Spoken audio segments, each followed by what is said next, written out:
Honourable members, Mr. Speaker.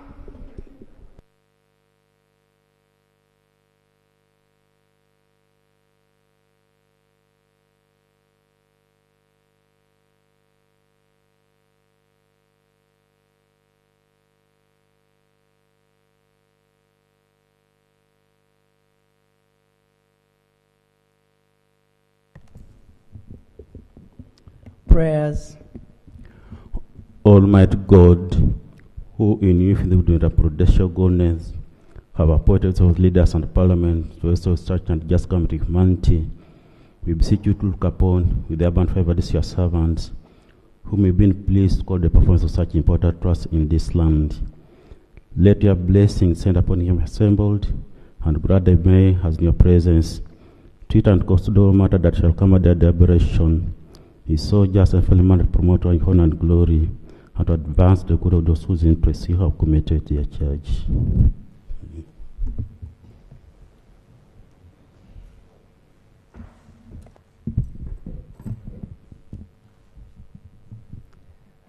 Item number 2 in the order paper, communication from the chair.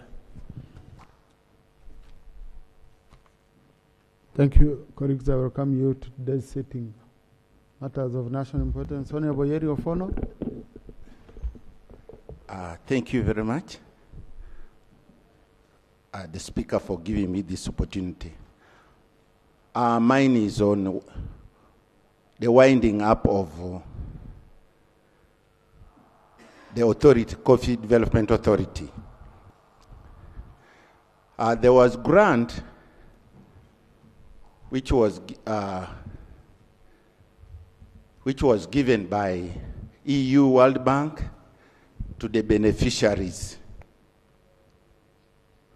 There are some beneficiaries which were chosen, the farmers, but the type of this grant, they don't give you in advance.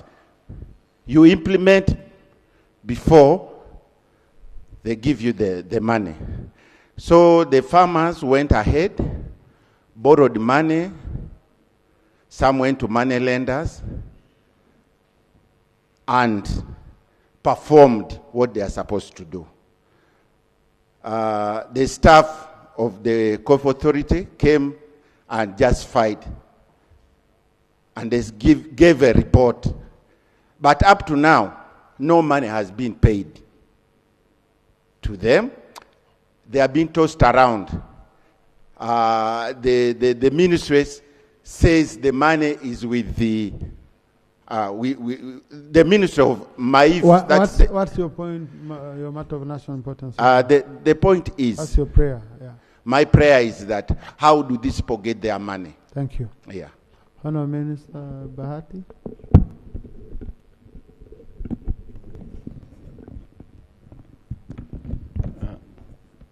Mr. Speaker, thank you, Honourable Yeli, for the point of national importance.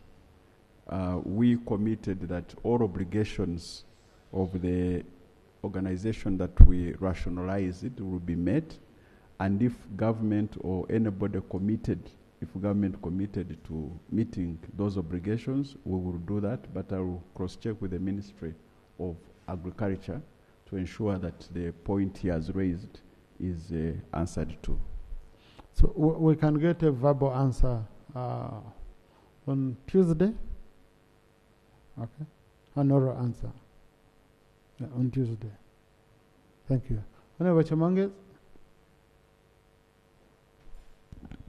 Thank you, Mr. Speaker, for giving me this opportunity.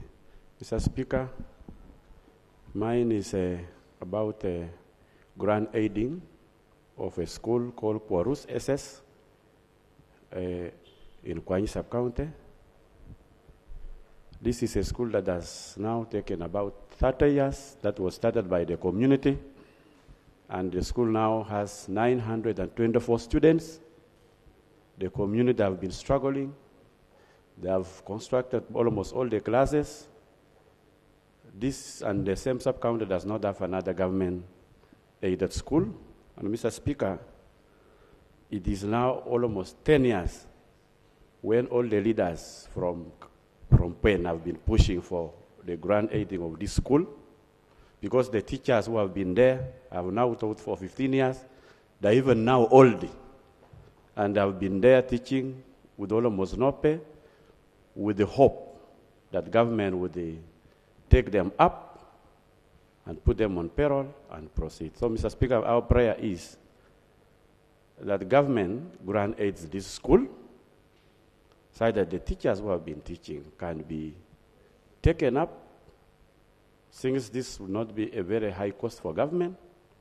After all the classrooms, everything has been built, Mr. Speaker. Thank you. Mr. Speaker, it's one of the biggest problems that we have in the constituency.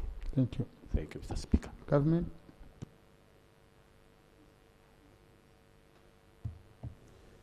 Mr. Speaker, the policy of government regarding secondary schools that we should have a secondary school per sub-county. And from the reports we have made good progress. And I think we are now almost at 60 or 70%. Now, I'll check with the member, but also inform the Minister of Education about this requirement to cross-check with him whether the sub-county has a secondary school or you need an additional secondary school because of the community effort. And the Minister of Education will be informed accordingly and respond and get in touch with you about the matter. Thank you. Next item is on what point, Honorable Samju? Thank you very much, Mr. Speaker. Mr. Speaker, I came to register a matter regarding Makerere University. Makerere University, I was approached by some staff yesterday that the university is going to restructure, and in that restructuring, about 500 staff are about to lose their jobs. Their complaint was that was the manner in which it was being done and the selection of who will be affected. Mr. Speaker, I request that government briefs Parliament on that restructuring that is going to cause us problems. That's what I wanted to... Thank you. Now, but honorable colleagues, we shall not be interfering in the day-to-day running of government agencies. Let's give them a chance, okay, if there are any complaints, but the Minister of Education should take note, okay, so that the process is as transparent as possible in case it's being done. Because there must be a reason why government institutions are doing what they are doing in that line. But I take your point of saying in case they are doing it, there must be fairness and there must be merit in whatever they are doing. Okay? So I want us to concentrate on the budgeting process with this period, but I promise, Honorable, I'm going to take in interest in the matter. I raise it with the Minister. Next item. Item number 3 on the order paper. Motion for approve the proposed annual budget for financial year 2025-2026. 1. Committee on Gender, Labour and Social Development. Honorable Chair.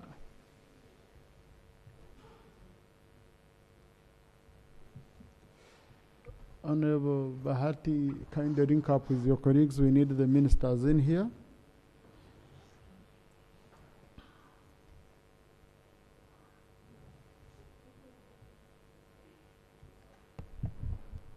Thank you, Right Honorable Speaker.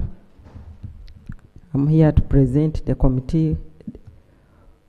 report on the Committee on Gender, Labour and Social Development on the Ministerial Policy Statement and Budget Estimates for the financial year 2025-2026. Allow me to lay on table the report of the committee and the minutes. I beg to lay.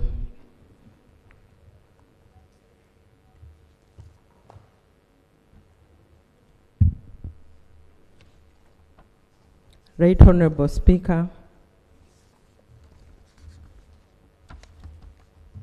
introduction. On the 11th March 2025, the Ministerial Policy Statement for the Ministry of Gender, Labour and Social Development and Equal Opportunities Commission were laid before Parliament as required under Section 13, bracket 13 of the Public Finance Management Act, and in accordance with the Rule 146(1) of the Rules of Procedure of Parliament, the Ministerial Policy Statement were referred to the Committee on Gender, Labour and Social Development pursuant to Article 1554 of the Constitution of the Republic of Uganda,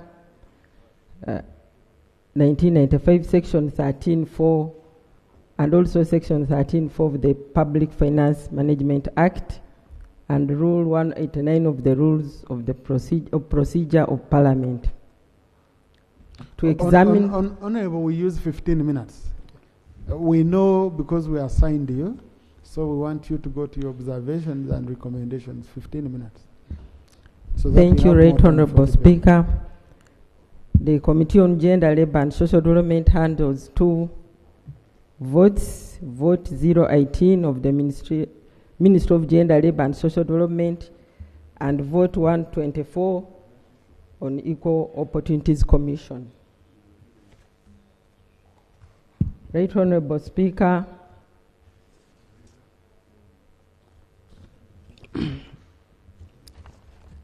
page 4 highlights the documents we reviewed, and the same page, vote 18, Minister of Gender, the sector mandate. I will not go through it. The strategic objectives, the expected outcomes.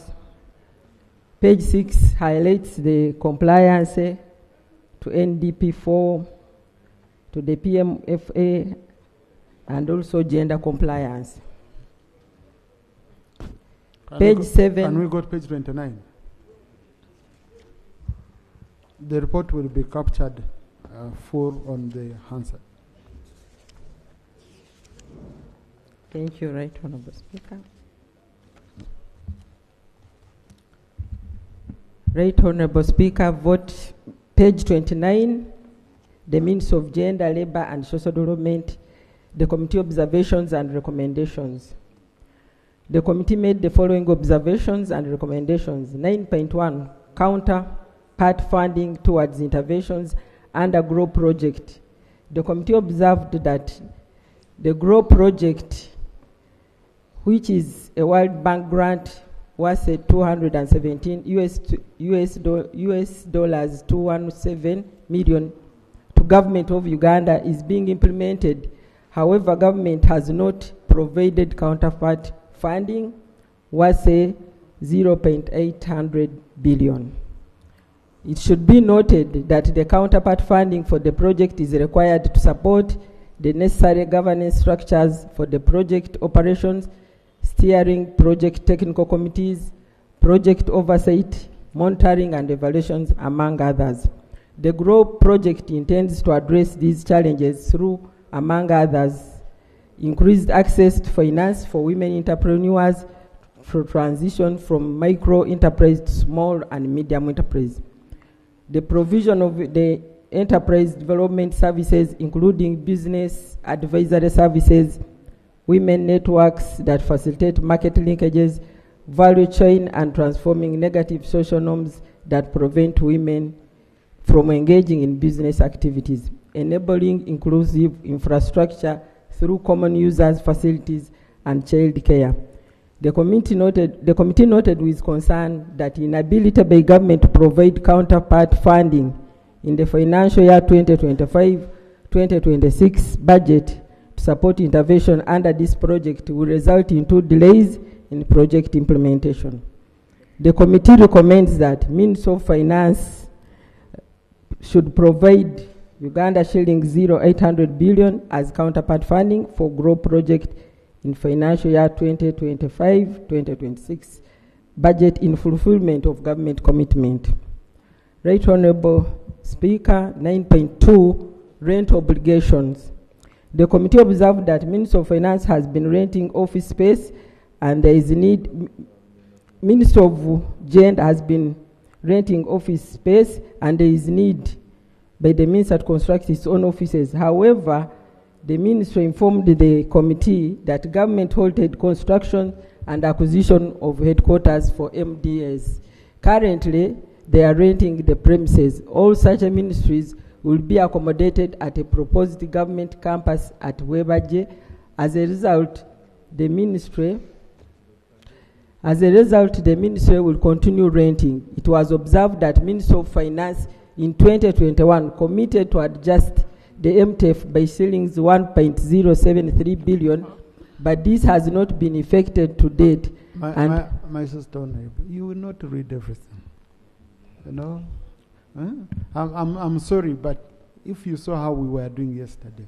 Thank you, Right Honourable Speaker. Because this is your report, you know it. Pick out the salient issues. On rent, we are recommending that the ministry provides for additional 1.073 billion to meet the rent obligations and also to provide for the areas that have already occurred. Titling of land, it was observed that the land of the ministry are not titled and they require 2 billion. Therefore, the committee has made a recommendation that 2 billion for processing land titles be provided. Child disability grant, Right Honourable Speaker, the committee observed that during the budget framework paper, the ministry required 8.2 billion to provide for child disability grant. However, in the budget estimates, nothing has been provided. Therefore, we recommend that 8.2 billion be provided for child disability grant. Withdrawal and rehabilitation of settlement of street children, the committee recommends that Ministry of Finance should avail funds worth shillings 5 billion for the withdrawal and rehabilitation and settlement of street children. Special enterprise grant. The committee observed that additional funds of 5 billion have been provided, but leaving a shortfall of 5 billion. Therefore, the committee recommends that 5 billion be provided by the Ministry of Finance to allow the program to be carried out to up to 6 sub-counties, an increase from 3 sub-counties to 6 counties, 6 sub-counties. Labor externalization, Right Honourable Speaker, 9.7 on labor externalization is a policy issue. I'm going for the issues that require money. Joint program on youth livelihood. You can read the recommendation, Joseph. Okay. It's a critical issue. Thank you. The committee recommends that Ministry of Gender and Social Development should prioritize development of migrant workers database and monitoring system to ensure traceability of Ugandan's labor force abroad. 2, resources be allocated to fast track the implementation of centralized database to track migrant workers, monitor their conditions abroad, and support their integration upon return. Ministry of Gender, Labour and Social Development should establish the Migrant Workers Saving Fund for the establishment of additional labor attaché offices to provide for better protection for Ugandans working abroad. Joint program for youth livelihood and WEP. The committee recommends that the Ministry of Finance provides additional 7.4 billion to reach out to more women and youth groups. 2, Ministry of Gender strengthen its strategies of recovery under the joint program of youth livelihood and WEP. 3, Ministry of Gender, Labour and Social Development should conduct sensitization and encourage women and youth to diversify business enterprises that provide for high return on investment. And therefore, we recommend that 7.7 billion be provided. Currently, they are provided for 27 billion.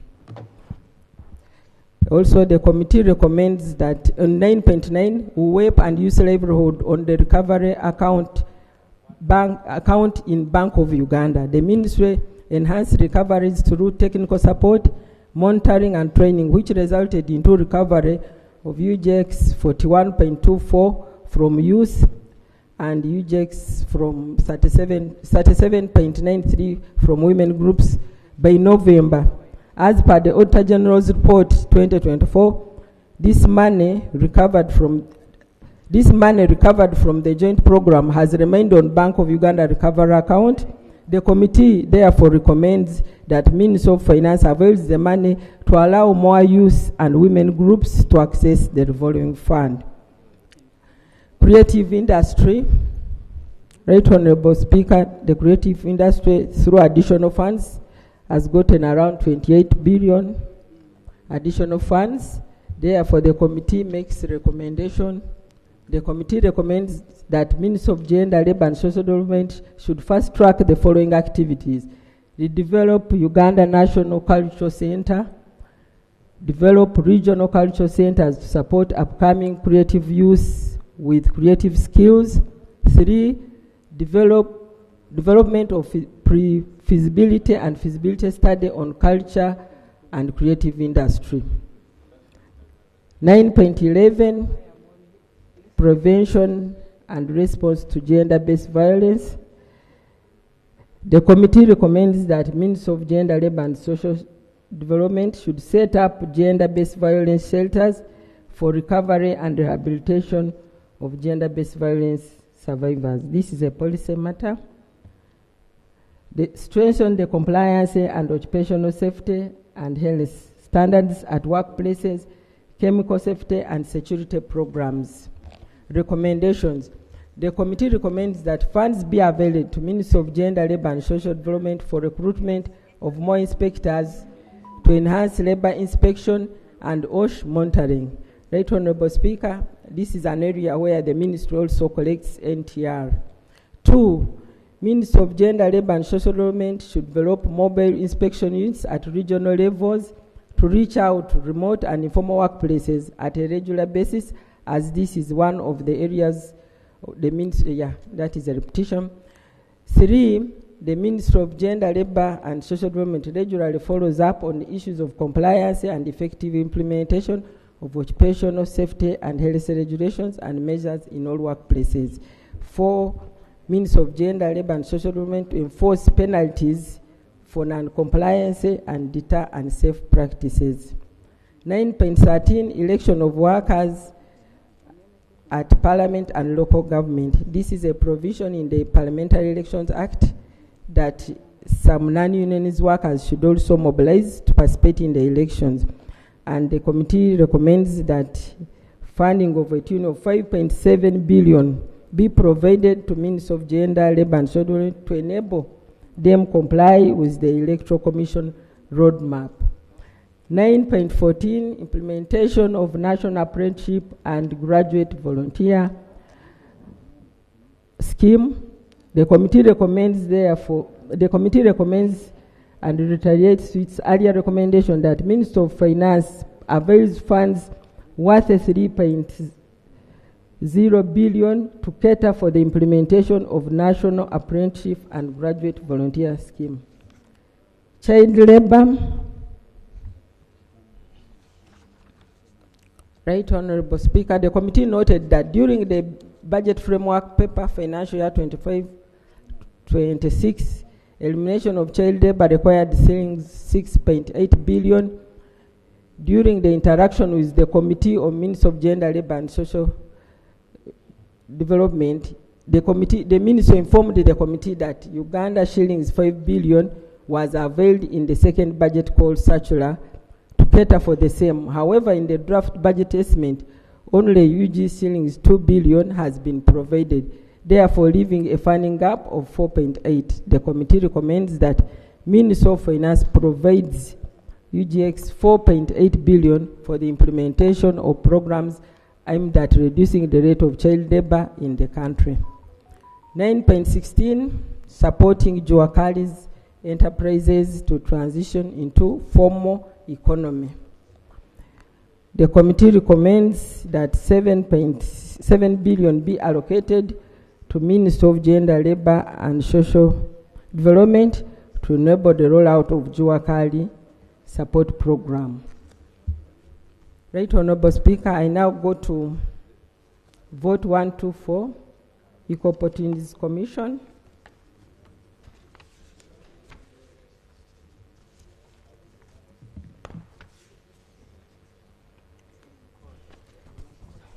I go direct to the recommendations and observations. The committee made the following observations and recommendations. Scale up the implementation of gender equity planning and budgeting for both local and central governments. The committee recommends that Ministry of Finance avails funds UJX 5 billion for the comprehensive implementation of gender and equity planning and budgeting for local government. Undertaking 15.2, undertaking tribunal hearings to increase access to social justice. The committee recommends that Ministry of Finance provides funds worth 3 billion to cater for tribunal hearings, as this would lead to increase in access to social justice. 15.3, integrating ethnic minorities into the national development process. And funds. Okay. The committee recommends that Ministry of Finance provides funds to the tune of UJX 3 billion to cater for the special program for integrating ethnic minorities in national development programs. 15.4, scaling up the implementation of gender and equity planning and budgeting in Karamoja sub-region. The committee recommends that Ministry of Finance provides UJX 0.32 billion to scale up the implementation of gender and equity planning and budgeting in the Karamoja sub-region as an affirmative action. Renovation and expansion for other offices at Bugolobi. The committee recommends that Ministry of Finance provides 3 billion for renovation and expansion of the Equal Opportunities premises in Bugolobi. Right Honorable Speaker, on page 52, Table 21, that is the recurrent development and development estimates for the financial year 2025-2026. The overall budget for the Ministry of Gender and Social Development, vote 018, is 443. There is an increase from the last financial year of around 28 billion. The overall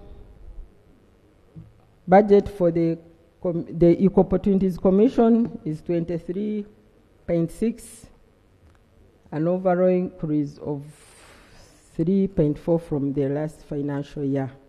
I beg to submit. Thank you, Chair. Thank you for the comprehensive report that will be captured in full on the Hansard.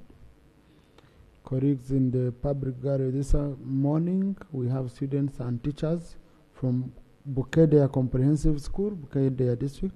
They're represented by our very own, the Right Honorable Speaker, Anta Anet Among, and Honorable Koza John Bosco. They've come to observe proceedings of this House. Please join me in welcoming them. You can stand up. Very smart. Thank you. Yes, the Minister for Gender is here, so debate can start. I'll start with Honorable Noerin Nsembo, followed by Uwopa, followed by Honorable Aogon. 3 minutes each. Thank you, Right Honorable Speaker, for the opportunity. I want to thank the committee for a very comprehensive report. Right Honorable Speaker, my issue is one. It has to do with the labor externalization, and the committee chairperson has rightly put it that it's a policy issue. Right Honorable Speaker, we have many of our young people going to look for employment in different countries, and the ministry is at the center of managing this. I agree with the committee recommendation that they need support, and the migrant workers need some kind of protection. Right Honorable Speaker, at the moment in my district, Kibale, we are grappling with an unfortunate situation. One of our own girls, called Namata Teddy, from Kibale Town Council, Busana, died in Saudi Arabia. She went in 2022 to work, and the company that processed her travel was called SWAT Services, has since closed. The girl died in Saudi Arabia. May her soul rest in peace. At the moment, the family is grappling with bringing back the body. They have requested for 16 million. Usually, most of these young people who go to seek employment abroad, they come from very poor families. When such unfortunate incidents happen, they are completely helpless. I want to pray that the ministry comes in, one, to put in place what the committee has recommended, the Migrant Workers Support Fund, so that in such unfortunate instances, they are able to come in. And Right Honorable Speaker, my prayer is that for this current unfortunate situation that we are in, as the people of Kibale, we are seeking help from the Ministry of Gender to ensure that the body of our own is returned back home. I thank you, Right Honorable Speaker. Sorry about that, Honorable. Our condolences. And I hope the Ministry follows up on that matter. Honorable Pendi. Thank you very much, Right Honorable Speaker. Right Honorable Speaker, I want to thank the committee for its report. And Right Honorable Speaker, allow me to support the recommendations in that report. But specifically, we have talked severally about the issue of the GBV shelters, the gender-based violence shelters. These are safe houses that are needed by various people who actually have challenges, but they cannot live in their communities when they have cases in court, Right Honorable Speaker. And I remember at the last event that we held, you actually committed to ensure that at least we start with one regional shelter per financial year, so that subsequently in 4 financial years would at least cover the 4 major regions of the country, beginning with areas where we have highest GBV cases. So, Right Honorable Speaker, I pray that that can be done. And it doesn't take a lot of money. Let us get away from the corruption. UPDF can construct a GBV shelter in one region at about 600 million shillings, and that we can afford. Secondly, Right Honorable Speaker, is the challenge of this apprenticeship, this national apprenticeship program, Right Honorable Speaker. We are scattering interventions. Under the Ministry of Education, there is skilling. Under the Office of the President, there is the skilling program. Now, gender, there is this apprenticeship. It's all about skilling. Can we integrate and have this under one roof rather than scattering efforts under different sectors? I really beg that needs to be streamlined, and I hope the government is listening, because this is an executive function. And I thought that was the purpose of program-based budgeting. Yes, that's what but still they leave them scattered. The program-based budgeting still does not bring these together, Right Honorable Speaker. It actually leaves different entities handling, but at the point of budgeting, they are all centered under one, yes. So there is need for the executive to really, streamline that, so that we have this under one sector. If it is education, let it be so. If it is under the presidency as a special program, let it be so. Thirdly, Right Honorable Speaker, is the issue of the child labor. Surely, 2 billion shillings is needed to actually help the Ministry of Gender to end child labor. Right Honorable Speaker, we have schools. It is against the law to employ children, the Children's Act. And that is a case of enforcement. I intervened with your time, so you conclude. Thank you very much, Right Honorable Speaker. Right Honorable Speaker, I thought it would be now the law enforcement agencies, actually, and even the LOCs in the villages, ensuring that we end child labor. Government has prioritized education. with the universal primary education programs and the USE. Why can't these children be in school? If we are talking about child labor, we are talking about children who are below 18 years. Why are these children not utilizing the government programs, the education programs, which fortunately are now even closer to the community? Because every parish has a primary school. For the secondary education, yes, some sub-counties still don't have, but at least the parishes have primary schools. So it's an enforcement issue under the internal affairs, under local governments. Why should the Ministry of Gender be given 2 billion shillings to end this child labor? Right Honorable Speaker, as I end, the 3 billion for integrating ethnic minorities, can we get clarification? What exactly are you talking about? And which are these ethnic groups that the Ministry of Gender is actually referring to? I need clarification on that. Thank you, Right Honorable Speaker. Thank you, Honorable Cyrus Augon. Thank you so much, Right Honorable Speaker. Allow me to take off a minute to welcome the students of Mbale Comprehensive. Bukedia Comprehensive. You know, I studied in Mbale Comprehensive, that's why. To welcome the students. You know, I worked in Bukedia from 2006 up to 2015 when I resigned to come into politics. So these are the home products. I want to welcome them here. Right Honorable Speaker, a few comments here. One, on the issue of grow. Indeed, I want to agree with the committee. We need to support that government gets money for counterpart funding and what have you. The issue is whether the money is reaching out to us. For instance, in Ikumi, I would love the committee to tell me how many women from my place they have benefited.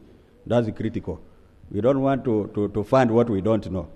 Two, there is this issue of rent for MDS. Until when, Right Honorable Speaker? I think it's a high time we commit ourselves really. If we are constructing offices, let us construct them. Because the amount of money that we are putting in rent is too huge, in my opinion. We must stop this kind of, bleeding. The other issue is the issue of the children on the streets. The basic home for the children when they are really at that age is in school. Why should we commit 5 billion shillings to try to remove street kids from the streets, and we don't know where we are taking them? They should be taken to school. I want to agree with the chairperson of WAPA. Let's pay fees. We can use some minimum force, but let us trace the causes. And I know that the GBV is the real cause of this. We must trace. Right Honorable Speaker, the issue of support to Juakali transition to formal economy. I'm worried about this because what is the criteria of choosing the people who are going to benefit? If we are going to put 7 billion shillings, how much of that money is coming to Kumi municipality? I'm worried that money might be eaten by some people with metallic teeth because I cannot trace for them. Who are these people? Who are these people? Can you tell me who is going to benefit? What is the criteria? What is the measure? Which region? Which culture? Which denomination? You need to help us. I don't need the information right now. I know it is good information. Social justice, tribunal sittings are very, very important so that people get justice. So I think I support the committee on this. The issue of migrant workers, I think government collects money from these people when they are going abroad. But we have not felt the work of that money. Thank you. FDC DP. Thank you, Right Honorable Speaker. I join you in welcoming the students of Bukedia. Students, you are welcome, and this house needs you and me. After your education, this is where you are supposed to come, to legislate. Because when we grow up, you are the ones to take over. Right Honorable Speaker, I would like to talk about the GROW program. Last year, we were called for capacity building as members of parliament, and in that training, we were told that this is a program meant for everybody. for everybody. So, last week, 2 weeks back, I was surprised when somebody said, this is the program that she has brought for the people.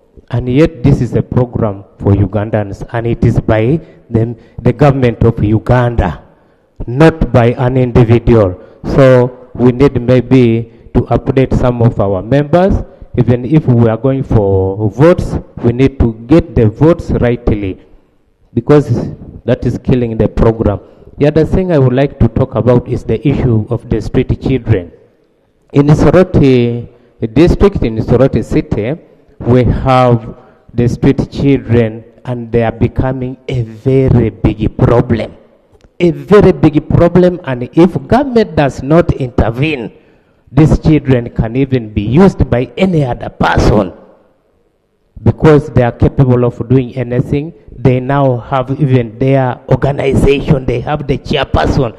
Now you ask yourself, chairperson taking reports where? So we really need, although I've not heard from the report, the intervention of government. I thank you. Thank you. Okot. Thank you very much, Right Honorable Speaker. Right Honorable Speaker. Procedure, Honorable Suranye. Right Honorable Speaker, I rise on a procedural matter. The debate that is taking place is very important, but our brothers on the other side, especially the ministers and the shadow ministers, including the leader of opposition, are totally absent. They have absconded from duty. They are not there. We always blame cabinet ministers when they are not here. Today, these people are totally not there. Yet, at the end of the day, you will see other members running to the media blaming a certain thing. Why would it be procedurally right for you not to use your powers to direct them to come to the house so that we debate when, so that they don't embarrass the opposition? It's a procedural matter. It's the speaker to determine. So, Acting Group Honorable Narukora is here. But, no, Honorable Semju, please, don't.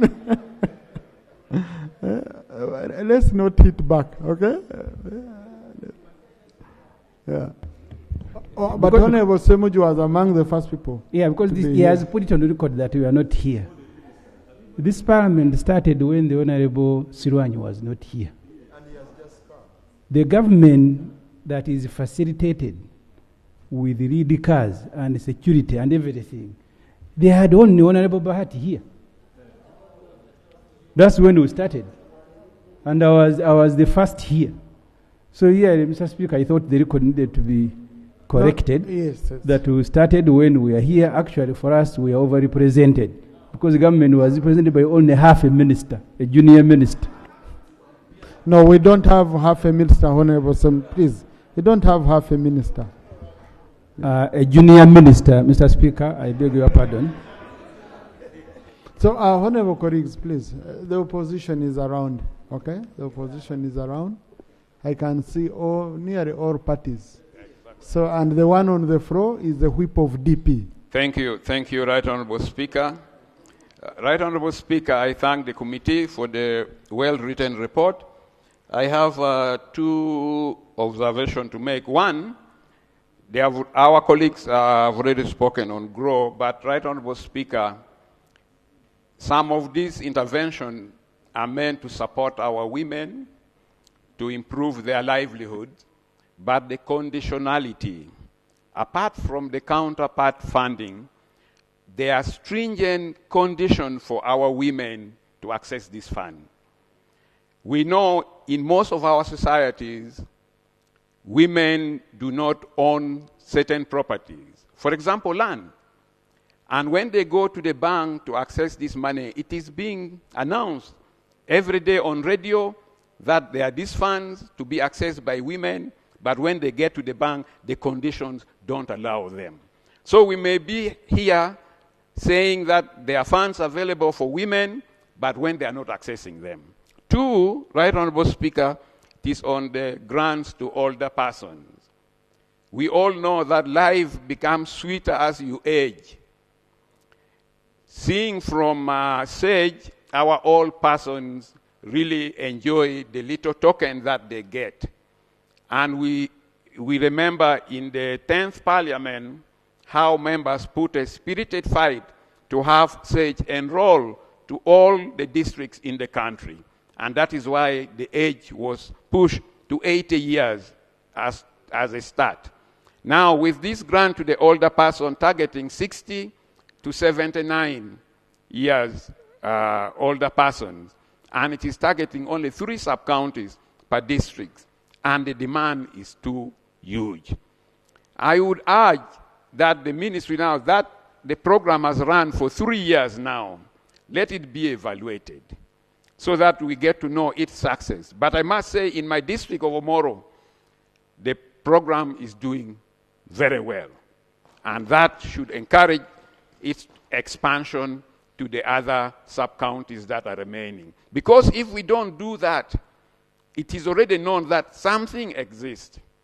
These older persons find difficulties in getting enrolled in these other projects now because they are being told, no, for you, you have your special project. So they are getting difficulties. Thank you very much, Right Honourable Speaker. Thank you. Ik.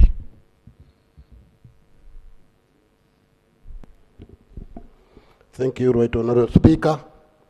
I would like to applaud the committee for the good report. But I have 2 areas of concern where I need clarity. The committee is asking for money for election of workers at parliament and local government. For me, which I believe is a mandate of the Electoral Commission, can I be clarified why a Minister of Gender is seeking 5.7 billion when this parliament, as a proposal from Electoral Commission, shows just sums of money that they need to organize the election? And I'm aware that those elections are conducted by the Independent Electoral Commission. I need clarity from the chairperson or the minister why the committee is recommending another 5.7 billion. I'm worried in that arrangement. And another area is the affirmative action that the chair is seeking money for Karamoja. Karamoja has a ministry as an affirmative action responsible for the issues of Karamoja. Now, if Minister of Gender is also budgeting for Karamoja, and yet there is a ministry responsible for Karamoja, how do we correlate the two? So in those 2 areas, Right Honourable Speaker, I'm seeking the chairman to clarify on the 2 issues. Thank you, Right Honourable Speaker. Thank you, Honourable Betty Ngora, Honourable Bashisha. Thank you very much, Right Honourable Speaker. I also support the report from the chairperson. I have one issue. The issue is on GROW project, because they allowed us to talk to the women, to mobilize women. You see, what affects women affects many people. Now, women were very disappointed going to banks. Like in Apache, we have 2 banks that were accredited to receive this money of GROW. Centenary Bank and Post Bank. But you get there, they say there is no money. Now, last year, around September, we attended the workshop, and the ministers assured us that after maybe about 2 months then, they would communicate to us regarding money, enough money to these banks. But up to now, the ministry or ministers have not communicated at all what is going on.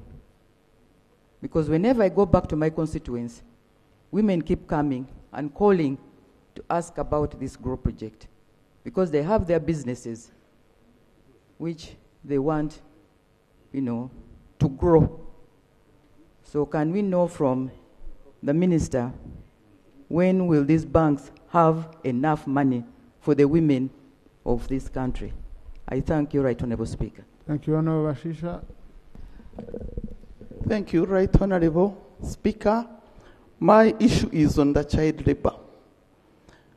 Honourable Speaker, when I'm driving in the traffic jam, I'm usually concerned about those young children who sell bananas, they are selling mangoes, apples, and I wonder whether these children can go back to school after tasting the sweetness of money.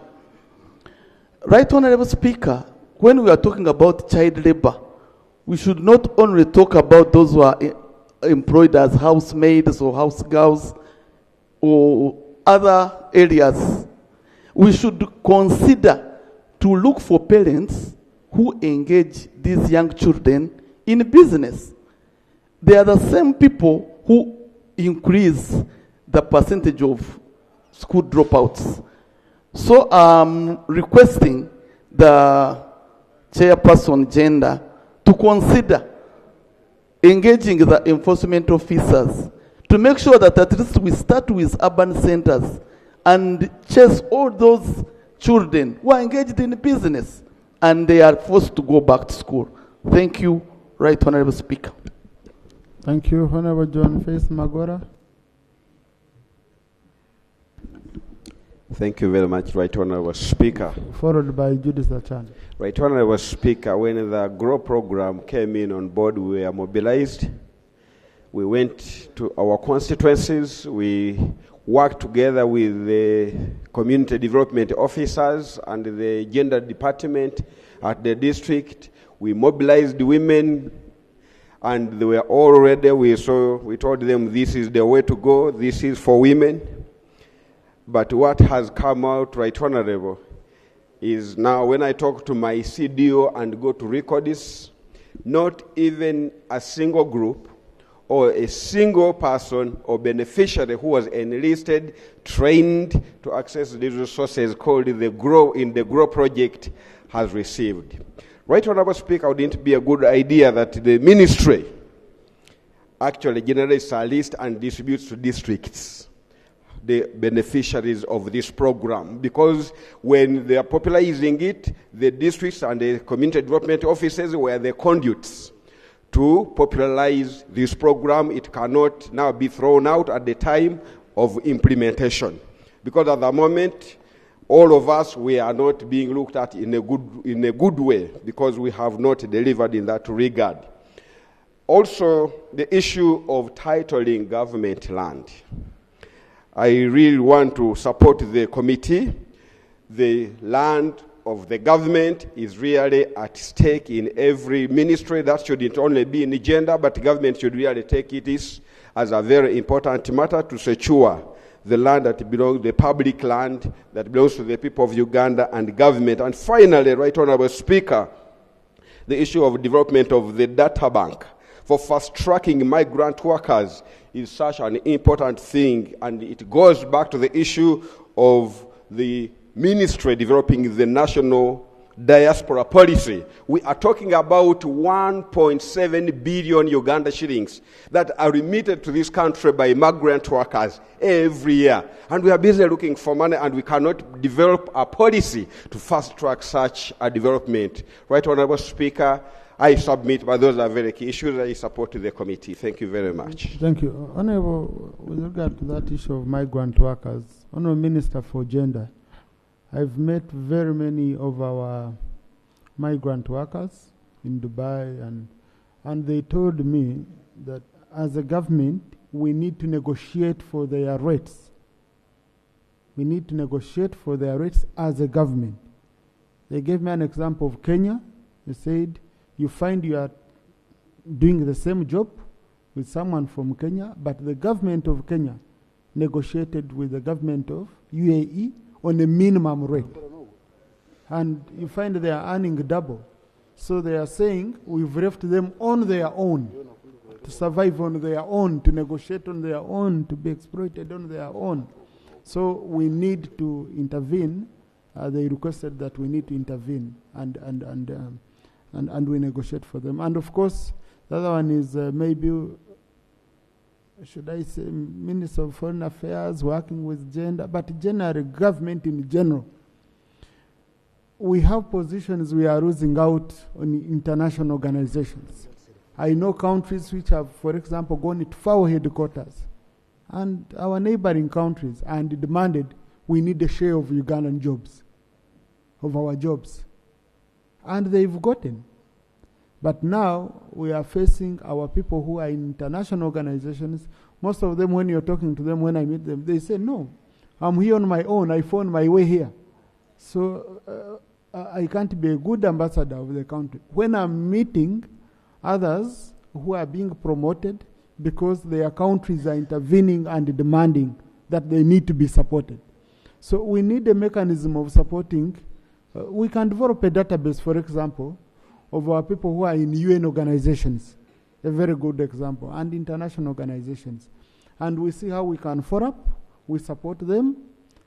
That way, we will have in many. I can tell you, you go in Rome, you go to Rome at FAO, and you look at a certain country, you look at how many people it has in influential positions, and you look at Uganda, you just wonder. And when you ask, they say, no, the government demanded, followed up.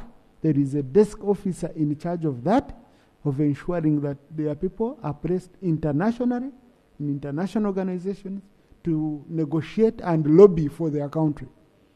For us, we leave it whom it may concern. So I think it is something we need to look at deeply.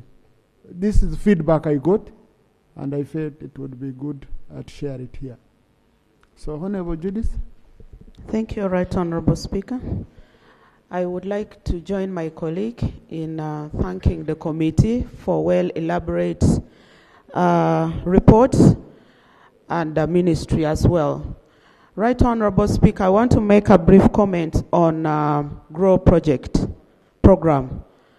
I think where we have a problem as leaders is, one, we did not pass the information to our people in the constituencies or the villages. Because the GROW project, ideally, from an inception information that I personally attended the meeting and got, is for certain category of people who has the collateral and already established or are able to get the GROW program money to start a business. Now, the issue of the collaterals that the banks demands from our women in the villages that women do not qualify for has been catered for in the PDM. That is the information I got from the very first day we were invited for the meeting, and that is the information I am passing to the people in the villages. Secondly, on the issue of disability grants, I really support the committee recommendation that we should support the ministry to enroll more groups for disabled persons in the villages, because these grants are really helping our people, because it is tailored made to specific and categorized disabled persons, because they choose what they want depending on the type or the category of disability they are affected with. And then lastly, Right Honorable Speaker,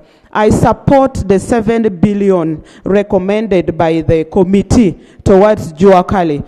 If I can give a report on this floor from my constituency, one group every week makes a dress and they get 45,000 on one dress made in a week. Now, if they make, for example, 2 dresses, that is 90,000 in a week. Times the 4 weeks in a month, they get 360,000.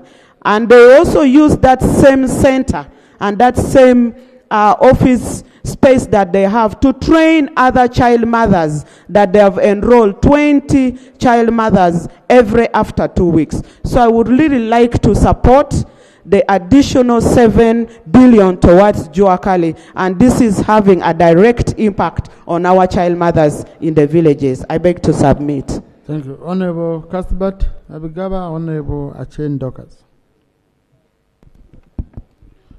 Thank you so much, Right Honorable Speaker, for the opportunity. Right Honorable Speaker, I want to thank the committee for the good work, and I associate with their recommendations. There is only one observation which is cross-cutting, Right Honorable, the issue of rent for government ministries. I have belonged to very many committees, and this is a serious matter, and the government is not willing to provide money to construct offices. They keep referring to the Bwebaja campus.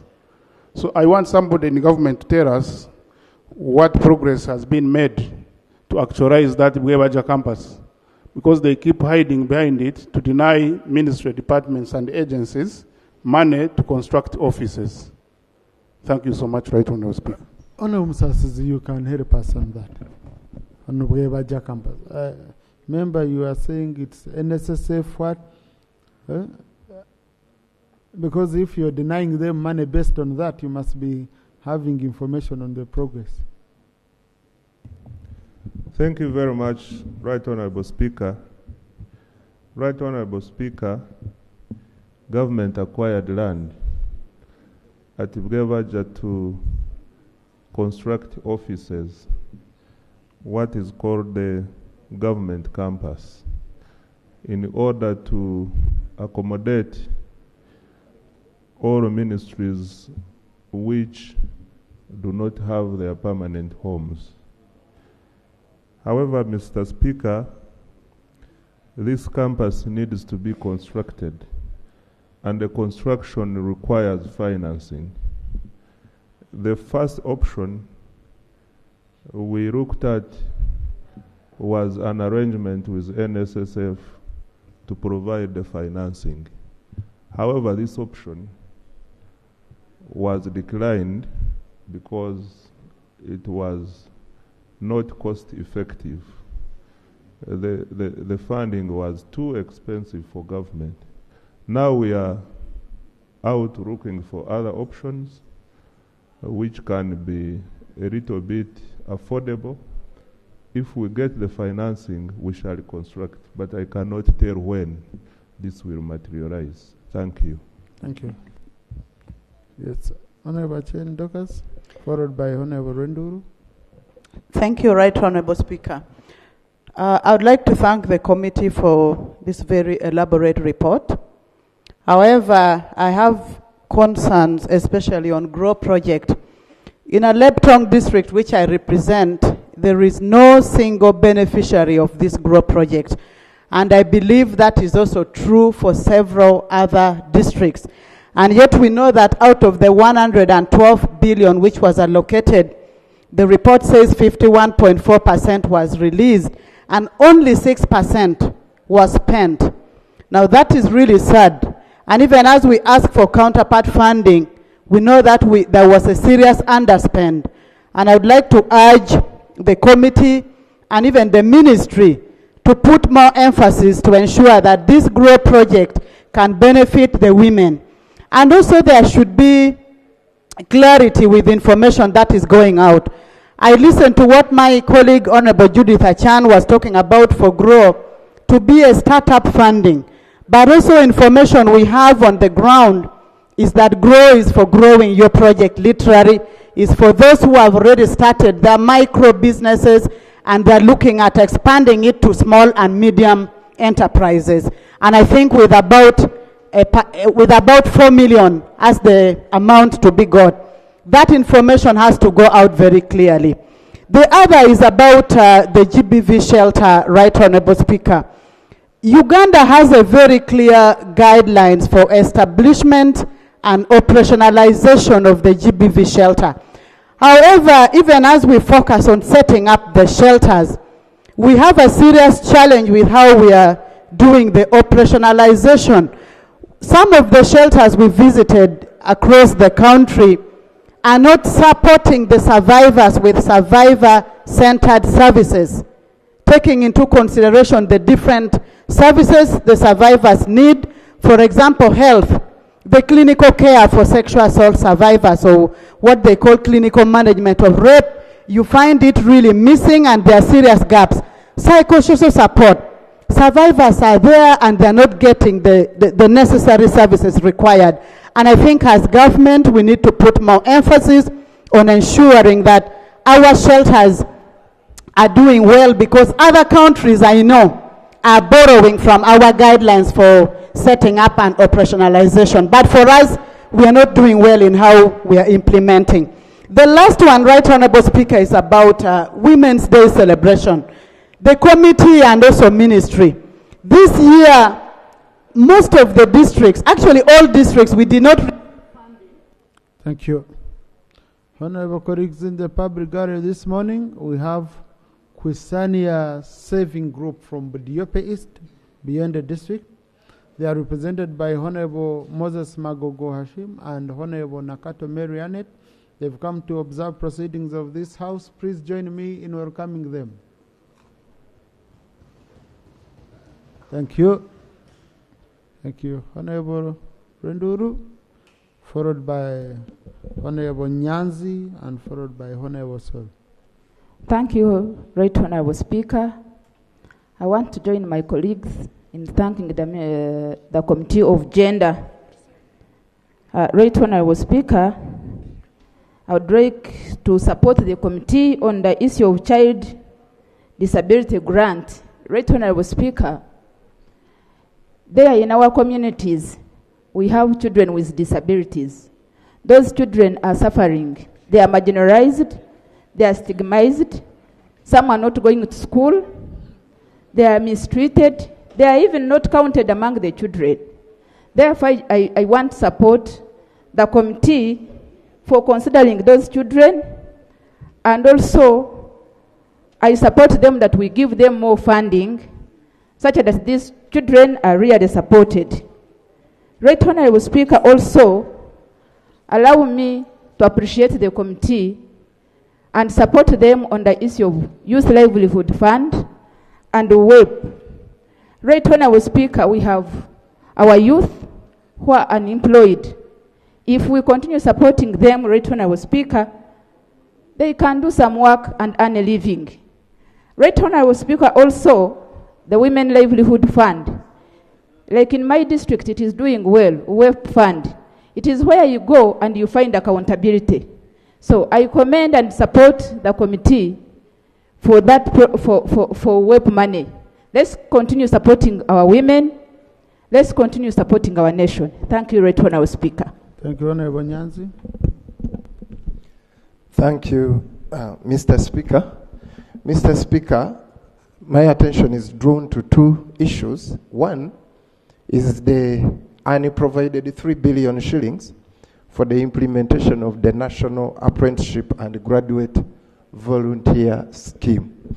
Mr. Speaker, in my view, this money is not too much. And if provided, it would at least ensure that Ugandans who are potential employees become occupationally competent. So I want to recommend also and support that this money be provided. At least it will help reduce the unemployment. And also, Mr. Speaker, we all have stories about migrant workers who are coming from our constituencies. And the committee made a very good recommendation that resources be provided to fast track the implementation of a database to track these migrant workers, monitor their conditions, and what have you. Unfortunately, the same report does not specify how much. I don't think this database is very expensive. For us to combat this problem, it would be important for the committee to specify the amount, because as Parliament, we cannot say resources be provided. Which resources are these resources? Thank you so much, Mr. Speaker. Thank you, Honorable Maureen. Followed by Honorable Kwizera, Honorable Auma. Honorable colleagues, those who are not in when the report was being presented, I don't know what you want to contribute on. Thank you very much, Right Honorable Speaker. I want to thank you, Honorable Chair, for that elaborate report. However, I have two concerns. Right Honorable Speaker, when we had the Women's Parliament here. And even after that, we still discussed in length about GROW project. The presiding officer then requested that the Minister of Gender should come with a comprehensive report to be laid on floor of Parliament. And in that report, it should indicate the list of all beneficiaries, district by district, cities by cities, but we are still expecting from the ministry. Until now, the minister promised to come back, but she has not yet come back. So, Minister of Gender, we are still expecting, because we wanted to know more about this about GROW project, as the Speaker then guided.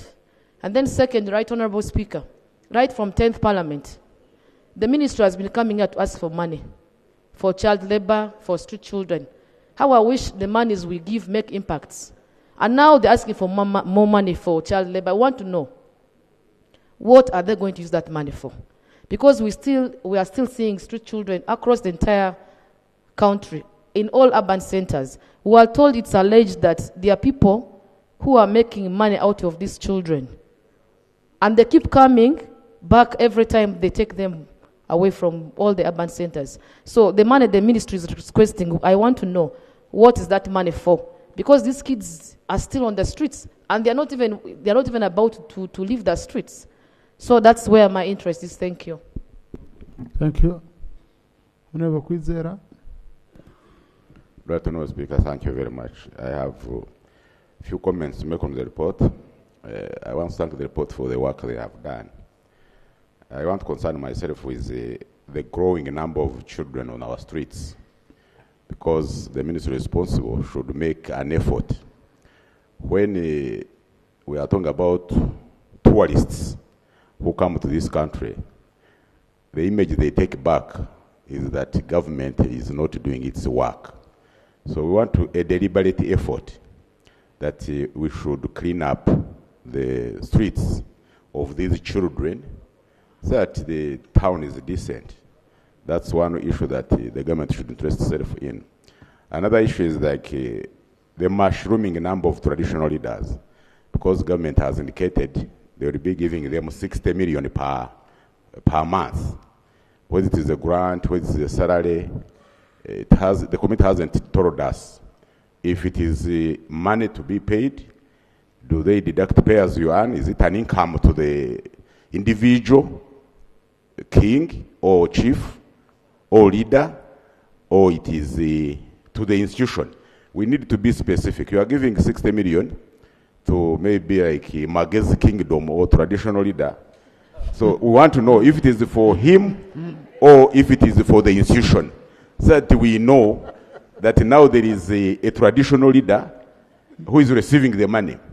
Mr. Speaker and the honorable members, you remember that under the law, we have, the law provides for regional governments, and we have refused to take up regional governments. So why should we then provide for money to motivate people to start calling themselves things? Another issue is about to grow. In Buchimbiri County, I want to be helped by government to know, why shouldn't we also benefit from GROW? And is GROW in a phased manner? Is it a pilot? So we need to know that kind of thing, Mr. Chairman. Secondly, we need to know, the Honorable Musas has talked about the position of government campus. But many of the reports are referring to the future plan. We want to know from the Minister of Finance or the committee responsible, who brought this image of government offices, which is being used to deny ministries money for rent, or when it is even being done selectively. Finally, on externalization of labor, can we have a policy that a policy will... Thank you. Honorable Auma. Thank you so much, Right Honourable Speaker. I would like to commend the committee for their elaborate submission. Right Honourable Speaker and colleagues, I have three main concerns. One, that is informative, is about GROW. Honorable colleagues, through you, the Speaker, it's important for us not to keep on talking just on the floor here, yet officers are there. I took initiative to go to GROW office to get facts and information. We're talking about only the loans in the bank, Right Honorable Speaker. But GROW have other grants that is not a loan. That is even right now ongoing. People are applying into various fields like infrastructure to support women in various markets. That one, there's no need of collateral. It's a grant and they're not going to pay back. And even they have another for skilling. People are right now expressing interest in various fields of skilling that they intend to have, and the funds are there. Another is on supporting rural women under microfinance, because the women that have titles are mainly in urban areas. So right now, there's another program to support rural women, whereby even if you are in a group, you can get that money and your group will be your guarantors. So, honorable colleagues, let us not wait for the minister to come here. Other people are applying. Take time and go to GROW's office. They are in Ministry of Gender, third floor. Another concern is on externalization of labor. Right Honorable. We are talking about data, but other countries, as you stated, are really looking for skilled labor. That gives better earning. In October last year, the Right Honorable Speaker sent us to Germany. We went and met the Parliament of Bavaria. We realized they are lacking workers, and they want Ugandan workers because we are honest, we are hardworking. We found Kenya government, Ruto had got space for more than 30,000 skilled labor to be taken to Germany. And this is medical. Our NRM government have motivated the citizens to really do sciences. Now we are producing what we cannot even absorb in our systems. Why don't we take this? I even went to Ministry of Foreign Affairs. We realized that there was already a ban by World Health Organization for Uganda not to export medical personnel. Why don't we talk to World Health and withdraw that, since we are producing a... Thank you. Yes, and I think that's a critical point, because on the issue of medical workers, they said the ratio of our medical workers to the population is still low. So now, if they take the few that we have, what will happen? But then the few the so-called few are not employed, and are not employed. So these are issues of negotiating, and especially nurses. Honorable Atkins. Thank you very much, Mr. Chair, Honorable Speaker. I really want to thank the chairperson of the committee and your membership for that very important report. Mr. Speaker, sir, grow, and grow is a white elephant in our country as it relates to the women. Mr. Speaker, sir, this is money that will be paid by our taxpayers, who include the women. Mr. Speaker, sir, when you want a loan, Mr. Speaker, you go to the bank, and because you have a pay slip, you meet the requirements and the conditions. Somebody in here, and all of us right here, have cars or vehicles. We call them car titles or car logbooks. So you can access a loan because you got a logbook. Mr. Speaker, sir, we talk about land titles, but we know that our land system in our country, we have not gotten to the point where everybody can have a land title. And the banks where the grow money is, they're going to condition it on a land title. Mr. Speaker, sir, now where is the Uganda woman gonna find a car logbook or a car title, a pay slip, and all of the conditions that are required? So, Mr. Speaker, if we really care about our women, and I want to believe this particular house and the leadership of this house, we don't care about our women. Mr. Speaker, sir, I ask that the conditions should only be your national ID, like other countries, especially the Western countries, do. All you need is your proof that you're an American citizen or European citizen, and you will have the funding. I mean, what are the national IDs for if I can't use it to get a loan? So, Madam Chair, I think that's very important. And also, Mr. Speaker, we are encouraging our young people to do welding, saloons, food processing. All of these activities are powered by electric. And you and me. Please, I allowed him. Yeah. Yes. Thank you so much, Mr. Speaker, for your generosity. You know, Speaker, we're really great friends. But, Mr. Speaker, you know that in this country, literally, the thing that now brings all of us and our communities together is the lack of power, darkness all over the place. Mr. Speaker, how is that person with the saloon that we're giving money gonna conduct business if they got no power? Mr. Speaker, sir, how are they going to process or make their juice and put it in the fridge and earn some money if they don't have power? So the thing that we call facilitators, and I believe that this house should focus on facilitators, because until we have those facilitators in place, we're not going to grow and empower our economy. Let's have the good roads. Let's have clean, safe drinking water. And let's have the electric power, and we'll have grown and empowered our economy. I appreciate you, Mr. Speaker. Thank you. Now, honorable colleagues, you know, the record of the House needs to be very clear. I think we always need to take keen interest in each and everything that comes here, because for the GROW project, it was approved here as their own.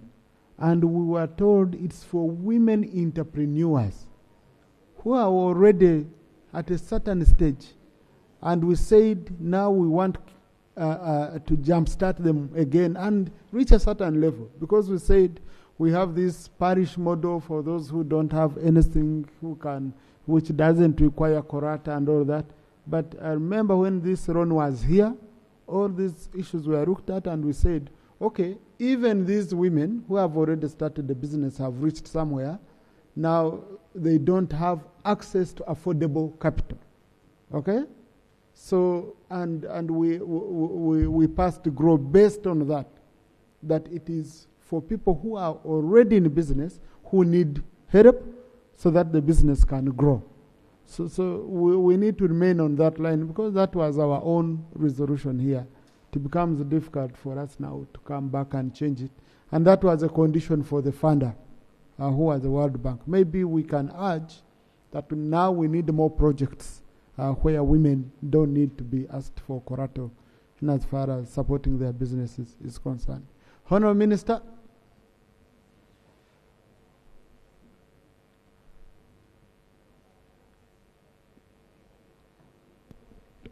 Yeah, thank you, Mr. Speaker. I want to thank the chair of the committee. I also want to thank the members of Parliament for the support that they have given us. I will start by making a general comment, because it seems GROW, as my in-law said, grow was the big topic in the House, and he called it a white elephant. But I want to say it's not a white elephant. And as the Speaker said, this was money for women entrepreneurs, those who were already in business. we are looking at a missing gap. We know women were brought by WEP. When WEP was fully fledged, there are women who came from that business level in groups. And then now we have the PDM. But also the other rich women will go to UDB. So there's a missing link for people who cannot get to the 500 million. But I want to inform the House that our ministry is organizing a fully detailed paper. And we are going to come here. That paper is already being developed. And we shall come and give the details of what has happened. But, Honourable Speaker, allow me to give some feedback to some of the questions that were asked.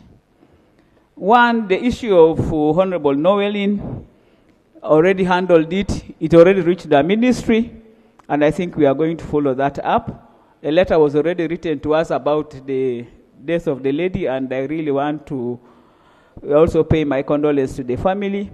But I think we are trying to process, and a letter has been written to Foreign Affairs to help us to see how we coordinate with Saudi to ensure that this body is brought back home. So I will be in touch with you as far as I'm still acting minister this week to see how we can follow it up. But already, I have already been given information is already in the pipeline. Members have brought the issues. Let me try to follow them. Then I get the responses.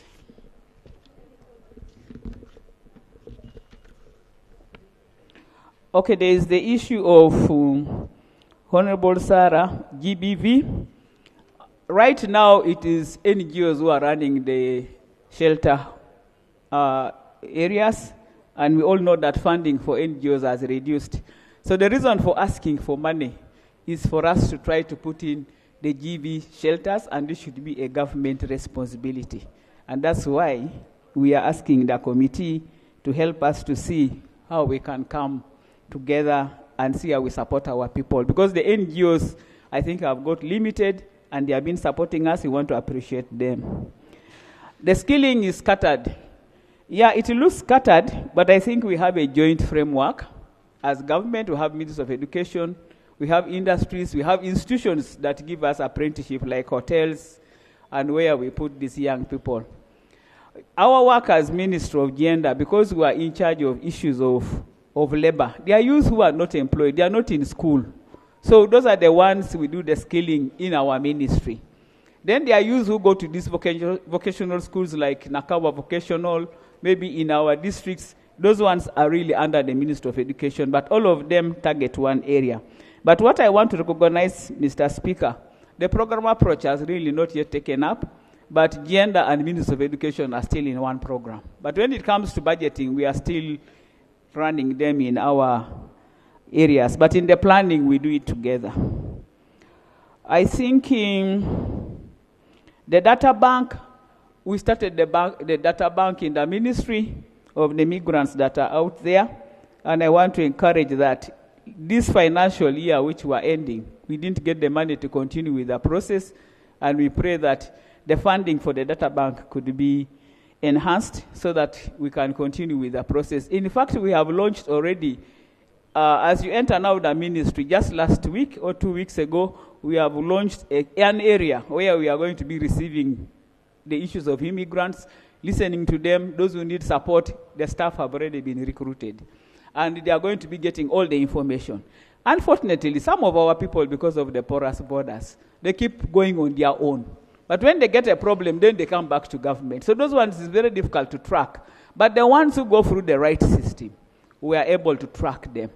Just like the case she has said, we have been able to track because we got in touch with the institution that took her there. But some of our young people, especially Busia, Bugishu area, the other side of Karamoja, people just cross and go. And then you find them stranded. They don't have any documentation. And then we have young people after the 2-year contract, because we give them 2 years, then you come back to your community. But there are those after 2 years, they begin thinking that they have known that country and change their area where they were taken. So you find that you cannot track such a person. You are supposed to come back. Now you remain moving under United Arab Emirates, whatever. So when you meet the speaker, you say, I'm stranded here. But you have not come back to Uganda and maybe apply afresh. So there are also such cases. The issues of negotiation, right, Honourable Speaker, my minister is really busy with this. we are even trying to get to the European market to see how we can talk about those who are professionals. How do we take them out there? But we have also come up now with what we call the bilateral agreements, which are strict, trying to help the immigrants who are out there. And I think it is a work in progress, and we shall be able to give a report here on what has come out of the meeting. Again, the issue of grow. Some people have said it's not in my village, is whatever. I want to agree. The information I have, all the money that we put in the first round went out and it got finished. It is true that the money did not go to all the regions. All of you will agree with me, the headquarters of banks are in Kampala. And those banks, some of them had already a women kind of facility, because that was one of the conditions for them to support us, like the Finance Trust Uganda, DFCU as a program for women, Centenary has got something for women. So when they got the money, they already have women who are already in businesses. So these people grabbed 10%. Was a very good deal for a businesswoman who knows business. So for us who came from Serere, like Asamo, we're still waiting to move to the bank.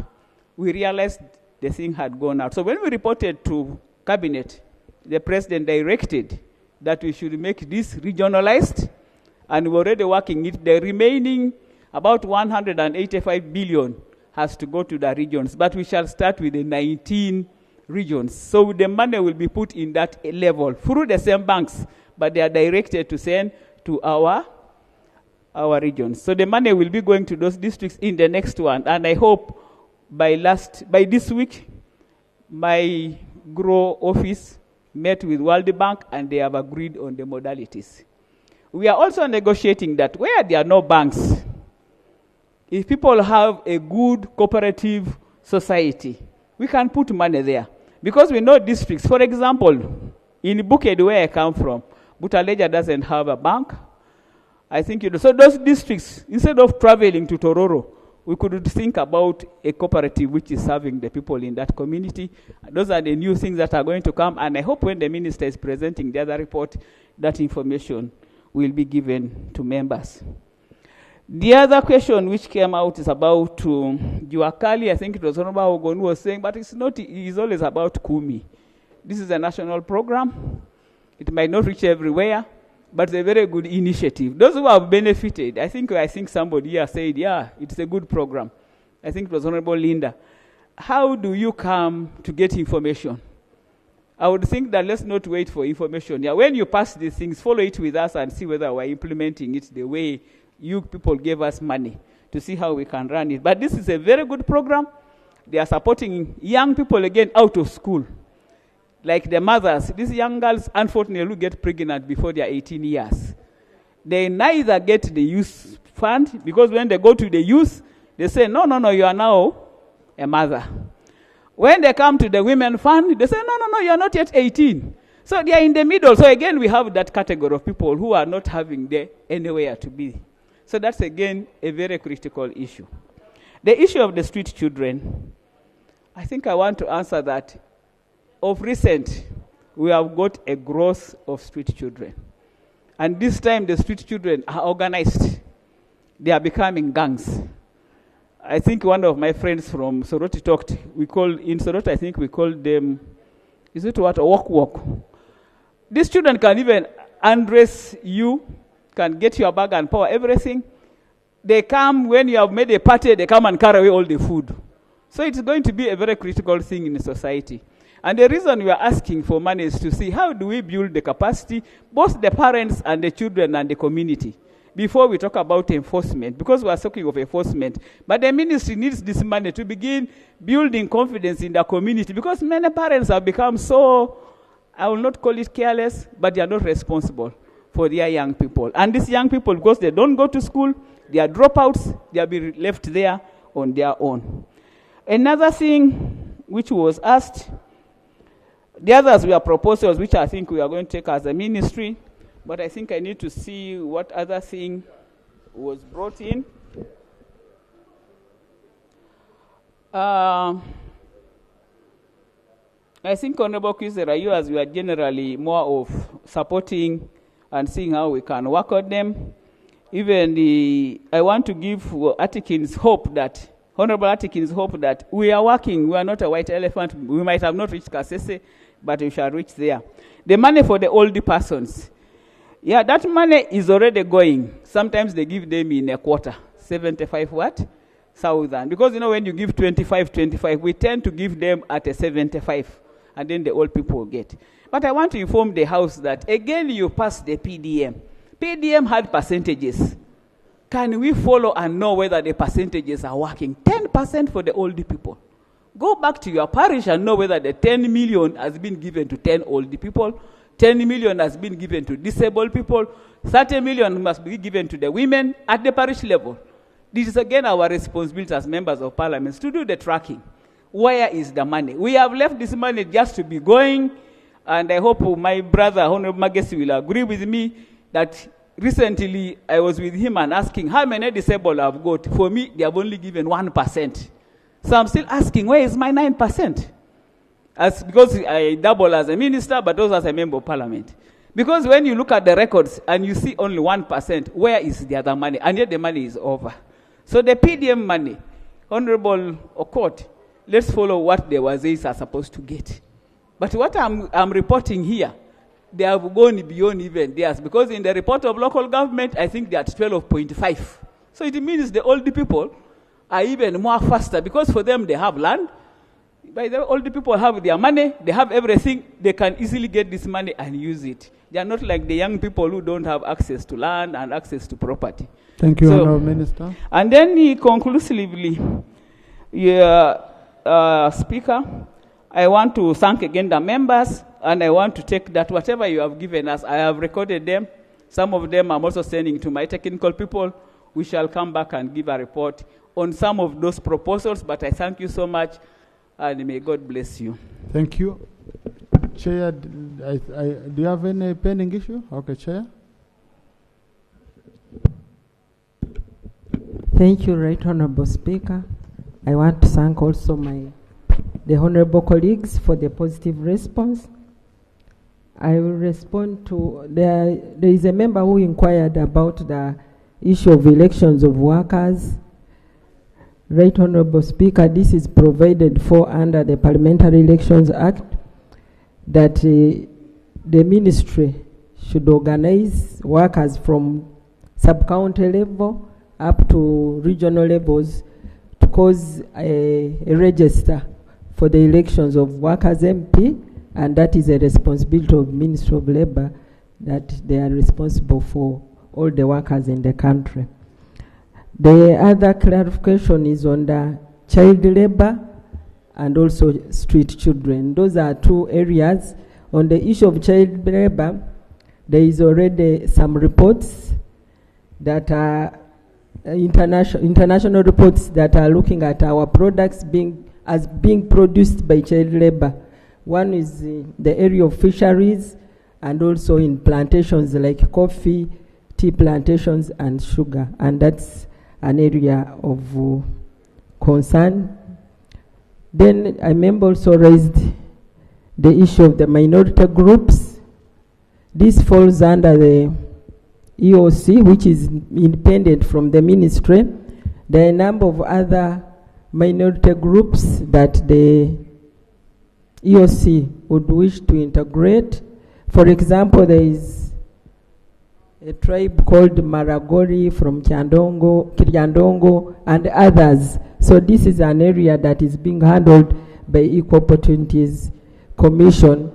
Also, the member raised an issue of Karamoja as an affirmative action, and it is also being handled as an equal opportunities issue, equalities and others. So I want to thank honorable colleagues for your response and also for considering this report. Thank you so much. Thank you, honorable colleagues. I now put the question that the report of the Committee on Gender, Labour and Social Development on the Ministerial Policy Statements and Budget Estimates for financial year 2025-2026 be adopted. Those in favour say aye to the contrary.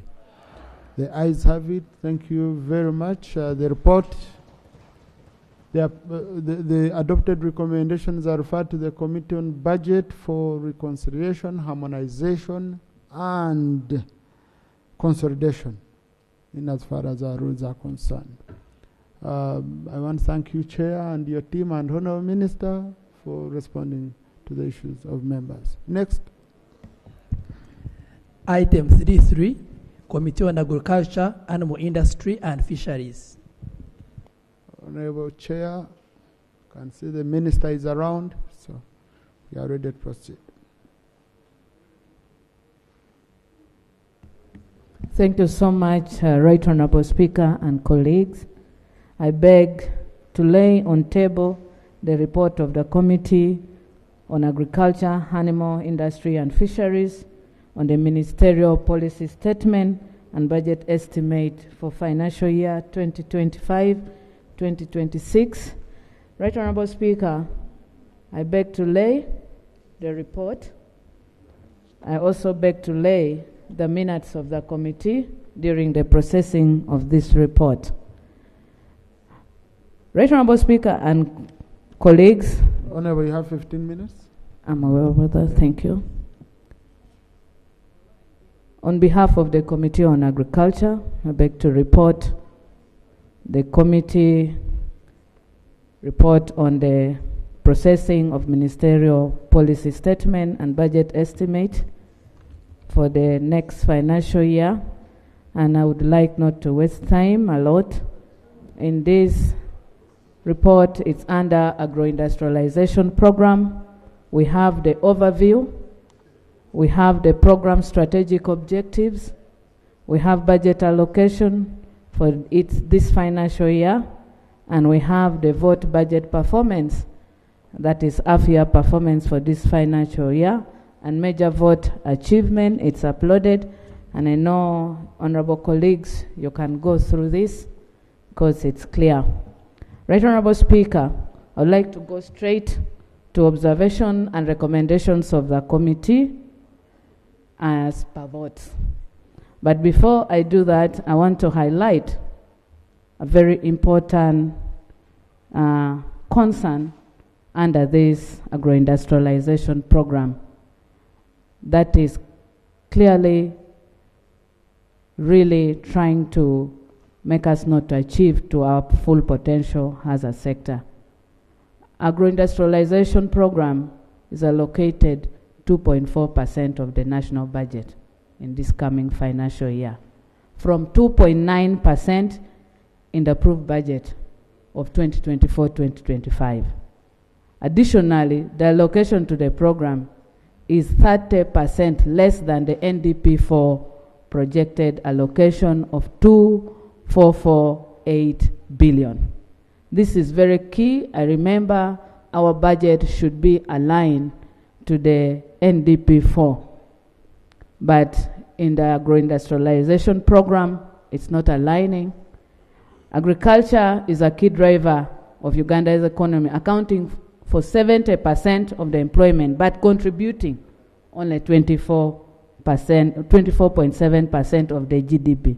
This indicates that the sector is contributing way below its potential, as most production are low-value raw materials.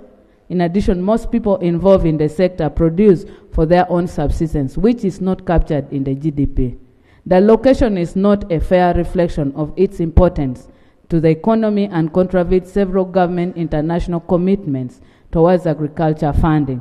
This calls for more investment in large-scale mechanization, value addition, research, agro-processing, in line with the objective of the program. I know very well we are members of recent CADIP, that we are signatory that 10% of the national budget should be allocated for agricultural sector. In this regard, the committee recommends that government should raise the budget for agro-industrialization program in a phased manner, because we cannot say up to 10% due to financial constraint, from the current 2.4 to at least 5% in the medium term, which with a view of attaining the 10% allocation as outlined in the 2025 Kampala CADIP Declaration, to which Uganda is a signatory. 2, government should align the budgetary allocation for agro-industrialization program with NDP4 target of 2.448 billion in order to meet the projected budget allocation and program goals. MAIF budget. This is vote 010. MAIF have absorbed core functions of dissolved agencies, and it has not been fully funded in line with the original programming under these agencies. This is very key, Honorable Speaker and colleagues. The committee notes that the budget allocation for the program has declined, as stated earlier, and there's need to really put into consideration. Nevertheless, the budget has actually reduced up to 1828.5 billion to 20694 billion, despite taking on the additional mandates. Instead of increasing, but the budget have reduced from 1,182 billion, it has reduced to 806 billion. So this is a serious decline. The committee recommends that the budget for the ministry be increased to cater for additional functions, especially agricultural extension, seeds and seedlings, fertilizers, hulls, and high-value crops like avocado, macadamia, cashew nuts, apples, sunflower, and soya. To address food security, production, and productivity, there is need to provide 30 tons of maize, 20 tons of bean seeds per district, and for other stakeholders, 50 billion be provided.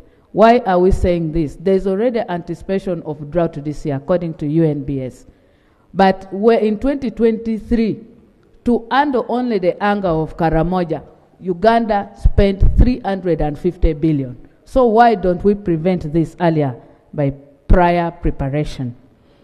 In addition, 50 billion be provided for coffee seeds and seedlings, and 3 billion for macadamia, 5 billion for cashew nuts, 5 billion for avocado, 5 billion for apple, 5 billion for soya, and 4 billion for sunflower. This will help us for the continuity, and as the President have been saying, we should have chura. We have to calculate. We have to have seasonal earnings, daily earnings, and annual earnings. Although MAIF have made effort to promote agricultural mechanization, that is under mechanization, the committee recommends that government should prioritize increased investment in agricultural mechanization to increase production and productivity of this sector if we want to move from subsistence to a commercial farming. In addition to that, 67 billion should be allocated to support the procurement and distribution of 1,518 horsepower tractors and 375 horsepower tractors in line with the plan of the sector. There's a program under the ministry that each sub-county should have a tractor and each parish should have an 18 horsepower tractor. That is the unworking tractor. Next is mechanization center, and this follows up equipping these areas.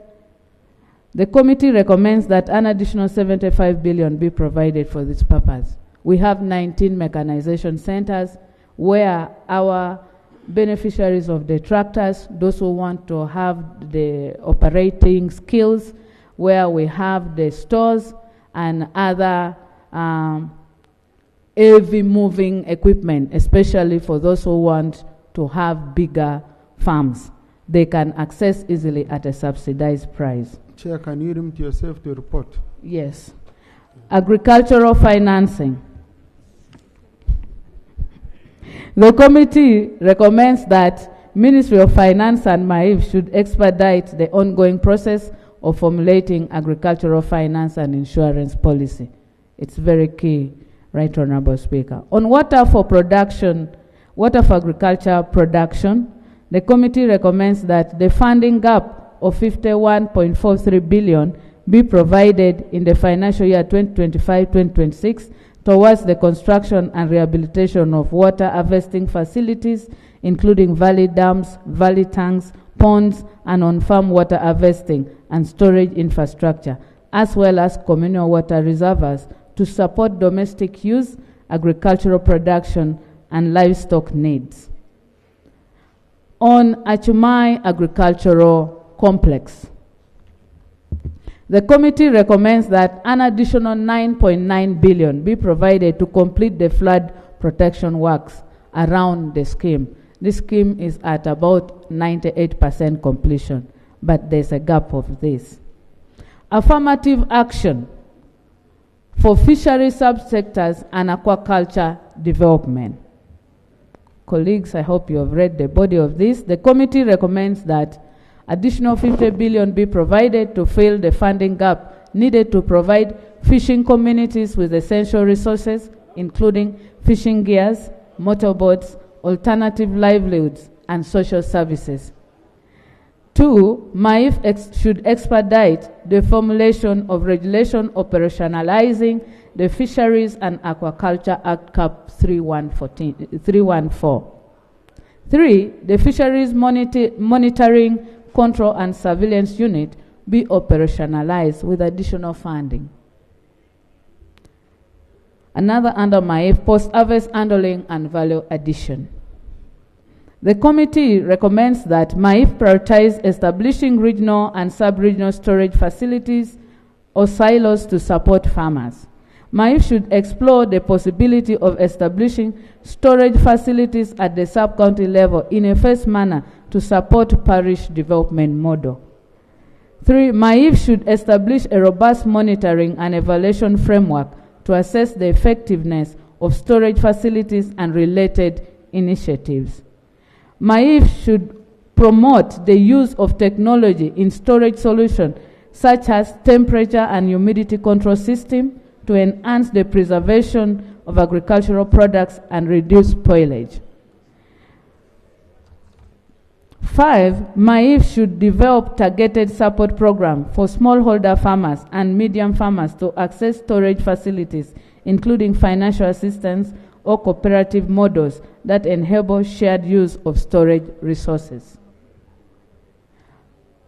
MAIF should prioritize the establishment and stocking of 2 national food and seed reserve facilities. This initiative will ensure a stable supply of essential agricultural inputs and enhance national food security, directly supporting the objective outlined in NDP 4.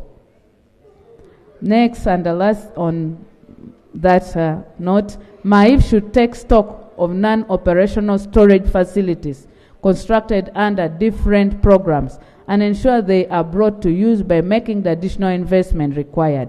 The committee recommends that 10.63 billion be reallocated for this purpose. Farmer education and media outreach. The committee recommends that an additional Uganda shillings of 2.52 billion be provided to support farmer education, which is put in the local language kusukuzas, media-based extension services. Wake up from sleep. Yes, that one. Vote 142. National Agricultural Research Organization. That's narrow. Under that, we have agricultural research infrastructure. The committee recommends that the shortfall of 13.14 billion be provided for the research infrastructure. Staff recruitment under narrow. The committee recommends that an allocation of 11 billion be provided in financial year 2025-2026 to facilitate the recruitment of essential staff for narrow. Areas under narrow. The committee recommends that 4 billion be allocated in financial year 2025-2026 to clear outstanding areas for narrow. Vote 125. That is NAGRIC. Research, genetics, and inspection and certification. The committee recommends that an additional Uganda shillings 35.77 billion be provided to support establishment of breeding and multiplication center countrywide, and another additional 28.5 billion be provided to boost production of livestock semen and liquid nitrogen. The committee also recommends that 36.78 billion be provided to establish and renovate livestock breeding and production infrastructure on government farms and ranches. Right Honorable Speaker, on 6 we have key unfunded and unfunded intervention that is in the table. I know members, you can read what is provided and what is not there. We also have in the table, that is 7, supply table of financial year 2025-2026. In conclusion, Right Honorable Speaker and colleagues, the agricultural sector is a key driver of Uganda's economy, employing up to 70% of the population, contributing half of all exports and 1/4 of GDP. However, it is not given the due attention when it comes to budgeting, as it is always allocated less than 3% of the national budget. Government should consider investing heavily in this sector, as the benefits of such investment benefits majority of the population.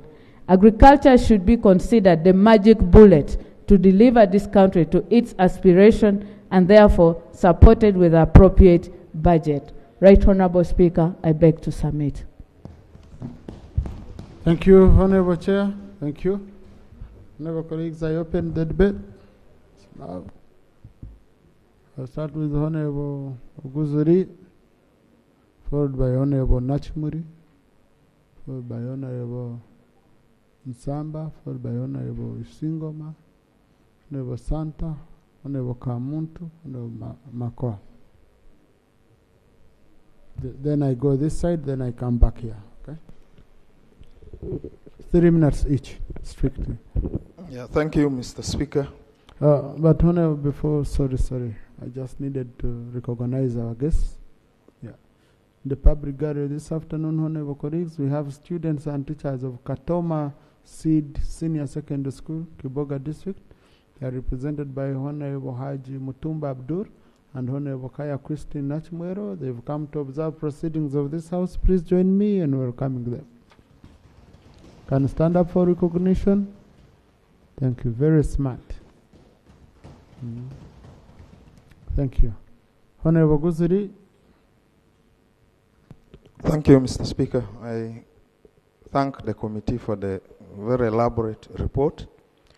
An observation has been made about the compliance of the proposed budget for the agro-industrialization program in relation to the National Development Plan 4. It has been clearly brought that there is a mismatch. That therefore means the budget is not complying with the NDP 4. So I don't know where the Minister of Finance is. I think this is a very important matter that must be addressed before we even move. 2, we know the contribution of agriculture. Ideally, each program should have brought to us their contribution to the GDP of this country. There are ministries that are very quiet on how much they are putting in the national coffers, and we have established agriculture as one of those doing a commendable work. Why do I say that? Sectors like coffee, crops, strategic crops like coffee, that contribute significantly, are often underfunded. For example, last year, coffee brought to this country $1.1 billion. Ideally, if we were concerned with generating more resources for this country, we would have put money in coffee research, we would have put money in coffee quality assurance infrastructure, we would have made sure farmers are supported. But this seems not happening. I would want to invite this House to pay attention to some of our strategic crops like coffee. by making sure we support research initiatives, by making sure disease-resistant seedlings are available to the farmers. We have been grappling with the issues of climate change. And the only way we can be able to confront climate change is if we invest in drought-resistant species. How are we going to achieve that? We need to be able to provide resources to the sector. We know most of our farmers are also facing problem of food insecurity. Across this country, we would expect investment. If I could Thank you. just finish this. Yeah, but only I said 3 minutes. Just allow me this. I wanted to drive the point on food reservoirs. Globally now, people invest in food reservoirs so that whatever little is produced can be kept safely, and whenever there's scarcity, we would be able to tap in that. So I think these are very key considerations we must make, but most importantly, the budget of agriculture needs to be aligned with what was in the NDP4. Only then shall we move ahead to approve this budget for this sector. Thank you. Thank you. Honorable Nachimuri. Thank you, Mr. Speaker. I want to thank the committee for the very good recommendations, especially in the fishery sector, where I come from. And I want to commend you for including fuel for the FPU in the operations on the lake. It is very unfortunate that some of our fishermen are asked for fuel on a monthly basis. It is supposed to be given to the FPU to carry out their operations. They say they don't have enough. So when you include that in the recommendation, we are grateful. But I'm also thinking this is robbery during broad daylight, because if you ask the people, you're supposed to do operations for money, it is unfair to them. Then also, Mr. Speaker, in the committee recommendations, you talked about seedlings, but I represent a fisheries community. They don't do, most of them don't do agriculture farming. They do fish farming, thank you, but they don't do crop and animal. Not all of them, of course, but I thought we would also get an idea of the fishermen being given fishing nets. You see, when you give the farmers seedlings, it is also important that you do not leave out the fishermen and women. I implore government to give the fishermen fishing gears, like the fishing nets, and also maybe reduce on the subsidize on the taxes on the fishing gears, like the engines that they use, because an engine now, Mr. Speaker, of 15 horsepower is about 9-10 million Uganda shillings one.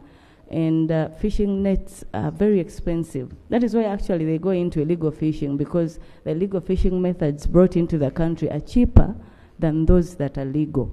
So if we could also implore government to ensure that the fishermen in Uganda are also considered, apart from the fishery fund that we are advocating for, also give them free fishing nets to ensure that also the fishermen are enjoying their life in the country. Thank you so much, and thank you, Honorable Speaker, for this opportunity. Thank you, Honorable Samba, followed by Honorable Singoma. Thank you very much, Right Honorable Speaker. Right Honorable Speaker, this is the first budget we are working on after the RAPEX bills that took us a lot of time here, considering when government promised that the end result is to have to save money. I want to hear from the chair and the minister about the savings made from the RAPEX, because so many agencies were rationalized. And I want to hear those savings, what happened to them? How are Ugandans benefiting from savings made from RAPEX? Right Honorable Speaker, we had the challenges with the functionality of this MAIF ministry. Can we get confidence that harmony has been created? Because Right Honorable Speaker, the information we get from there, they are fighting, they can't complete a meeting in that ministry. Fighting for this, fighting for that. I want to hear from the minister. How far have you gone with making this ministry functional in terms of, there is a lot of infighting, Right Honorable Speaker. I want to hear from the minister, how far have you gone in fixing that problem? Because remember, our biggest fear was the poor functionality of that ministry. Now, update this House on how far you have gone in ensuring that we are not going to hear the same stories always and always. Thank you very much, Right Honorable Speaker. Honorable Singoma, followed by Honorable Santa. Thank you very much, Right Honorable Speaker. I would also want to join colleagues in appreciating the chair for the committee, Honorable Linda, for a good report. Mr. Speaker, my attention is specifically drawn to the issue of seedlings. When we were just come in this house, Right Honorable Speaker, we used to get a lot of seedlings and to distribute to our constituents. This went on for about maybe 2 years, but since the inception of PDM, we have constantly been told that this role has been taken over by PDM, and therefore the Minister of Agriculture is no longer responsible. But there is a lot of shortage of seedlings amid this kind of dispensation. There is a lot of shortage of seedlings. Today, actually, my office is currently in the constituency, is currently inundated by constant requests from constituents of seedlings, which we cannot readily provide. So, Right Honorable Speaker, how do we proceed with this? Because the seedlings are not there. This is a planting season, and yet the role has been transferred to the ministry, to PDM. My second point is on this. Honorable, on that point. Yes. You propose, you get it. Because you see, we never provided a budget for seedlings to the ministry. So we shouldn't expect the ministry to give us seedlings when we never budgeted for them. Exactly. So your proposal should be that maybe provide money for seedlings. Thank you very much, Right Honorable Speaker. Thank you for argumenting my point. So you have heard from the Speaker. Can we find money? Can we find money, Right Honorable Speaker, for seedlings so that we can alleviate our people's misery? Because this is the planting season. It may be too late now, but better late than never. Let us put money in the budget for seedlings. The last point, Honorable Speaker, is on this. The last point, Right Honorable Speaker, is on this National Livestock Breeding Organization. Right Honorable Speaker, this organization, its activities have not impacted our Bunyoro sub-region at all. And this is very unfortunate because it means the area, has now some bit of deficiency as far as this, organization is concerned. May propose that the ministry considers decentralization of this organization to all regions in the country.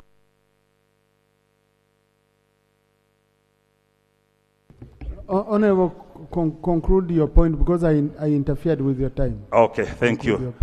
Thank you once again for being very considerate. Yeah, I was saying this National Breeding Organization is only headquarter based.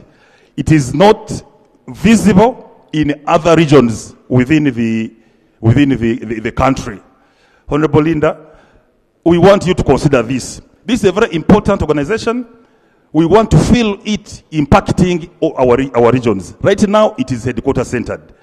That was my request, Honorable Speaker. Can we find money which can help us decentralize this organization to other regions within the periphery? Honorable Santa, followed by Honorable Margaret Makoa. Thank you, Right Honorable Speaker, for this opportunity. I thank the Chair for this elaborate report.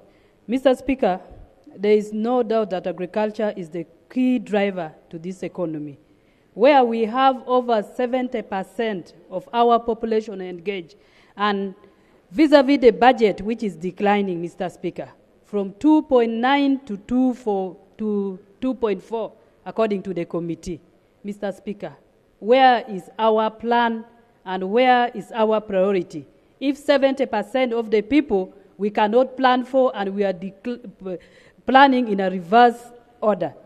Mr. Speaker, the chair was saying that there was a commitment. The country committed to 10% of the budget to agriculture during the African Union Extraordinary Summit on Comprehensive Agriculture.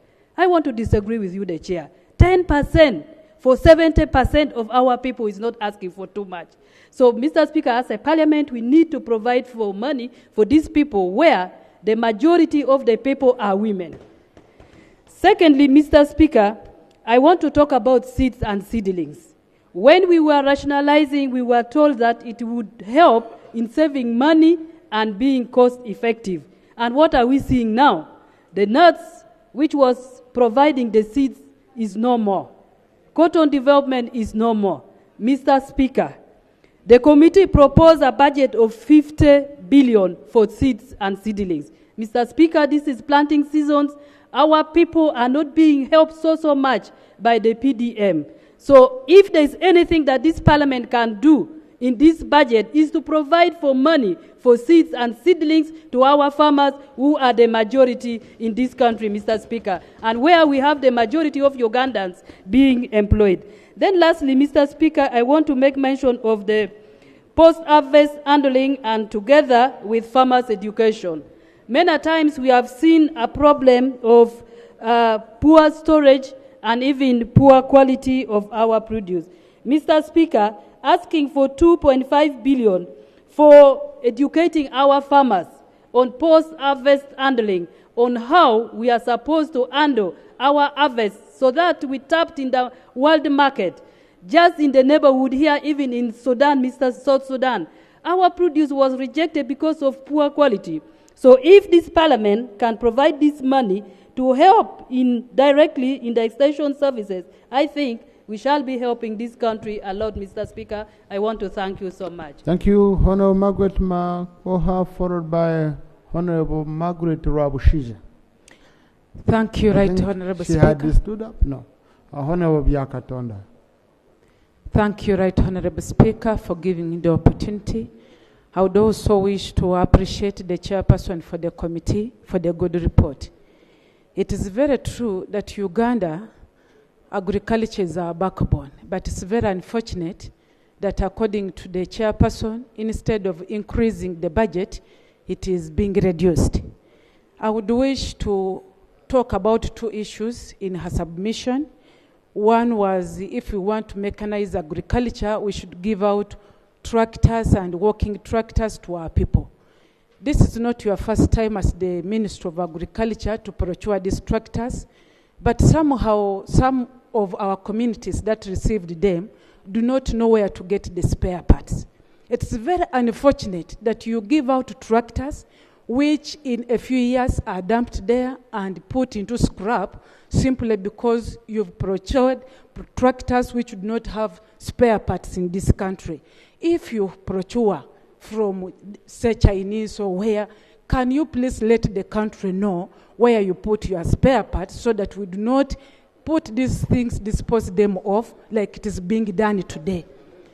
So that is one of my key submission, and also I represent Namayingo, which has Bukoli Islands.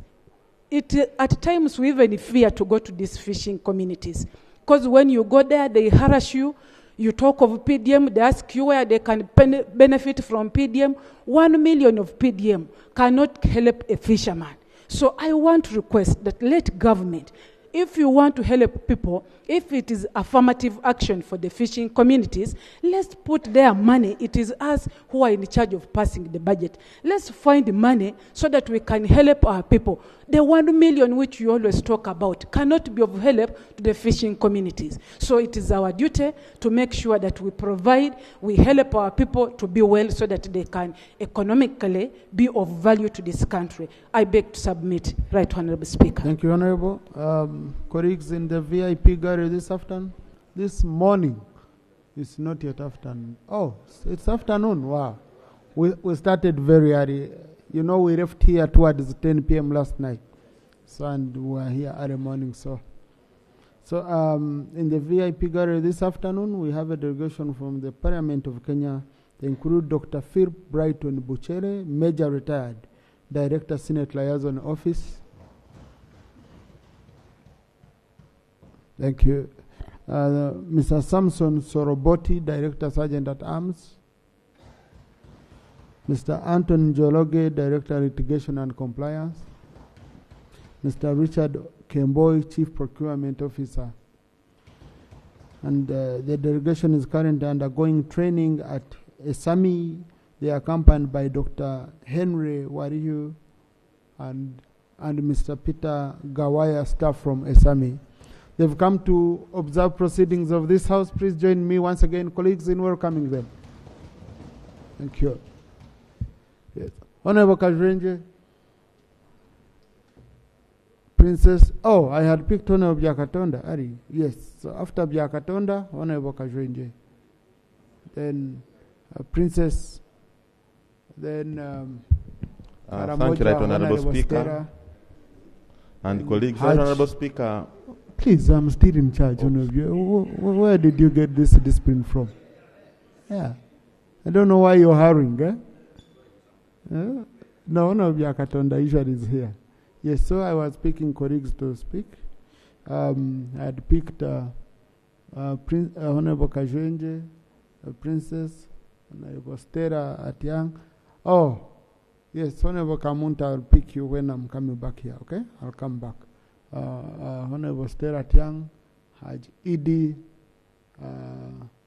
I'll pick Dr. Nsababuturo, then I'll pick Honorable Net Mugisha, pick Ginger. Then I do another round, Honorable colleagues, don't mind. Okay? So, Honorable Byakatonda. Thank you, Right Honorable Speaker. You know, when you talk about food, I got conditioned. Right Honorable Speaker, I would like to thank the Chair for the report. And Right Honorable Speaker, I think agriculture is quite crucial. Last year, the statistics said it that 70%, about 26 are employed by agriculture. And Right Honorable Speaker, government had a number of commitments. Under the Malabo Declaration, we committed that we shall be giving agriculture at least 10% allocation of the budget. But currently, we are still at 3.37%. 2.2, actually it is even 2.4%. So, Right Honorable Speaker, how do we promise people heaven, and yet we don't actually go to places of worship? We need really to be serious, Right Honorable Speaker, and do whatever it takes to prioritize agriculture. Right Honorable Speaker, you find that the issue here is that we need to talk about agro-processing, which you have only given 2.4. Now, what processing is there? Right Honorable Speaker, when you go to the villages last weekend, farmers have got money from PDM beneficiaries, but the problem is where they sell their products. I remember one of them coming with a cock, which they were selling at 15,000, but desperately they can even give it to you at 10. That demonstrates the issue of market access, Right Honorable Speaker. Then the emphasis here has been research and development, R&D. But we find that even our institution narrow, Chairperson has mentioned, it is even in areas And Right Honorable Speaker, I think the manpower is below 40%, and the funding gap equally is severely very low. Right Honorable Speaker, I think we need to move in this direction and ensure that we move. Because now, what happens, the commitment under Malabo Declaration, we said at least 10%, so it would even be at 15%, but 2.4. Right Honorable Speaker, I beg to move that we should really look at, if we want sustainability, if we want to increase the employability of our youngster, because globally Uganda has the largest, youngest workforce, and those are unemployed. And then the other problem, challenge, Right Honorable Speaker, when we're growing up and even up to now, in the schools, people who are culpable are normally given a punishment as agriculture, to go and dig. So our children have grown up thinking agriculture is a punishment for criminals. Do we really need to move and change the narrative so that at least we put it in our curriculum and ensure that at least we move? Right Honorable Speaker, I want to mention that as you are aware, as you might... Thank you, Honorable Kajenje. Thank you. Right Honorable Speaker, I'll address myself to 3 points. One, water for production. I'm happy that the 2025-2026 budget has for once addressed the pertinent issue with regards to agriculture. Climate change has robbed us of our usual rain patterns. We must rely on water that we already have in dams.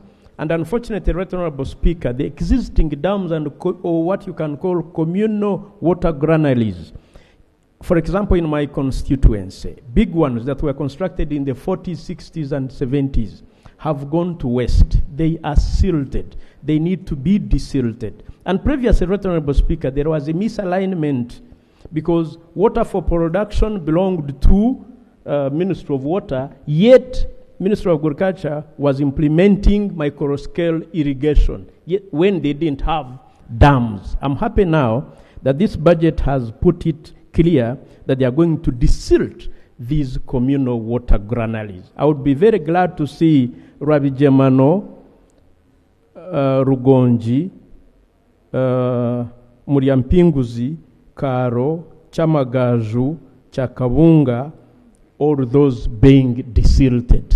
And with that, then you have a base, you have water to pump and irrigate the crops. 2, value addition. Having produced, we now need to go a notch higher and invest in value addition so that we can export processed goods. I'm happy that this budget is also addressing it. Lastly, aligning R&D with production. Research and development, Right Honorable Speaker, must be aligned with production. An example, our narrow scientists have come up with an anti-tick vaccine, which in essence is going to stop the cattle hemorrhage that we have been and stop us from spending colossal sums of money. But we do not seem to be budgeting for its production.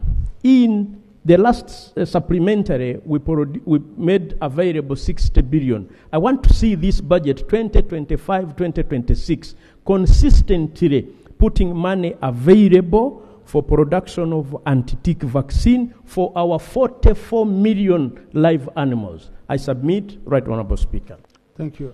But on that issue of antique, we also need harmonization. Please take your seat. Because we have 2 centers. We have the team of Professor Kawa, which receives huge billions also, and presidential affairs. Okay? And that's Secretariat, this science, STI, you know, Dr. Mseneros. Then you have NARO also. So how are the 2 harmonizing? Are we going to continue building 2 blocks from this aspect? I think we need to harmonize. And we know that now, since Makere you have developed, okay, and NARO has developed, maybe we can have 2 anti-tick vaccines, but under one entity. Princess Harriet Businge. Thank you, Right Honorable Speaker. I want to add my voice on those that have thanked the chair and the committee members.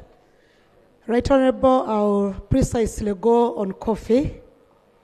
The committee, and of course the entire House, feels that we should have the coffee seedlings because it's what we are promoting as a country.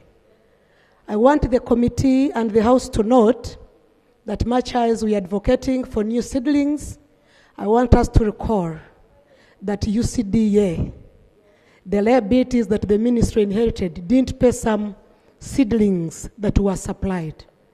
Hoima district still has those people that still demand from this government, especially my sub-county where I come from, Buanika. They were using them as beds. So we should find money as parliament to pay those people. It can't be proper that the government seems to be cheating the poor farmers. Secondly, Right Honorable, part of our area, the Albertine Graben, falls in my docket, Lake Albert. I want to thank you, Right Honorable, because you found time to host those communities here, and we really appreciate you, because what was there, the sentiments were like, Parliament does not care for the fishing communities, because we realized that they've actually lost their livelihood, Right Honorable. Those are fishing, gazetted fishing villages. Their only source of livelihood is on the lake, which lake has been taken over by the army. They don't access, and everything they use cannot match with the times.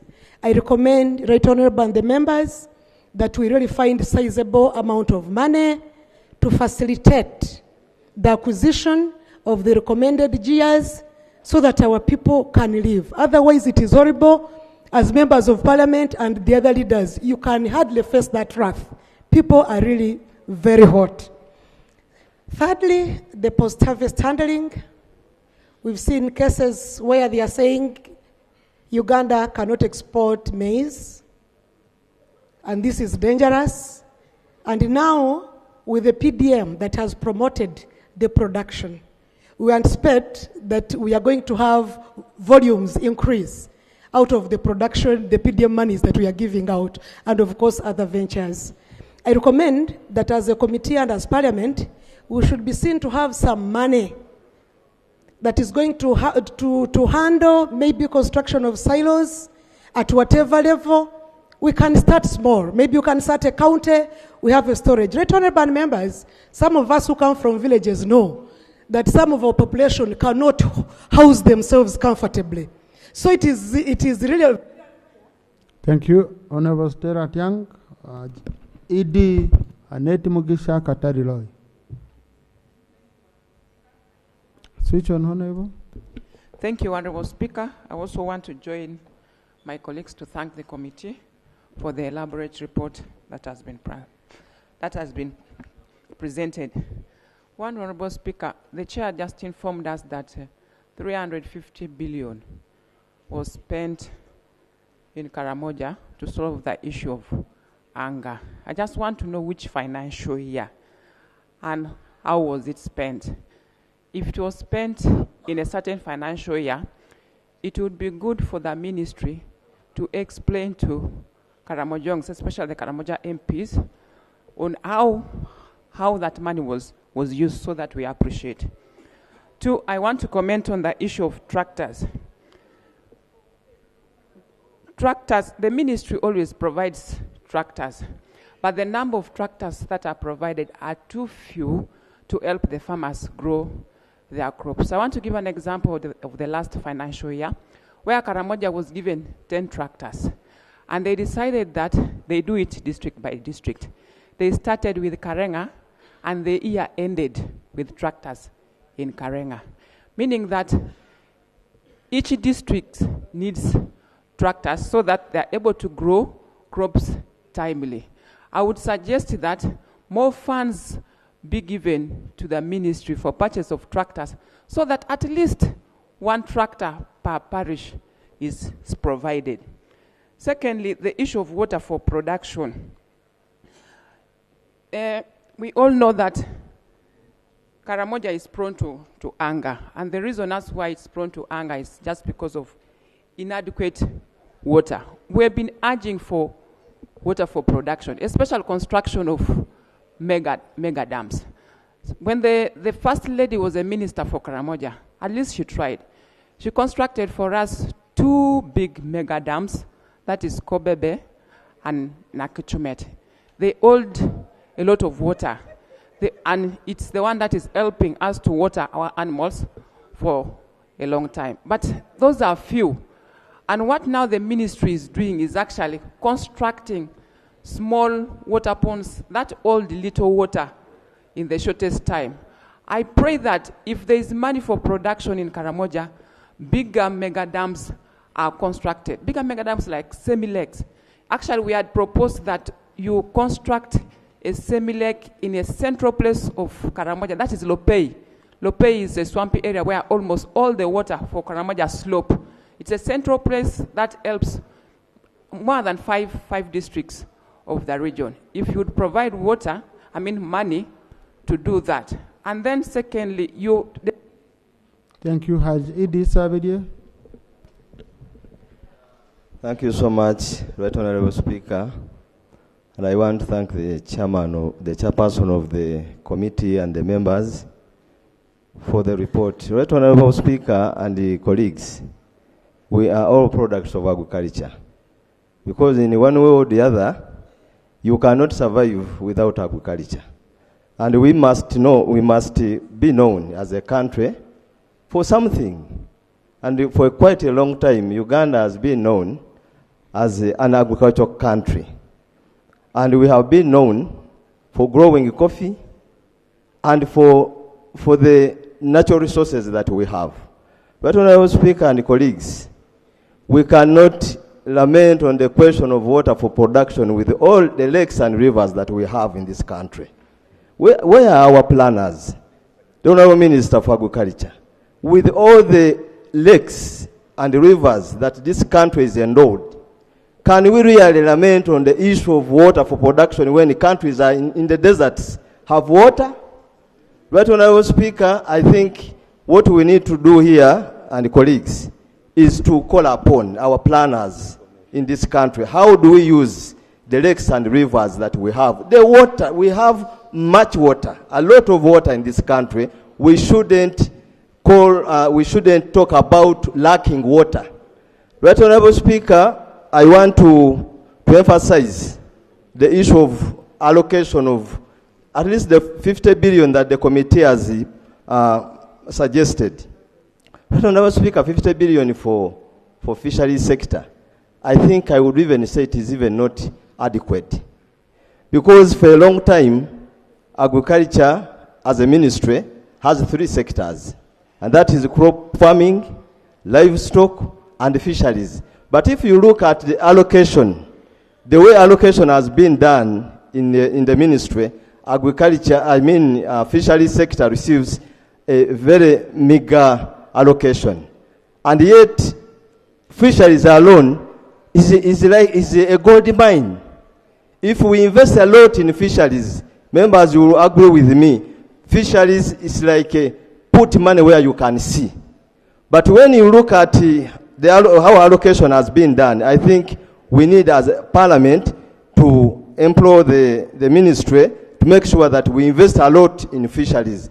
But Honorable Speaker and colleagues, we are aware how our fishing community has been going through. And this is being done as an affirmative action. If we are talking about creating an... Thank you. Honorable Net Mugisha, Honorable Katari Loy. Then Dr. Nsaba Buturu. Thank you, Mr. Speaker. I also want to add my voice to appreciate the Honorable Chair and the committee for the report. Mr. Speaker, mine is about areas of nursery bed operators. In 2022, the operators had a contract with the government to supply seedlings to the beneficiaries. But Mr. Speaker, up to now, these farmers have never been paid. And yet, vote 152 allocated 19 billion and 2 billion, respectively, to pay the nursery bed, the nursery operators. We don't know where the money went, Mr. Speaker. These farmers acquired loans from banks, from circles. The loans have accumulated a lot of interest. As I talk now, farmers have lost their properties to banks. Some of them are battling with cases in courts. We don't know what to do. Right Honourable Speaker, the nursery bed operators from Bushenyi have already petitioned your office, and I know it is there. They really want to be paid. But the unfortunate part of it, Madam Chair, I'm now, through Mr. Speaker. In her report, I've not heard about anything concerning paying arrears for our farmers. So would like to request you that you, at least if you are not paying in this financial year, incorporate these farmers in the next financial year. I thank you, Mr. Speaker. Thank you, Honourable Katari Loi. Thank you, Right Honourable Speaker, for giving this opportunity. I'd like to thank the committee chair and the members for the detailed report. Right Honourable Speaker, I agree with members that the agriculture sector or ministry whose budget should be enhanced. Right Honourable Speaker, on seedlings, the time we're giving out seedlings, our people are benefiting. But right now, it's a season for rains. Order. Colleagues, order. I can hear a lot going on. I don't know what's... Please, Honourable. Thank you, Right Honourable Speaker. I was talking about seedling supply. The time we used to supply seedlings, our people are benefiting. Right now, our people have no seedlings. With PDM, people are doing whatever they want, not necessarily buying seedlings. But on this same point, Right Honourable Speaker, when we look at, I agree with the committee that we should budget for the seedlings. The government should provide funds for the seedlings. But in this, Right Honourable Speaker, I request that sugarcane is included. Right Honourable Speaker, sugarcane by default belongs to the Trade Ministry, making it difficult or impossible to get benefits from the Ministry of Agriculture. So as we think about supplying seedlings, because I know we supply 40 and others, sugarcane should be included. Right Honourable Speaker, on tractors, Busoga is still waiting, or Ginger. Some areas have received tractors, but we haven't received. So I agree with the committee that we should provide funds to procure tractors, including Ginger. Right Honourable Speaker, on areas, it is embarrassing, to say the limit, that year in, year out, we come here talking about areas. People have supplied government, but they cannot be paid. These guys have gone to banks, they have huge debts, they have lost their property, but it's embarrassing for us to come here year in, year out, and we say government cannot pay areas. It is my prayer that government makes it her desire to clear these people. Thank you. Dr. Buturo. Mr. Speaker, sir, I have a deep regret that the committee did not mention anything regarding genetically modified organisms. This is a disastrous, Mr. Speaker, indication that those who are charged with managing affairs of our country are not concerned about our existence, our sovereignty. Why am I saying this, Mr. Speaker? There is a conspiracy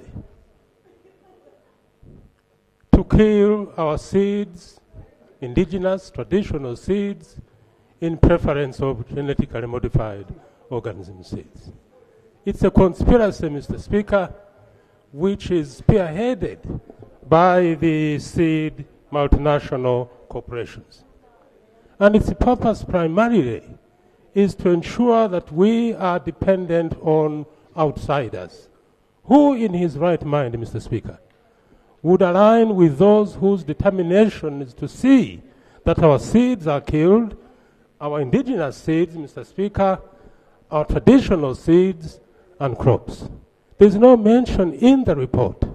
And yet, Mr. Speaker, it's to do with our existence. The idea that we become a market for others, and we accept to depend on seeds whose prices we have no control over. seeds that go along with pesticides whose primary purpose is to kill our soils. And I can say, Mr. Speaker, that many of our farmers today are witnessing decline in their yields. Soils are dying. But, Mr. Speaker, isn't it not right that the report should recognize this threat to our existence that clearly is intended to make us subservient, dependent, and losers of our sovereignty? Mr. Speaker, while I do commend the chairman for his report, I regret completely that we have failed to mention this issue of genetically modified organisms. Lastly, Mr. Speaker, a few months ago here in this House, I moved a motion which was urging government to promote, protect, and preserve indigenous seeds. And the House was in agreement completely. Not surprisingly, the ministry concerned has gone quiet over this. My indication... Conclude, senior. Switch on and conclude. My indication, Mr. Speaker, is that there is reluctance from the quarters concerned to ensure that we protect our seeds, we promote our seeds, we preserve our seeds. This is treacherous, Mr. Speaker, and must not be accepted. Thank you. Honourable, we shall be asking for an action taken report on the motion which was passed here. And, you know, it must be, we must have deliberate efforts. You remember when we had the GMO law here, we found nearly all our scientists had been paid for postgraduate studies by those same seed companies. So wherever you could touch, you find the people you're touching were mainly funded by Monsanto. By the way, just go in the Ministry of Agriculture, Naro, everywhere, you'll find the biggest funder for doctoral studies and postgraduate studies is Monsanto. We found it, and they confessed. So I think we need also to have a budget to develop our own scientists as a government so that they can be conditioned, you know, to think like Ugandans, not in support of their funders. That one is an open secret. It's an open secret. We cannot hide away from it. I had picked.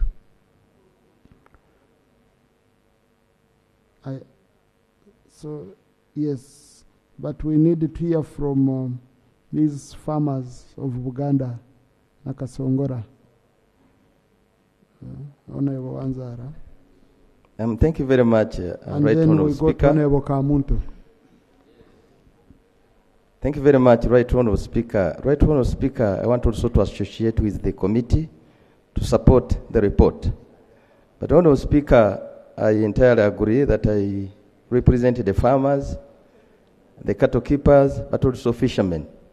I want to talk about the fishermen, Right Honorable Speaker. Last Friday, I was at one of the landing site in my area, but of course the fishermen had to tell me a number of things. But one of them, when you move around Lake Choga, Right Honorable Speaker, the landing sites, those ones who are bordering the Lake Choga, the Honorable Kupa and the others can bear witness that our landing sites have blocked by the water weed. You cannot access. So the fishermen are in trouble of accessing the lake. So my humble request would be that the committee should also think about putting a fund to unblock the landing sites. That's one. Secondly, Right Honorable Speaker, is that our farmers, especially the fishermen have gone ahead to register the cooperatives.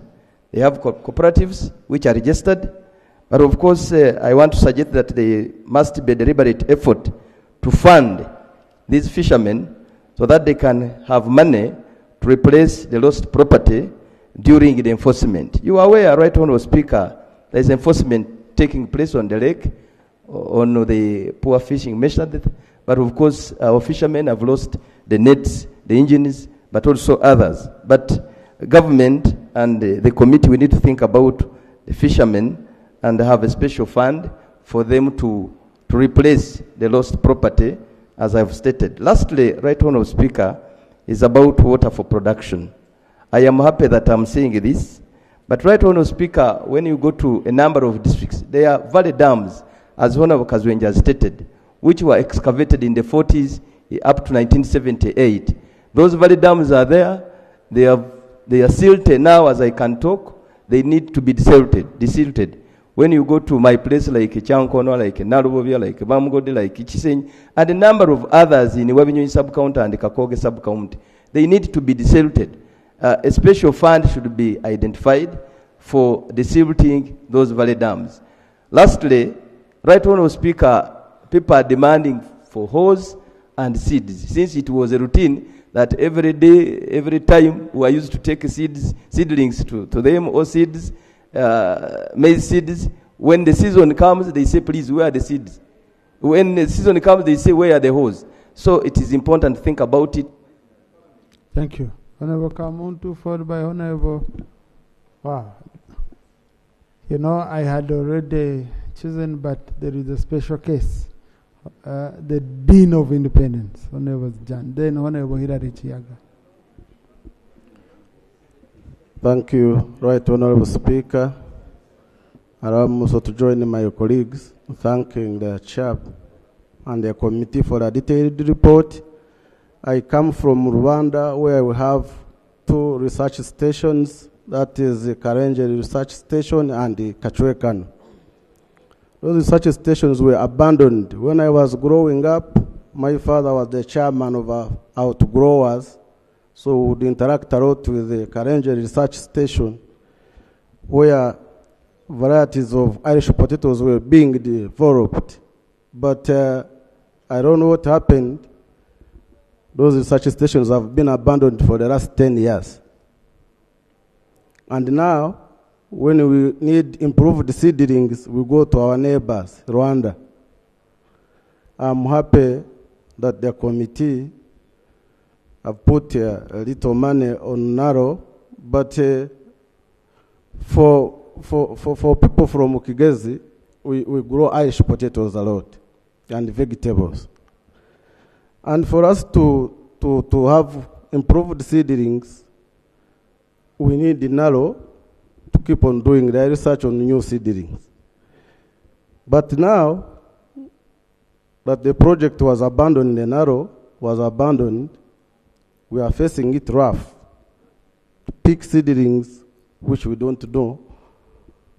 There are soil tests and other issues. So we are losing Irish potatoes in Kigezi because of that case. Right Honourable Speaker, in Rwanda, I have pygmies. They have never been considered in any program, special agricultural programs. This time I would love to see these people also included, because I'm tired buying them food every day. They are over 1,000. You buy them food, you train them, they ask you firewood, they ask you saucepans. But they vote. They are Ugandans, Right Honourable Speaker. They used to live in their environment in the Uganda and the Ichuya forest reserves, where they were evicted. So, Right Honourable Speaker, we need to consider our people, they are Ugandans, and train them in these agricultural. Thank you. Honourable John Ford by Honourable Hilary Chiaga. Thank you, Right Honourable Speaker, and I like to thank the Chair and her committee for a good report. Right Honourable, my focus is on the quality, even before we debate the interventions and the amounts therein, the quality of what is supplied, whether it is seeds, seedlings, stems, or animals, we need to consider quality against quantity. The challenge we are having, I have observed through the Right Honorable Madam Chair, is that when money is remitted, the deals start. The suppliers, the people who are contracted to procure and supply those seeds, stems, seedlings, animals, etc., they buy from within. And the quality is not regarded. So they supply seeds which are substandard, stems which have diseases, animals which are poor breeds. There was an intervention recently where MPs, I think, had 10 cows to supply in their different constituencies. The supplier assured recipients that the cows were in calf. Those cows were not in calf. The cows had issues, and the people who received them, some resorted to slaughtering them for Christmas because the animals had become liabilities rather than interventions that are productive. So as we think about giving money for these interventions, there has to be due diligence to ensure that the money, there is value for money. The crops, the seeds, the stems, the animals supplied must be of good breeds and high quality. I thank you. Thank you. Honorable Herere Chiaga and Honorable Kupa. Thank you very much, Right Honorable Speaker. Right Honorable Speaker, mine is an inquiry from the Chair on the 19 mechanized centers. I would love to know if they are operational, if the committee interrogated and found out they are operational, where they are located, because I've been asking most of my colleagues, many are not aware even where these mechanized centers are located. Lastly, Madam Chair, I would love to know how you went about to examine the quality of products on market and the regulation. How do we empower the regulating bodies, since we have budgeting for this year? Because most of the farmers are complaining about the poor products on the market. So we need to empower the regulating bodies such that we get rid of the fake drugs, fake inputs on market. Thank you. Honorable Kupa. Thank you, Right Honorable Speaker. Right Honorable Speaker, when we met with the Minister of State for Fisheries and the PS, the ministry promised to provide or to avail this House with the regulations after the law we passed. Right Honorable Speaker, it's over. We sorted that yesterday, Honorable. Thank you. If have delivered the regulations? Just go. We sorted that yesterday. What we need, Can check the answered. Yeah, we need the regulations because, Right Honorable Speaker, the issue that we raised at that we time. sorted that yesterday. Kind of go to another point because we shall be repeating ourselves. Most obliged. I'll cross-check. Thank you. Right Honorable Speaker, I was raising this because they have continued arresting fishermen from Kasilo and bringing them to be detained in Kamuli. I don't know why they can't detain them in Serere if they have made any fault on the lake. So, Right Honorable Speaker, it would help us. Right Honorable Speaker, on the issue of the dams desilting, I'm one of those who are supposed to have benefited from the desilting of dams. 2 years ago, the ministry came. You as a person or your community? As Kasilo County. Okay. As Kasilo County. All the ministers were there. We commissioned, but 2 years down the road, it is on and off. May I know from the minister when this project will be completed?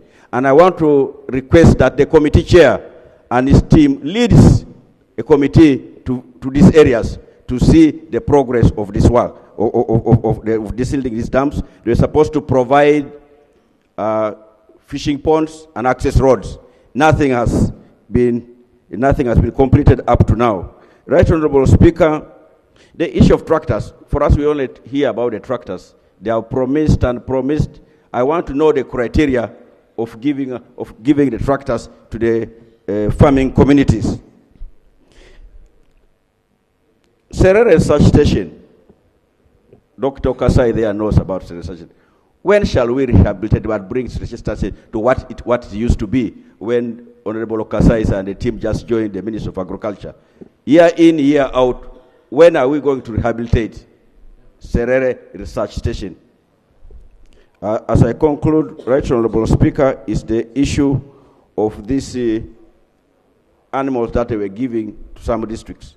My chairman informed me, following what the chairman of the debate has talked about. I don't know whether they check these service providers. How can they say they're bringing bulls for breeding and they bring a castrated bull? So how can that happen? I want you, Honorable Minister, get in touch with the chairperson. Thank you. Chotera, then Honorable Mayanja. Thank you so much, Right Honorable Speaker. I thank the Chair for the report, and I wish to add my voice on the issue of the areas for the coffee nursery operators. As of now, they stand at over 33 billion. This financial year, over 15 billion was released to clear some of these areas. However, only 14 billion was paid of those areas. Right Honorable Speaker, it is very important as we empower our people to plant coffee, and as coffee is a very important cash crop for export. However, these nursery operators are using their money. They are getting loans to ensure that we promote the planting of coffee as a project done by government. So I think it is very important that funds be allocated to clear the area so that they can go on with their businesses. Secondly, Right Honorable Speaker, the issue of funding the FPU to provide security on the lakes is very important, because as we speak now, there is so much insecurity on the lakes. However, as members of parliament, the fishermen are being asked for money to give fuel, and we have to come in because they are our voters. However, if government takes it on to ensure that they provide fuel to the FPU, the units, so they can do the works they're supposed to do on the lakes. Thank you, Speaker. Thank you, Honorable Mayanja. Thank you, Mr. Speaker, for the opportunity. Mr. Speaker, my concern is on post-harvest handling and value addition. According to the report, the ministry has allocated UGX at 10.63 billion for warehouse receipt system. Mr. Minister, we need a clarification on this. Is it an anomaly? Because warehouse, we are aware that these are supposed to be handled by the Ministry of Trade, but we can see you have already allocated, you are suggesting a UGX of 10.60 billion for warehouse receipt system. Instead, this money should have been allocated for storage facilities. For instance, in Nakaseke, even the whole country, our farmers are selling maize grains very cheaply, between 500 shillings and 700 shillings per kilo, because they are lacking storage facilities. Yet they are buying the so-called improved seeds very expensively. A kilo in Nakasek, they are buying it at between 20,000 to 50,000, which is very expensive, a kilo of maize seed. So I think, Mr. Speaker, and the whole House, I suggest or I recommend that this 10.6 billion should be allocated or reallocated to storage facilities, starting from the level of the sub-county to regional or even at the sub-regional level. Thank you. Chair, climate change. Thank you very much, Right Honorable Speaker. I want to thank the chair of the committee for the submission and for the report. And on this, I want to say this. One, it is true that 70% of our people are involved in agriculture, and majority are smallholder farmers who are feeding Uganda and feeding the world. So these farmers need a lot of support. Incidentally, a good number of them are actually women. So in all our undertaking, as far as agriculture is concerned, let us support these smallholder farmers with technology, including small-scale irrigation, post-harvest handling, and storage. I think that will be very important.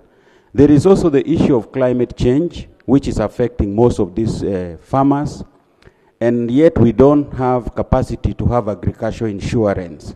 So the government should be in position to support these smallholder farmers with insurance so that in case of losses, they don't give up agriculture.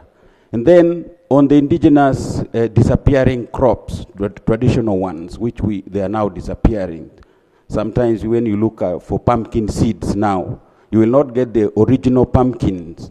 So why don't we also invest in seed banks to protect our indigenous community? We should have seed banks where people who want to plant indigenous can access that. And then on the trade, you are aware that the European Union has put the deforestation law. We need two things. One, we need to have trade negotiations with the European Union so that it should not touch us so much, but at the same time we should create market locally, including negotiating with the international community that these refugees we are hosting, they should buy food from here than bringing food from elsewhere. That will also support our farmers. And another negotiation is on the issue of that the law should come gradually, not abruptly. Then finally, bulk water transfer is needed in Uganda to support agriculture. Some of this will require that we go to regional communities so that we can have this bulk water transfer that can support agriculture. Finally, infrastructure. Climate smart project in agriculture, and also we have the oil seed. Without good infrastructure, we are not going to encourage these farmers to promote agriculture. So we need to address this quickly so that I really want to implore the chair to comment on the climate smart projects which is coming and also the oil seed infrastructure. Thank you very much. Thank you, Right Honorable Speaker. Right Honorable Speaker, I also want to join my colleagues to thank the committee for the good report. Yesterday, when the Honorable Minister of Finance was presenting a motion for this budget, he indicated that there are 10 priority areas, 10 budget priority areas, and one of them was expanding irrigation for agricultural stability. Right Honorable Speaker, this points to the issue of water for irrigation. According to the report, the committee has noted that we require 120 billion to ensure that we provide water for production. And what is provided for is 68, and we have a deficit of 50.1 billion. Right Honorable Speaker, I want to beg that since irrigation is one of our priority areas, we should be seen to fulfill what we intend to achieve. That we need to look for funds and provide for the whole 120 billion so that we can fulfill our priority areas under this budget.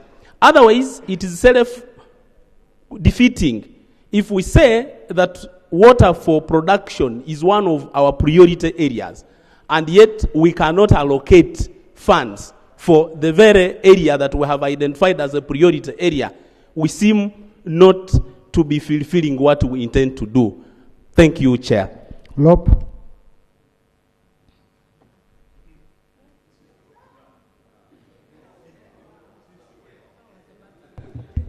Thank you, Right Honorable Speaker. Allow me to thank the chairperson for the Committee of Agriculture. Right Honorable Speaker, this brother of mine, Ngopeke, want to distract the acting leader of opposition. Right Honorable Speaker, The committee was concerned about the underfunding. Look, may I request you extend a little bit, yeah, so that you be more audible. Oh, yeah. Thank you. Just away a little bit, yeah. Thank you. Right Honorable Speaker, I've been saying that the committee was concerned about the underfunding of the agricultural sector. The 2.4% vis-a-vis the 10%, which as a government, we are part of 3 declarations. The one of the Maputo Protocol, which we signed in the 2003, and the Marabo Declaration 2014, and the recent one of the Kampala Declaration of 2025. It is challenging, aware that as a country, 70% of the population is employed in the agricultural sector.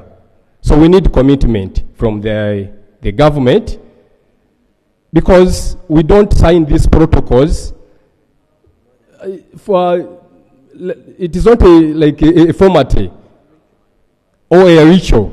So we need commitment from government so that we fund the agricultural sector, which employs the biggest population in the country. Then 2, Right Honorable Speaker, the issue of mechanization, agricultural mechanization.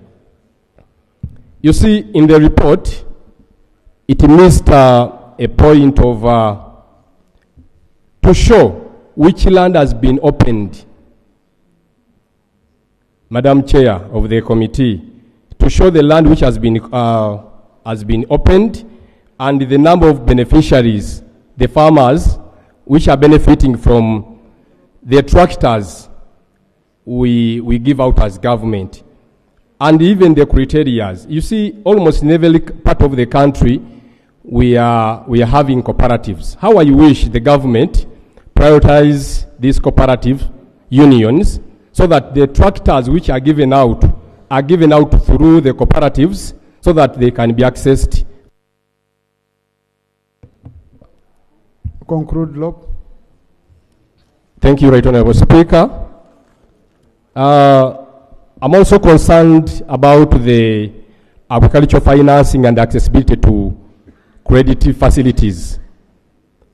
We took a resolution here in Parliament, and the government should act on that resolution which was taken by Parliament. And the resolution was saying that the government should establish an agricultural bank whereby the farmers can be availed by affordable credit facility.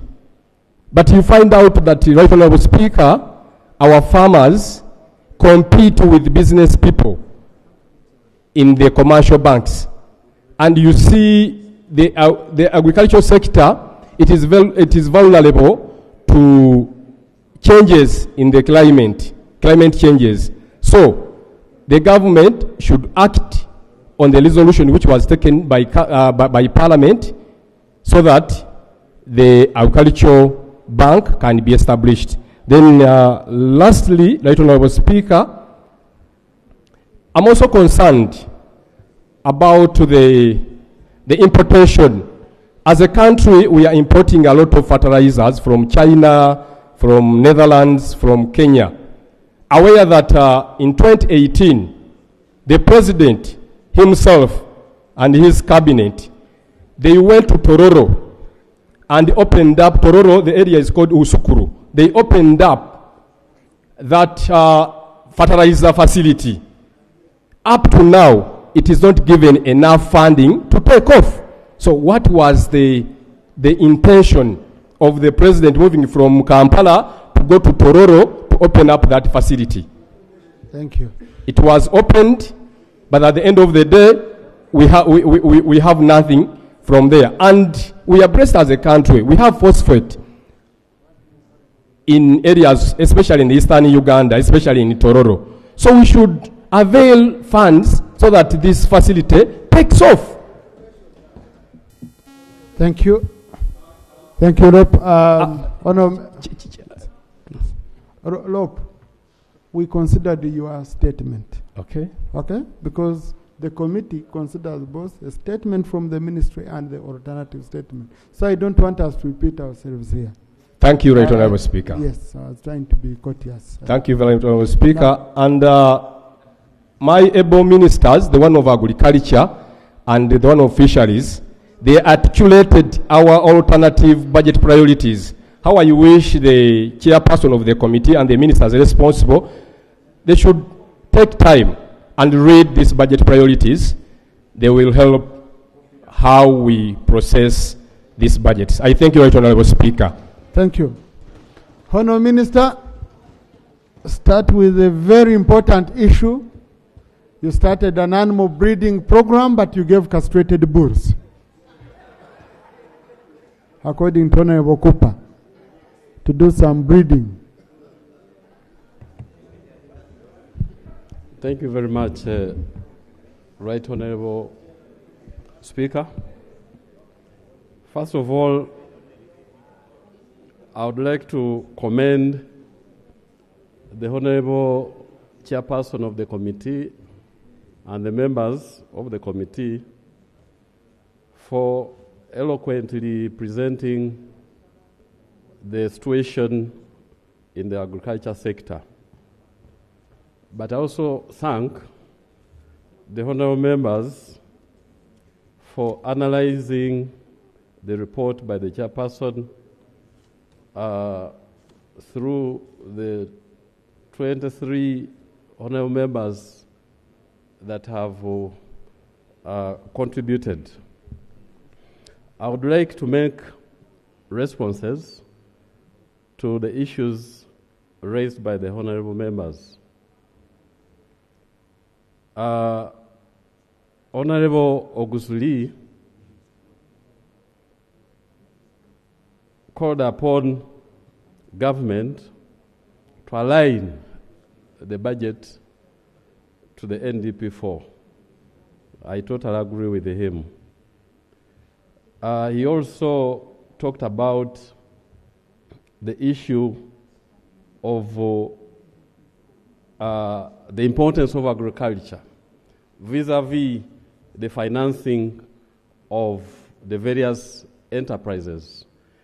He gave an example of coffee that brings in a lot of revenue to the country, but is not adequately financed. I just want to correct Honorable Guzuli that actually in the last financial year, the foreign exchange that this nation received from coffee is not 1.1 billion US dollars. It was 1.6 billion US dollars. So it's even bringing in more than what you thought, although we are still exporting raw coffee. But you are right, these enterprises are receiving inadequate financing. Honorable Nachimoli Helen commended the committee for providing a recommendation for more support to the Fisheries Protection Unit, and I agree with you. On the issue of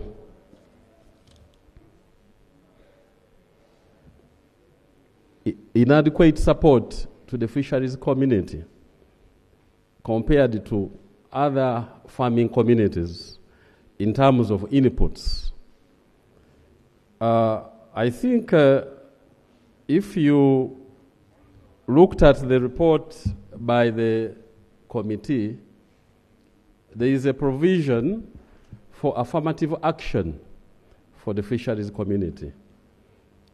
What we request of Parliament is to support our proposal that a special fund or a special budgetary provision be made for the fisheries community as an affirmative action. Honorable Nsamba requested us to talk about the savings made from RAPEX. Honorable Nsamba and the honorable colleagues, for those who attended yesterday, the Ministry of Public Service, the report for public service and local government was presented. And the same question was raised. And the Minister of Public Service informed the House that RAPEX is still work in progress. And the Ministry of Public Service has not yet completed the exercise, and at this stage, we are not able to determine how much we have saved. And that was the answer from the public service, and I associate myself with that response. And then, Honorable Nsamba, you wanted to get confidence that the fears that were expressed here during the debate on RAPEX have been addressed by the ministry. Specifically, issues to do with the capacity to absorb the agencies that were brought back to the ministry. I wanted to report to the House that the agencies that came back to the ministry are settling, and the progress is good. The progress is good. As for the issues of harmony that you mentioned, I'm not aware about cases where meetings cannot end without fist fighting between participants. I'm not aware of that. The ministry is functional, and the agencies that were brought back to the ministry are settling in well. The progress is good. Honorable Isingoma Patrick, you talked about seedlings. That the population is demanding for seedlings, but the ministry says funds were taken up, funds that were meant for seedlings are now in PDM. Yes, that is true. And we have had expressions of this concern from across the country. And this is why we made a proposal that some budgetary provision be made for seeds and seedlings and stocking material, most especially as we cross to the new policy environment where government is no longer distributing agricultural inputs to the population. And our proposal is part of the report that has been presented by the committee, and our proposal was upheld by the committee. So we request for your support so that some money is provided for in the budget.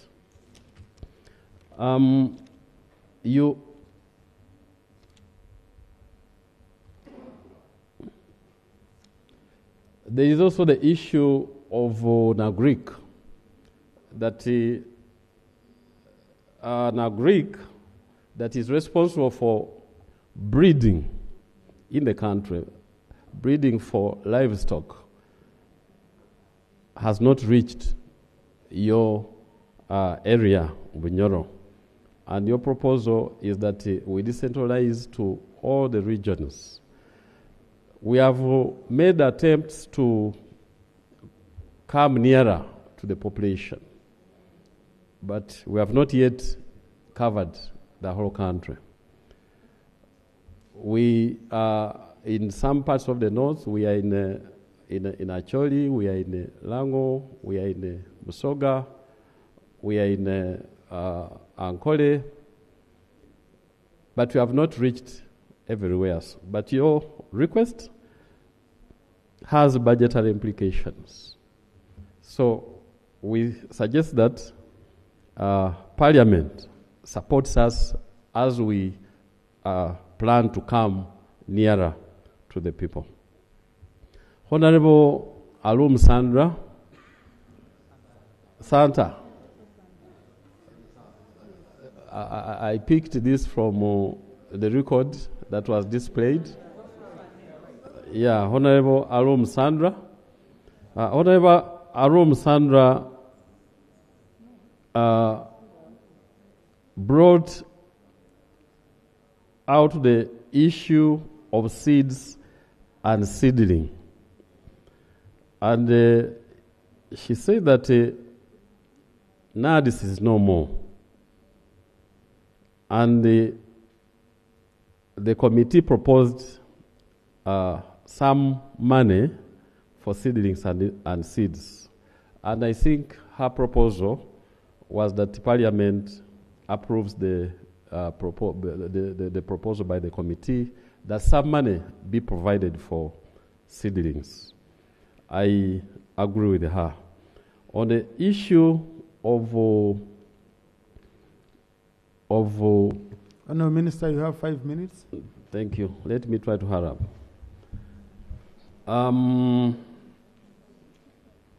Honorable Makoha Margaret, tractors are distributed, but the country is not told where to find spare parts. This is the rationale of the 19 mechanization centers that the Honorable Chairperson talked about. And let me combine this with another Honorable member who asked where these mechanization centers are. The 19 mechanization centers, according to a decision of Cabinet, are in the sub-regions of the country. All the sub-regions. We are supposed to establish one mechanization per sub-region. For example, Busoga, Bukedi, Bugisu, Sebei, those sub-regions that correspond with the old districts at independence. And I think those are 18. The 19th is supposed to be a national referral mechanization center located at Namalere. So are they operational or not? We have started on the journey of establishing those 19 mechanization centers. So far, we have only 5 in place. But even those 5 are not fully equipped. Some of them are not fully constructed. So it is work in progress. And for example, in Imbale, there is one that we started, and we are still constructing and equipping. Another one is in Rango, in Agwata. Then another one is in Chiriandongo. Another one is in Mpiji to cater for the areas near Mpiji. Then another one is in Busoga, specifically in Iganga, but we are just starting on that one in Iganga. So our plan is that in each of those mechanization centers, there will be spare parts for the tractors that we distribute to the country. We shall not stop at that. We shall also train mechanics, tractor mechanics and technicians. We shall also train operators of these machines in those mechanization centers. On the issue of the fishing community, that they are not supported, I think I've already addressed that. Honorable Biakatonda, you talked about the Malabo Declaration. I think this is for all of us because this House has the mandate of appropriation. So we need to progressively increase the budget for agriculture in view of this. Honorable Kajwenje, communal water facilities that are silted. Yes, we have made a proposal, but as I said earlier, it is a budgetary matter. So we need to address it together. Aligning research and development and production. For example, the anti-tick vaccine. The anti-tick vaccine, we have made a request for funds for mass production of this vaccine. And we hope that we shall get those funds.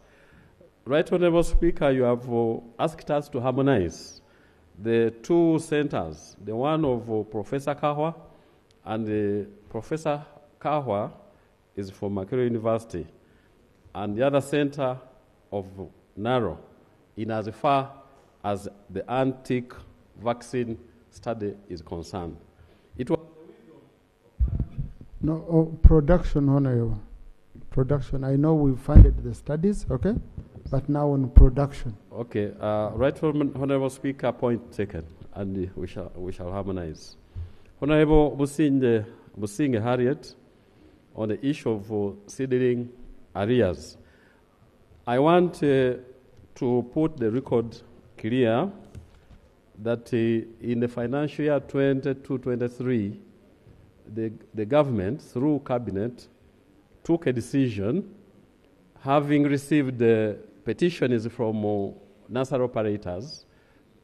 Cabinet took a decision to buy seedlings for tea and coffee from those operators, because the operators were complaining that when the government stopped distributing seedlings to farmers directly, at that time, government did not warn the operators that such a policy was in the pipeline. So they had prepared massively for big procurement by government. So cabinet took a decision to buy all those seedlings from the operators on condition that the operators accept to be paid in 3 financial years. And the operators agreed. So we got the seedlings worth 71.8 billion for tea and 37.4 billion for coffee. And the Ministry of Finance was supposed to phase the payment in 3 financial years. The Ministry of Finance has been providing some funds, and we have made partial payment. Now, unfortunately, these areas are not provided for. My request to this House is that you intervene and funds are provided to clear these areas. The Honorable Minister, this is a matter we handled here with the Minister for Finance, Honorable Kasaija, and he had promised 2 years. I remember here on the floor. It was supposed to be 2 years. Thank you very much, Right Honorable Speaker.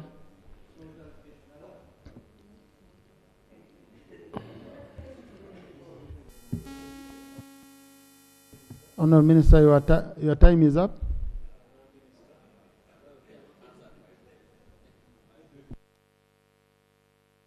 That is if you're going to answer the one of giving castrated bulls.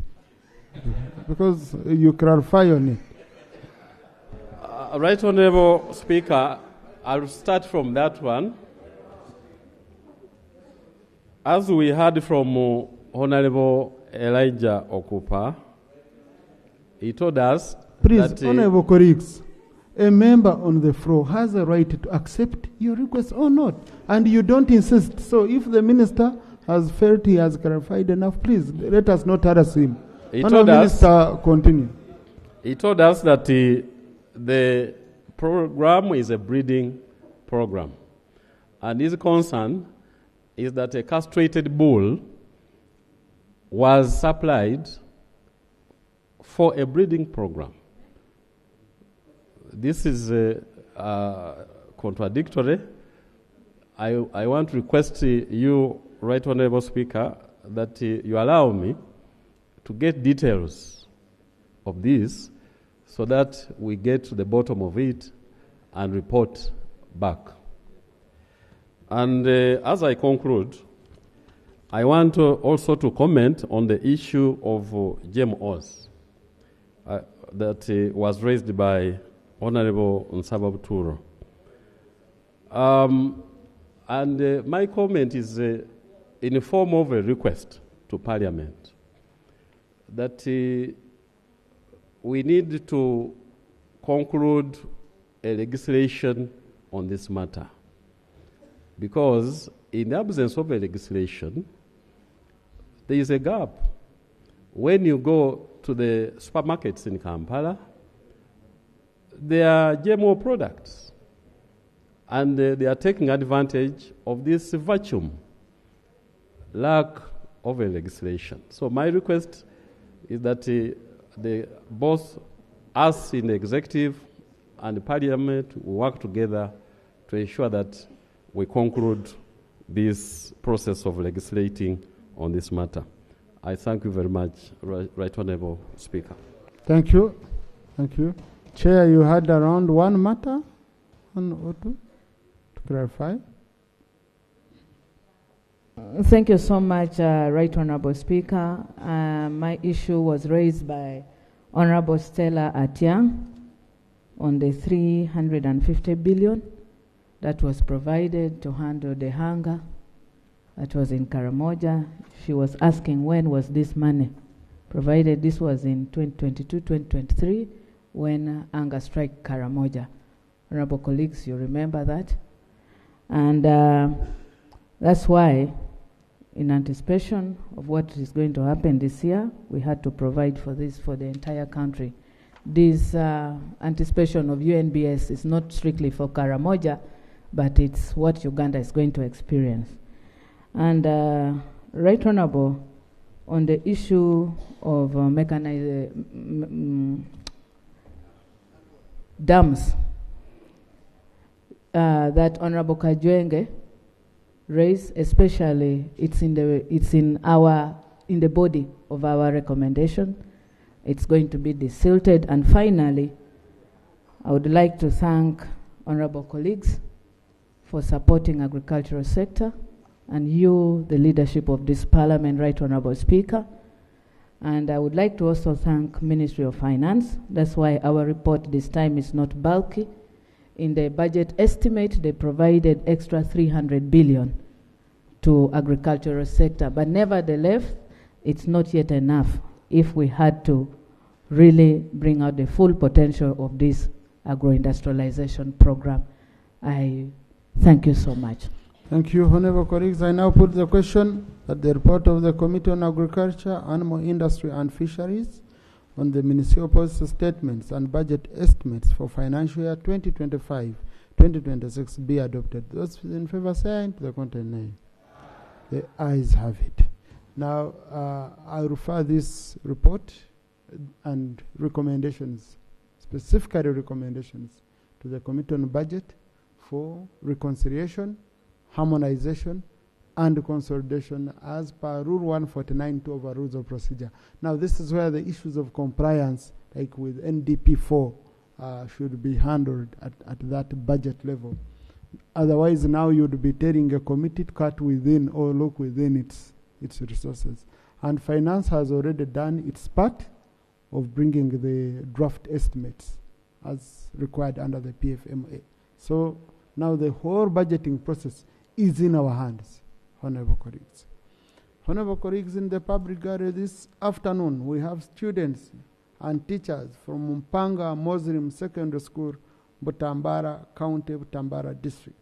They are represented by Honorable Mwanga Chivumbi and Honorable Nari Aisha Kabanda. They've come to observe proceedings of this House. Please join me in welcoming them. Thank you. Next. Item 3.2, Committee on East African Community Affairs. Chair, you have 15 minutes. This is one vote. Let's do it, colleagues, and then we break off for lunch.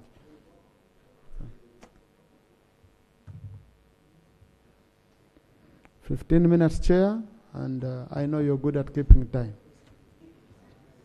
Mr. Speaker, sir, permit me, first of all, to congratulate you for setting a national record when 2 weeks ago you visited the Pearl of Uganda. And that was in my constituency. And you raised over 1.7 billion Uganda shillings, a record that has not been broken. Mr. Speaker, in case any members want to know what the Pearl of Uganda is, it is Kisoro district, Mr. Speaker. This is where Churchill stood and made that famous declaration that Uganda was the Pearl of Africa. And also, Mr. Speaker, I see Honorable Okupa feeling bad about it, that it wasn't Kasiro. And certainly not Kasiro, and I don't think Mitoma would compare anywhere, Mr. Speaker. The scenic beauty of the Pearl of Uganda is unparalleled. Mr. Speaker, that aside, permit me to lay on table a report, minutes, and related documents of the Committee on East African Community Affairs on the Ministerial Policy Statement for financial year 2025-26 for the Ministry of East African Community Affairs.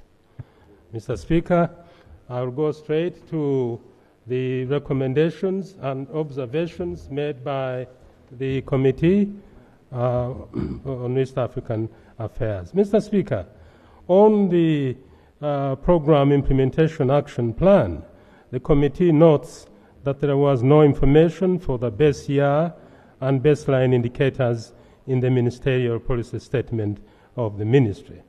And so the committee recommends that this issue be brought to the attention of the Ministry of Finance and Economic Development to review the program budget system to allow incorporation of the baseline year and indicators on the system.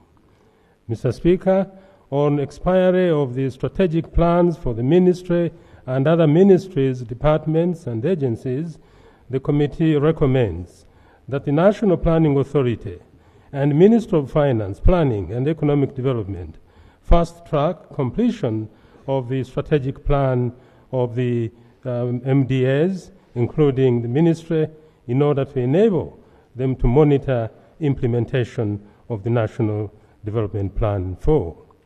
Mr. Speaker, on limited awareness about the existence and benefits of East African community integration, the committee makes several recommendations.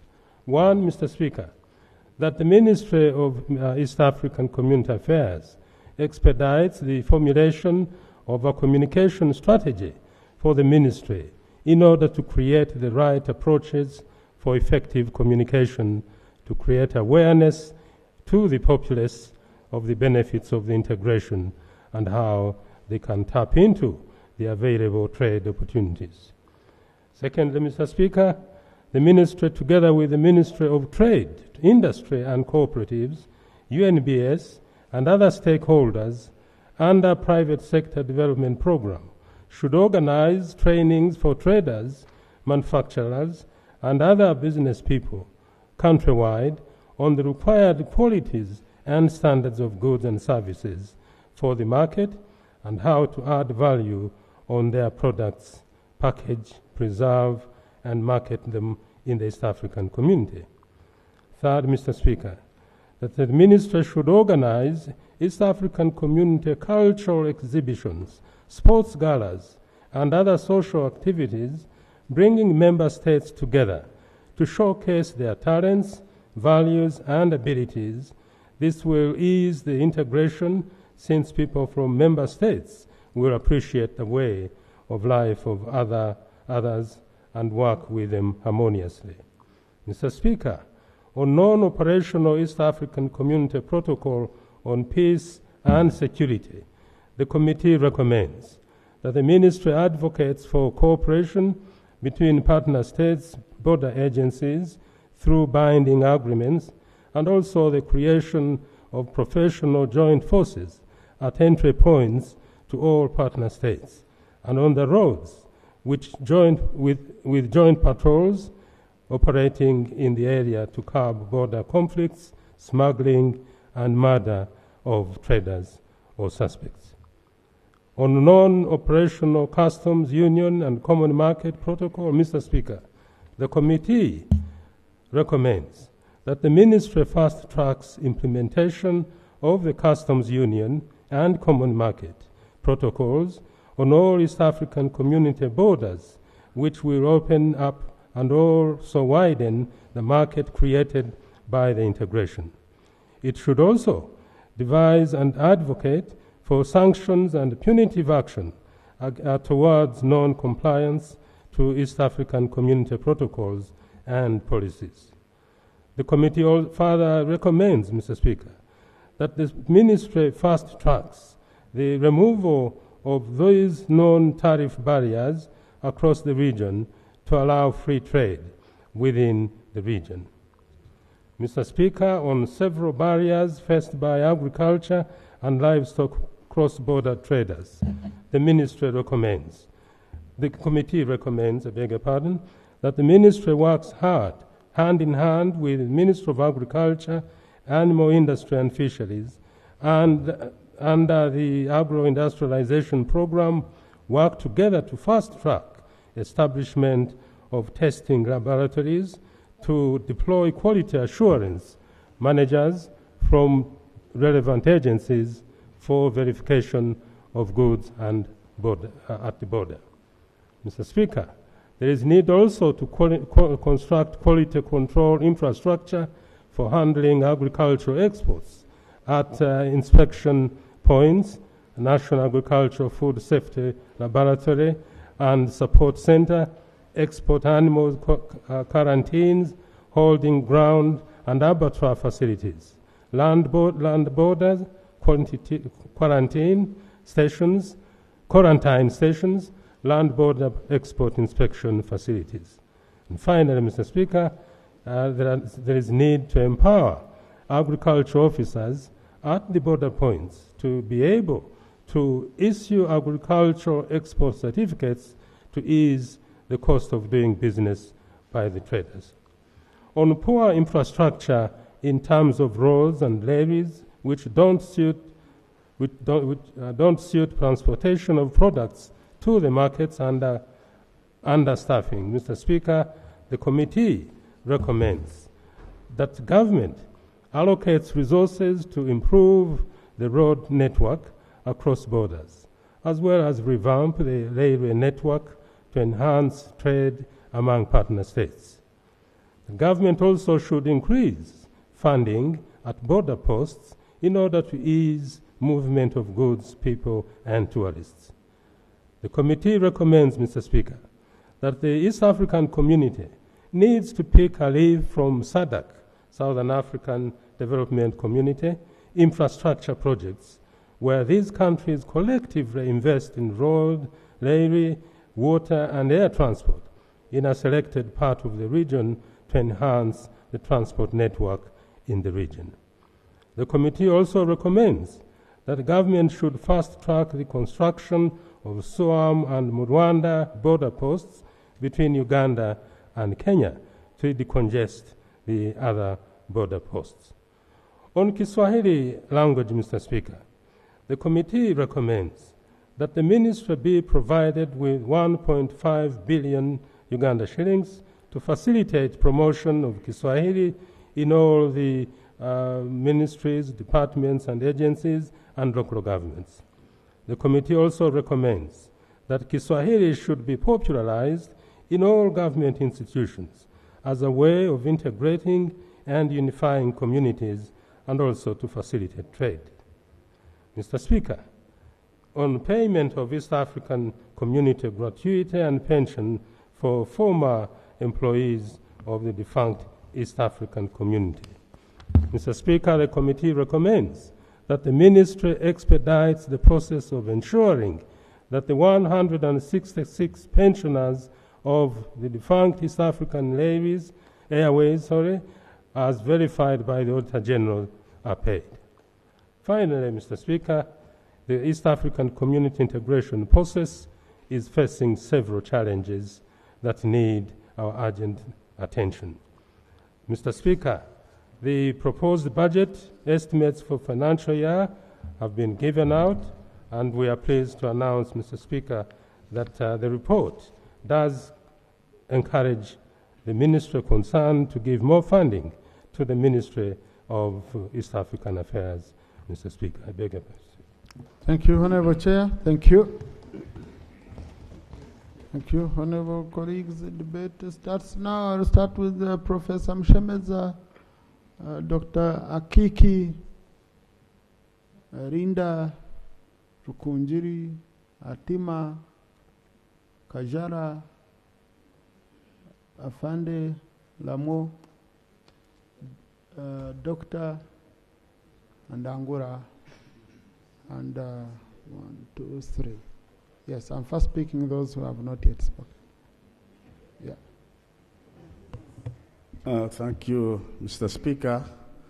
I also want to thank the chairperson of the committee for a well-articulated report.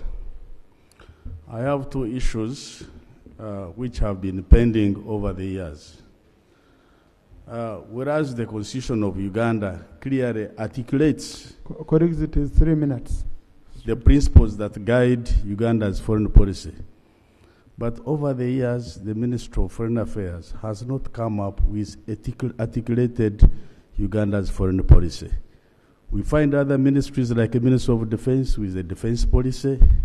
And these issues was also raised during the days of NEPAD and African peer review mechanism of not having an articulated document on Uganda's foreign policy.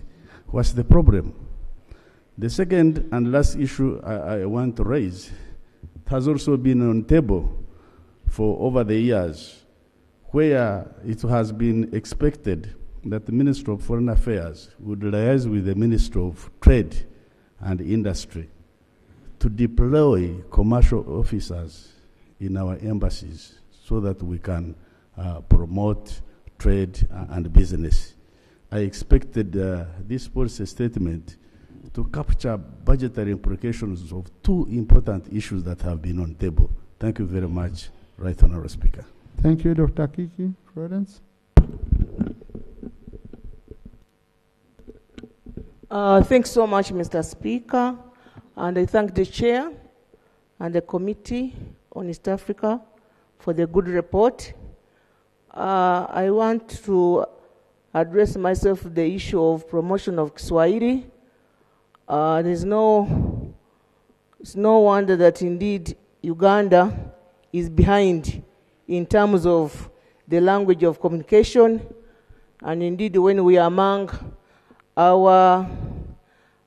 in East Africa or Tanzania or Kenya, Ugandans are always seen talking English, while our counterparts are talking Swahili, we feel left out.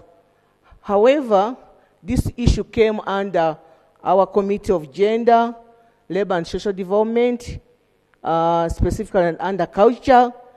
We discussed it, and it was even under an act of Swahili, but we pushed the Swahili issue to the Ministry of Education. And this brings me back to the issue of program budgeting. While up to now we have failed to understand the issue of program budgeting, and we are still under sector.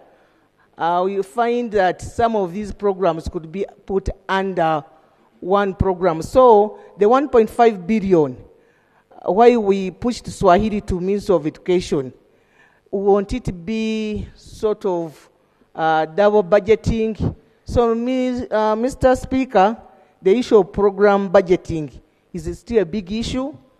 There are programs that should fall under one sector, so that we budget. If it is water for production, you find water everywhere in every sector. You know, we still need, I don't know whether we need a whole workshop on program budgeting. So 1.5 billion to the Ministry of East African Affairs, then there is a Swahili in education, I don't know what. So, can we take it to Ministry of Education? Are you the right sector to handle this? I stop here. Thank you.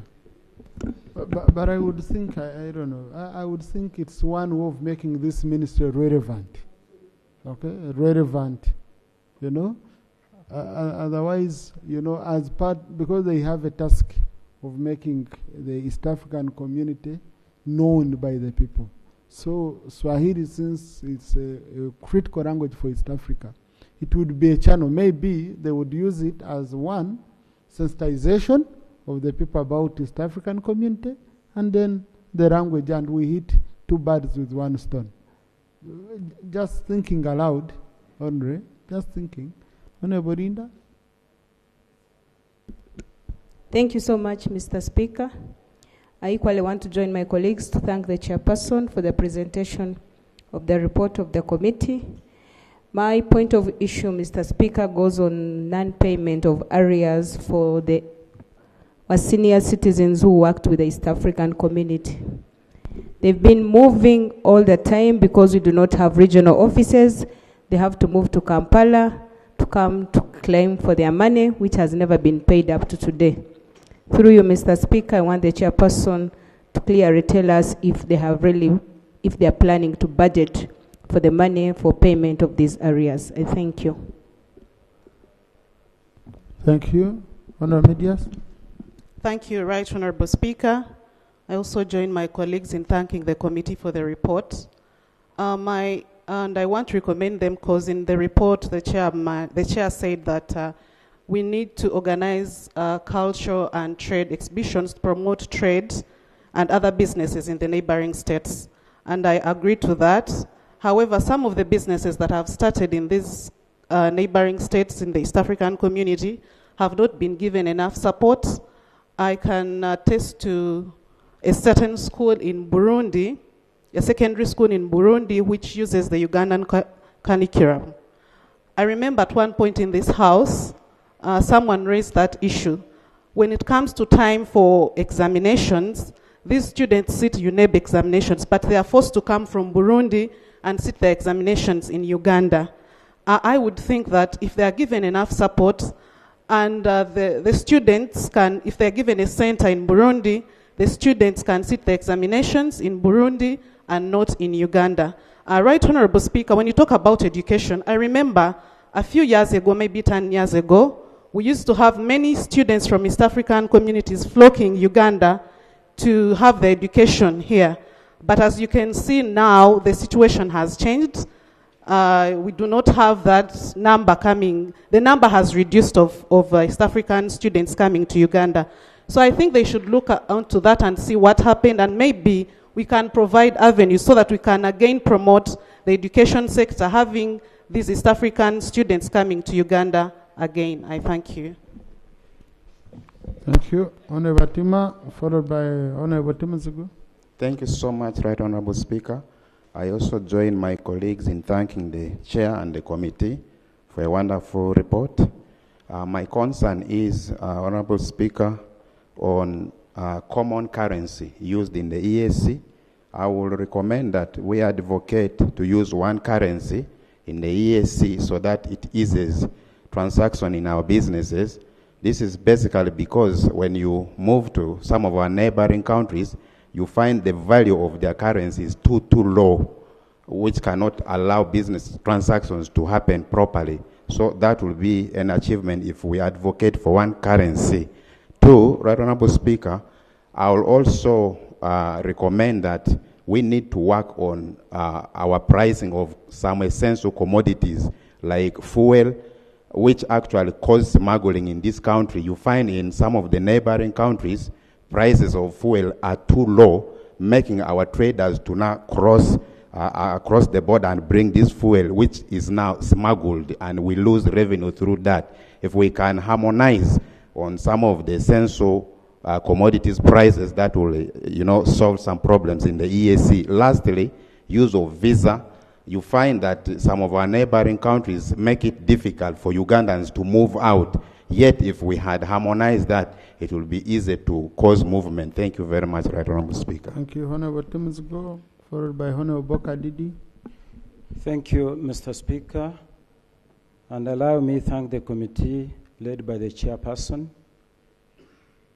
Mr. Speaker, when this community was established, at the beginning and even its rejuvenation, the aim was to make sure that there is political and social cohesion. Secondly, we wanted to have trade within the community so that we do not lose a lot of money as we import from very far away countries. But at the moment, people in Congo can speak Swahili. I don't know how it jumped to Congo and left Uganda. I don't know how Rwanda can speak better Swahili than Uganda when it is very far from Kenya. So, Mr. Speaker, the recommendation of the committee that Swahili should be encouraged in all government agencies and departments is very important. And Honorable Akiki was talking about taking Swahili to education. It is a cross-cutting issue. Because like Parliament now, there is no way we can benefit from education. We have to use our own budget to make sure that we learn Swahili. Other ministries have to use their own budgets to make sure that they learn Swahili. What does it mean? That each and every department, each and every ministry should budget for Swahili. What am I proposing? I am proposing that for this budget, for the coming financial year, let's make sure that each and every department, every ministry, including Parliament here, we budget for Swahili, so that we have a Swahili teacher, another department, another ministry, so that at least we can start. As we teach Swahili in schools, we also go ahead learning Swahili, because we cannot wait, since we have to negotiate as we trade, since we have to negotiate politically, to make sure that we have political cohesion in East Africa. Thank you so much, Mr. Speaker. Thank you, Honorable Bokadidi, followed by Honorable Bangura. Yeah, thank you, Mr. Speaker, for the opportunity. I want to start by appreciating the committee chair and the members for prioritizing the recommendations, fast-tracking the payment of the gratuity and pensions of our servicemen who served in the defunct East African community. Mr. Speaker, many of these gallant men and women have died. Many are very frail, poor, and desperate. The earlier we fast-track the commitment of resources to pay the gratuity of these senior citizens will go a long way in improving their livelihoods. Secondly, Mr. Speaker, the 350 million people in the East African community, we have a duty to secure their health and well-being. Diseases have no boundaries. The COVID-19 pandemic taught us a lesson that within the East African community, we have different approaches to responding to public health emergencies. We urge the East African Community Ministry to work closely with the Ministry of Health and the Ministries of Health within the East African community to strengthen the East African community regional public health systems for us to be able to respond to public health threats, particularly at the ports of exit and entry in our porous borders. Thirdly is portability of health insurance services. Mr. Speaker, ladies and gentlemen, within the East African community, Uganda seems to be a loner in failing to provide for its citizens a health insurance scheme. Kenya has, Tanzania has, Rwanda has, Burundi has. We look forward to, through the East African Community Ministry, the IALA, as well as the Ministry of Health and this National Assembly, to ensure we fast track the national health insurance, and we have a provision for portability so that when I fall sick in Nairobi, I'll be able to use my health insurance card from Uganda. And very finally, Honorable Speaker, portability and mobility of labor. Our young men and women in Uganda are looking for job opportunities. Studies by the World Bank and other institutions that have studied labor productivity look at our human resources. Thank you. Honorable Angura. Thank you very much, Right Honorable Speaker. Allow me also to thank the chair of the committee and the members for the report. Without repeating what my colleagues have said, I represent a border constituency where Kenya is a stone throw away. However, I want to emphasize that even along the border corridor, the benefits of the EAC have not been appreciated very much. So I want to request that let's continue to sensitize our people, provide for barazas such that our people know that the benefits are for all of us. And that leads me to an issue of movement of people along the border. Many times when we cross to Kenya and you're moving back casually, maybe with something in a kavera. Here we start fighting with our revenue authority people and you're referred to as a smuggler. So the issue is the limits of how much at least someone can move within the borders is something that has been discussed time and again, and it encourages the brotherhood when you move and you are able to come with a kavera, and the same happens with these people. That will continue to emphasize our relationship as we move to strengthen the EAC. Our colleagues have spoken about Swahili. At one point in time, I spoke Swahili here, on the floor here. It should start with us. In some instances, when you speak English and you are across the borders, those people are suspicious. They think it is only through speaking Swahili that they can appreciate what you're telling them. So it is high time we emphasized on this and we continue to allocate resources such that Swahili can become a language that is appreciated by all of us and is spoken freely, starting with us here. Tafadhali tuanze kuongea Kiswahili hapa, it will help us to strengthen this institution. I thank you very much, Right Honorable. Thank you, Dr. Okuro. Honorable Rebiambo. Not in the parliament. Not in the house. Thank you very much, Mr. Speaker, sir. I would like to join my colleagues in thanking the chairperson of the EAC committee and the members for the good report. Mr. Speaker, sir, I would like to comment on the border with Southern Sudan and Uganda, where my constituency is.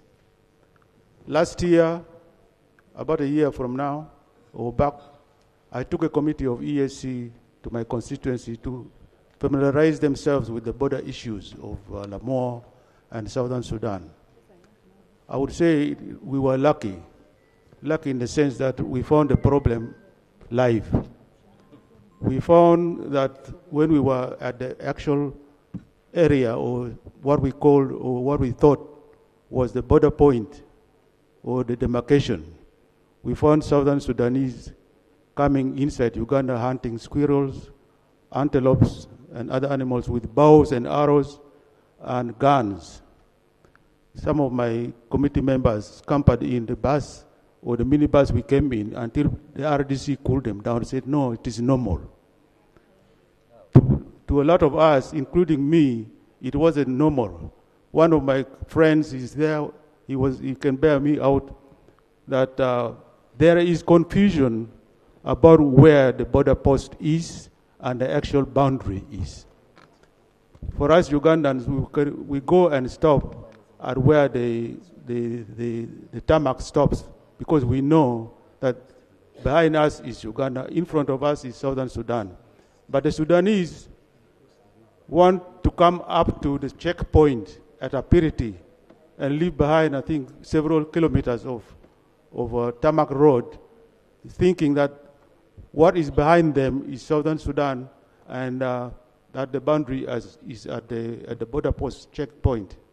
Now, I would like the committee to work hard to try to work with the authorities in charge to put some signposts indicating that you are entering Uganda or you are entering Southern Sudan. I beg to submit. Thank you, Honorable Rebiambu. Procedure, Chair. No, Honorable, you don't access a microphone without my permission. Yes, and you know, whenever that happens, I don't accept any point. Yeah. Thank you so Yes, much, Honorable. Right Honorable Speaker. I also want to join my colleagues to thank the Chair for the report. Sometime back, around April last year, the committee members on East African Committee came to Mbarara and met with the former workers of East African Community about their arrears and gratuity. Since that time, I've never had anything concerning about their plight. I want to know how that issue is going to be handled, because very many people come to my place, they meet me and ask me about their money. Recently, they told me they wanted to write a petition to bring to your office. But I want to thank God that I've gotten the chance that the Chair has given out the report, but I did not hear anything, any concern about those old people that worked for East African Community. I thank you. Thank you. Honorable Zijani, you had a procedure matter?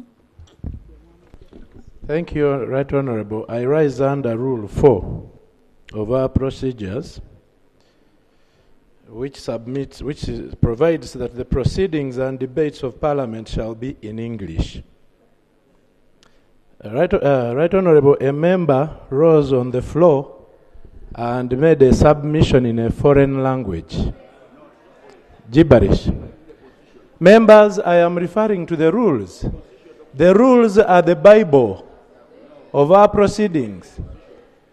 So the member rose, Right Honorable, and spoke a language which is foreign to the House, and wouldn't it be procedurally correct that you rule that what he has submitted be expunged from the record of the House until such a time as to when it will be procedurally correct to speak a different language? It's the same as I would speak Lusoga.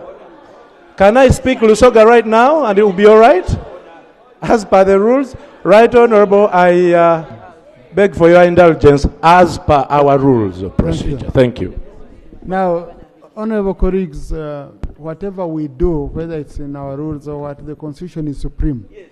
And the Constitution provides for 2 languages. So it's us, we cannot align a Constitution to our rules. We must align our rules to the Constitution. So that's an anomaly in our rules, which we should correct. Otherwise, I don't want to come here and conflict with the Constitution when I'm a presiding officer. Yeah. Though I must confess that I don't know what he said because I don't know Swahili, so I should be among the Port Goat School as soon as possible, and I'm going to do that. Okay? Yes. Honorable Anifa. Thank you, Right Honorable Speaker.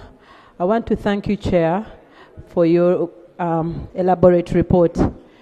Right Honorable Speaker, mine is about the treaty, the East African Treaty.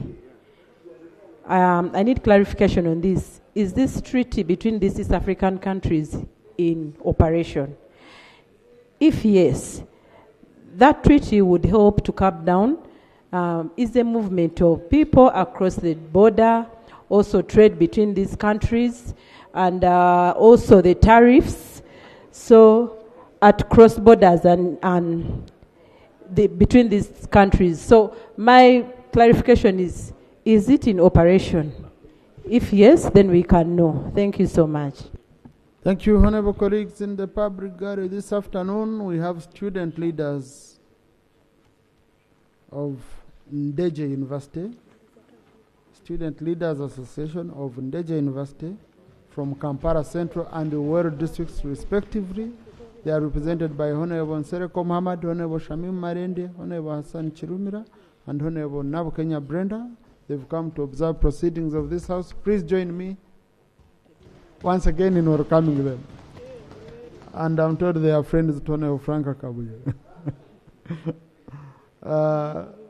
Honorable colleagues, also in the public gallery, we have students and teachers of Ngogwe Baskerville Secondary School, Buyikwe County South, Buyikwe District. They are represented in Parliament by Honorable Baiga Michael Philip Rurume, Dr. and Honorable Mutasingwa Diana Nankunda Kajenyi. They've come to observe proceedings of this House. Please join me also in welcoming them. Thank you. Honorable Chirumira, Honorable Matovu, and then Honorable Dr. Pio. Thank you, Chair. And I want to thank the Chair of the committee for the report. Right, Honorable Speaker, the Chair did allude to numerous possibilities that the East African community is offering, among which are trade and security. But there is a consideration that I want to bring to the attention of the Chair, basically about harmonization of the education system across the East African community. And then perhaps mutual recognition of the academic qualification to aid in employment across the East African members. I want to call the attention of the Chair to think about which policies could be drawn to facilitate Ugandans to compete for similar employment across the East African member countries. I want to thank you, Chair. Thank you. Honorable Dr. Pio. Thank you very much, Right Honorable Speaker. I too commend the committee for its work and for the very many recommendations that are well aligned to the NDP4. But Right Honorable Speaker, I've noticed that there are a number of, down the years, there have been a number of very important actions and commitments and follow-up actions as well that the community, in our case, Uganda, committed to undertake. But in some cases, some of these commitments, some of these actions fall through. And in this case, I would like to draw your attention to page 13, where the committee rightfully underscore the importance of a committee, a joint committee that was agreed upon last year in September. A committee that was meant, or that is meant, to oversee the implementation of border policies, as well as the implementation of emerging issues across the borders. But I've come through the report and also the MPS. Perhaps I did not, I wasn't very exhaustive of it, but I did not see any follow-up action. A joint committee was supposed to have been put in place or agreed to.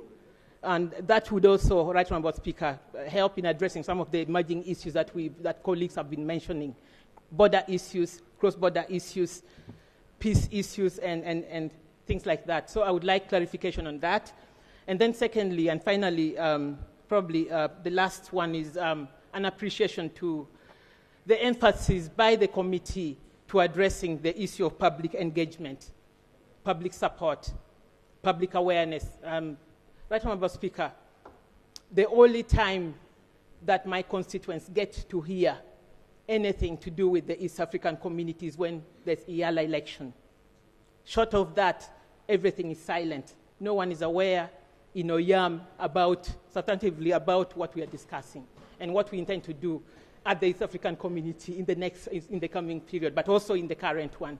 So I would like to commend you on that, and I urge that we give them adequate resources to do their job. Thank you. Thank you. Honourable Minister. Honourable Minister Magode Ikuya. Come and respond to members' issues. Rope, forgive me on this. Let's do on the next one.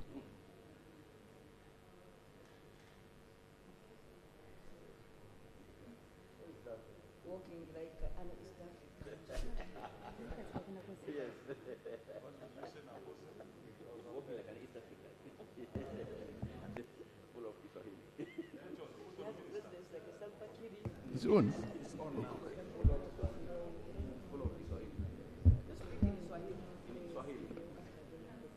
I can't dare speak in Swahili. Right Honourable Speaker, yesterday when the Minister moved a motion for tabling of reports from committees, had given me the hope that he had covered most of our wishes and would be answering some of the things that we are doing. I'm saying so because he normally is the one tutoring me on procedures of this house. So, but today I was a bit despondent. He seems not to have been here and prepared me for this particular meeting. Nevertheless, I want to react to the report. First of all, to indicate that my ministry is in complete harmony with the report that has been made by the chair.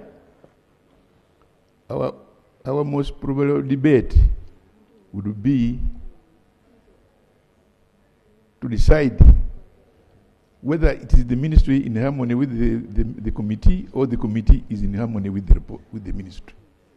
But that one we shall discuss with them. But whatever report they have given reflects a lot of our sentiments. I only want, therefore, to relate to a few remarks which have been made concerning our ministry by members, honorable members on the floor. I've already got some notes guided by my technical officers.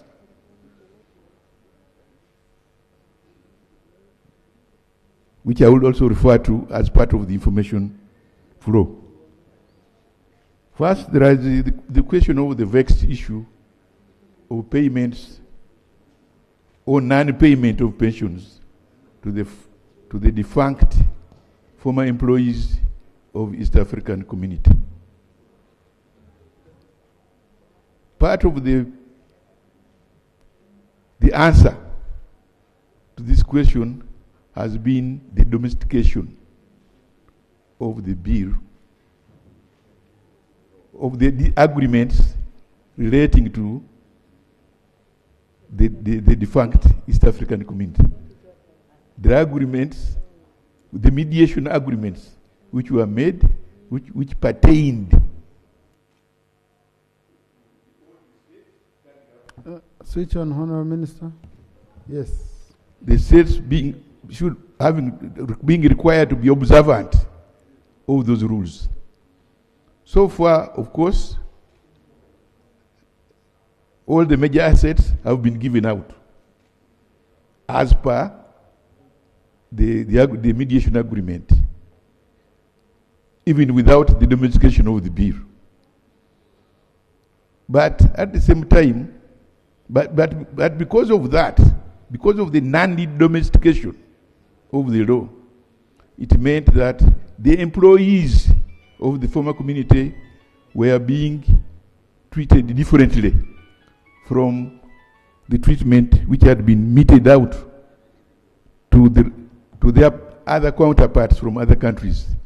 Therefore, the fact that now we have enacted a law, a bill, I think it's a law, I don't know what, I'm not yet advised. It's a bill. So it's a bill, it's still a bill passed. So it's your duty. But I don't know whether it is a law now because it is signed. Honourable Minister, it's your duty to follow up with the President. Okay, it's my duty, okay, obliged. We shall follow up. We shall follow up on that law and making sure that once the law is in place, then it will be part of our obligation to ensure that the laws is implemented to the full. So all problems relating therefore to discrepancies. There are discrepancies which are going on regarding the employees, some of whom have died, some are still alive. We will hope that we'll solve that in a final way. Secondly, there has been a muted idea whether we can have a common currency. But that is a part and parcel of the intention of the East African community. The only issue is that it is supposed to be a process. And within that process, we expect a number of things to happen. So far, some have already happened by having what is going on as the community now enacted. But the common currency has yet to go to follow procedures which are underway. And we are sure that over time we shall be able to announce or to celebrate that question. Swahili program. Now, Swahili is, of course, a very important question for the African people as a whole, leave alone us who are in East Africa. Particularly Uganda, which has been very raw in speaking Swahili. In some cases, they even say, there's even a claim that Swahili speaking is shunned by the people of Uganda. Now, therefore, the problem is first to popularize it, to make it popular. Then on the basis of that, there is already a current program of ensuring that our schools can also be educated in the language as much as you were educated in English, French, and all other things, all these other languages. So the apparent putting to resources differently in the Ministry of Education and Ministry of East Africa is because of our different roles we expected to play along this question. East African Ministry is about popularizing the language, making it being acceptable. The ministry is for polishing it in the kitchen to make it of a quality which is required. Therefore, these are two different functions which I think can still go hand in hand. Two, then the other one, there's something which is intimated is border trade. I think the land movement, the movement of people, free movement of people, trade and other things which go along with that is part of the protocols of the East African community that trade as a whole, the border trade can take place without much restriction as long as certain quantities of goods are not being carried. If I've not forgotten the actual figure, but I was told at one time that the figure actually was, as long as the thing is not more than $2,000, you can move along without much rigorous requirement. But that be as it is, it does not prevent us as East African community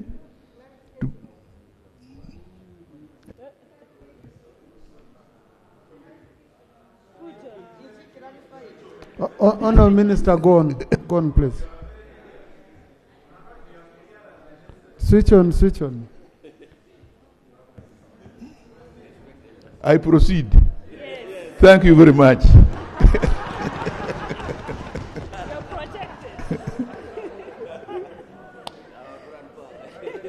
Now, border trade, the border relations, relationship between border communities. Personally, I also come from one of those areas which border these areas called the colonial borders. And therefore, there are times when you must move beyond between one community, between one border and the other point, even to do cultural events, burials, visits, attending ceremonies. And therefore, we do have programs for harmonizing the community relations by ensuring that there are local entities which can help with that, including local governments. They should relate, and we make sure that the border relations can be maintained and be harmonized so that we don't have formal questions of conflicts. Then the other one was South Sudan. Our issue is where border points seem to be disregarded by either traditional communities going one area across the other, hunting, doing that thing. The issue is at the border, the relations between states demand that every state exercise authority over all areas within its borders. All areas. And therefore, any people coming from outside should conform to the laws of one state or the other in a particular area. Border points are not decided by communities. Border points are already designated by demarcations which are there on maps, but which are being reinforced by having concrete barriers, concrete markstones, which will show where borders are, so that any member who's not sure whether you are going through Congo or you're in Kasese, Congo, Kasese, Uganda, will know which point you belong to. Then the other one was harmonization of education system. I want to entirely agree that in the interest of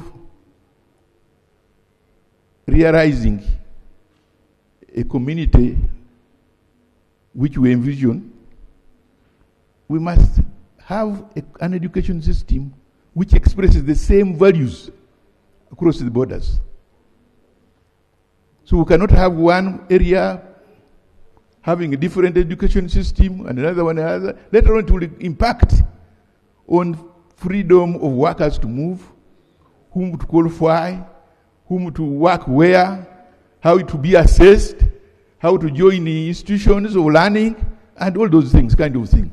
Therefore, I agree that we must do that, and some consultations are already ongoing, which I'm sure the Education Ministry will be able to be the spokesperson to relate on. Then lastly, but no, lastly, the one was that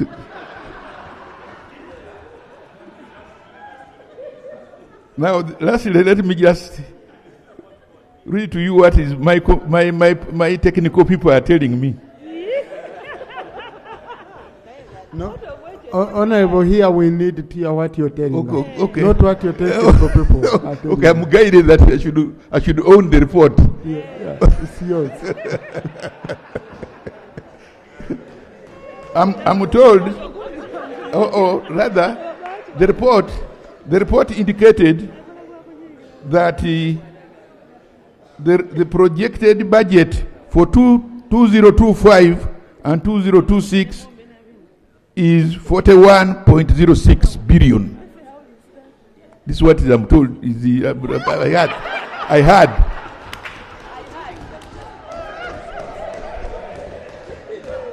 I heard without reading the too much details. But it's now confirmed the projected budget, which is approved by the ministry, shall be 45.6 billion. So that might be a correction, which the report can make. So most of the other recommendations made or observations made concern other ministries with which we interact, because we are a background group, cooks in the background who come and do the job. So thank you very much. Thank you, Honourable Minister. Thank you. Thank you. Thank you. Honourable Chair, do you have any comment? Mr. Speaker, sir, I would wish to thank members who participated in the preparation of this report, and I want to commend all those that have supported us. The issue, Mr. Speaker, is about our survival as East Africans, and we think that the integration we are here to support is the answer to what we need. That our survival as a region depends on the extent to which the partner states are willing to be integrated. There are challenges, but I do hope with our support, Mr. Speaker, we'll get there. Thank you. Now, Chair, I will request you link with the minister, because I don't know whether you considered the figure in the draft estimates. Okay? So you need to go and check in the draft estimates. You just you harmonize this figure by the time you go to the budget committee. Okay, it's very important. The figure the minister has raised, and the figure you have in your report, which is 41.06 billion.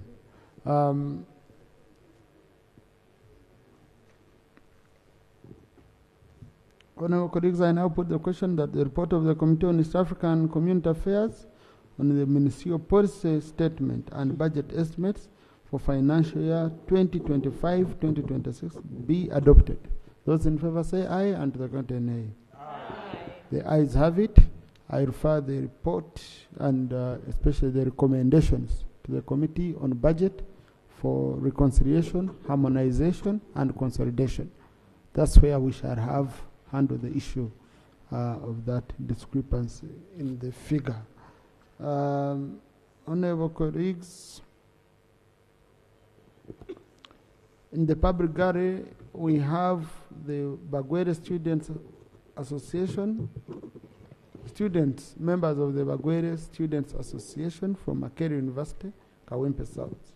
They are represented in Parliament by Honourable Kazibwe Bashir Mbazira and Honourable Shamim Marende. They've come to observe proceedings of this House. Yes. Makerere University. I made it very clear. But, yeah. The Bagwere in Makerere. Okay? Yes. Please. Yes.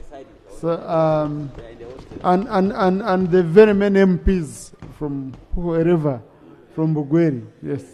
They've come to observe proceedings of this House. Please join me in welcoming them. Can stand up for recognition. Yes. Thank you.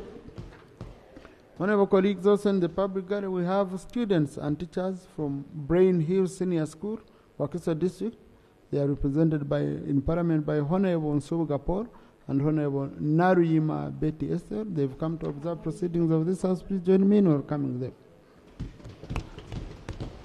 Thank you. Honourable colleagues, House suspended for 25 minutes exactly so that we can have lunch and we resume and do tourism.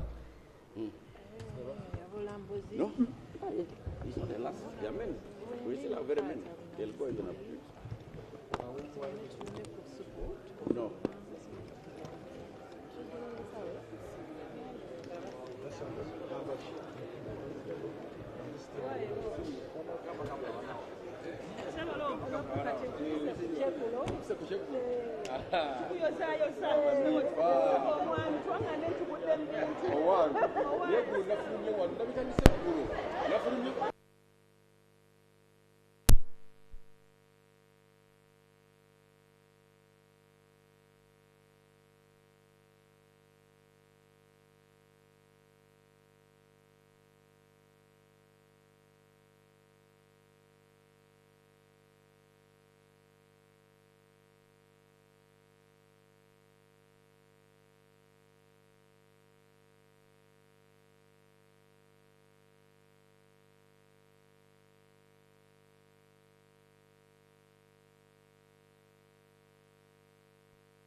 is almost the same. Haliyo kuita na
Next item.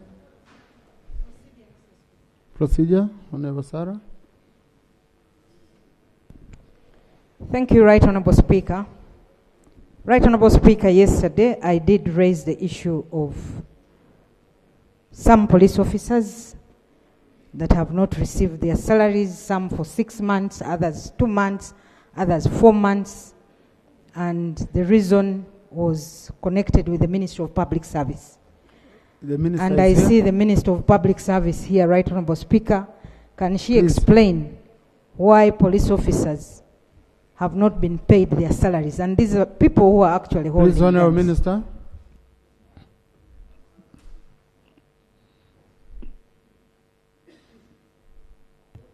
Thank you very much, Right Honorable Speaker, for giving me this opportunity, and I want to thank Honorable Sarah because she already alerted me. I contacted the commissioner in charge of compensation.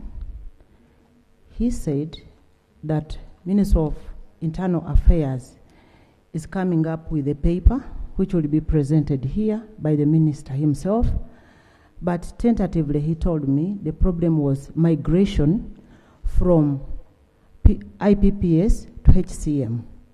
And if you are migrating from IPPS to HCM and you have any slight mistake maybe on your ID or your papers or your years, it is not easy to migrate automatically. So they are going to align their documents to make sure they are migrated smoothly. But at the moment, I beg that we wait for the full report from the minister.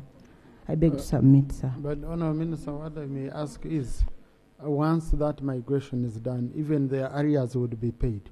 And then when do you think this can be expeditiously handled? The arrears will be paid, Right Honorable, except I cannot commit when they will be paid because I need technical guidance on this. Thank you. I thank you, sir. Honorable Minister, please, you and the Minister of Internal Affairs should expedite this. These are people with firearms, you know.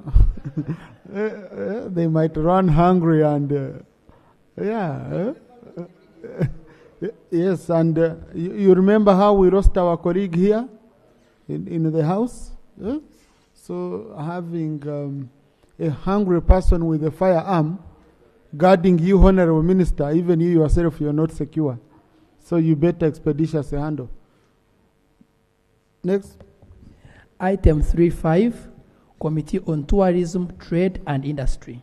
Honorable Chair, 15 minutes. Thank you so much, Right Honorable Speaker. Right Honorable Speaker, allow me lay the report of the Sectoral Committee on Tourism, Trade and Industry on the Ministerial Policy Statement and Budget Estimates for the Ministry of Tourism, Wildlife and Antiquities, the Ministry of Trade, Industry and Cooperatives for the financial year 2025-2026. I beg to. Right Honorable Speaker, allow me lay the minutes of the meeting for the Committee on Tourism, Trade and Industry for the meetings that we held. For that report, I beg to lay.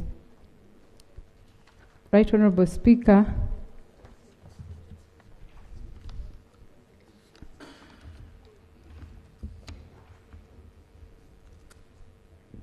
the compliance of ministerial policy statements, relevant provisions of the law, colleagues who read that.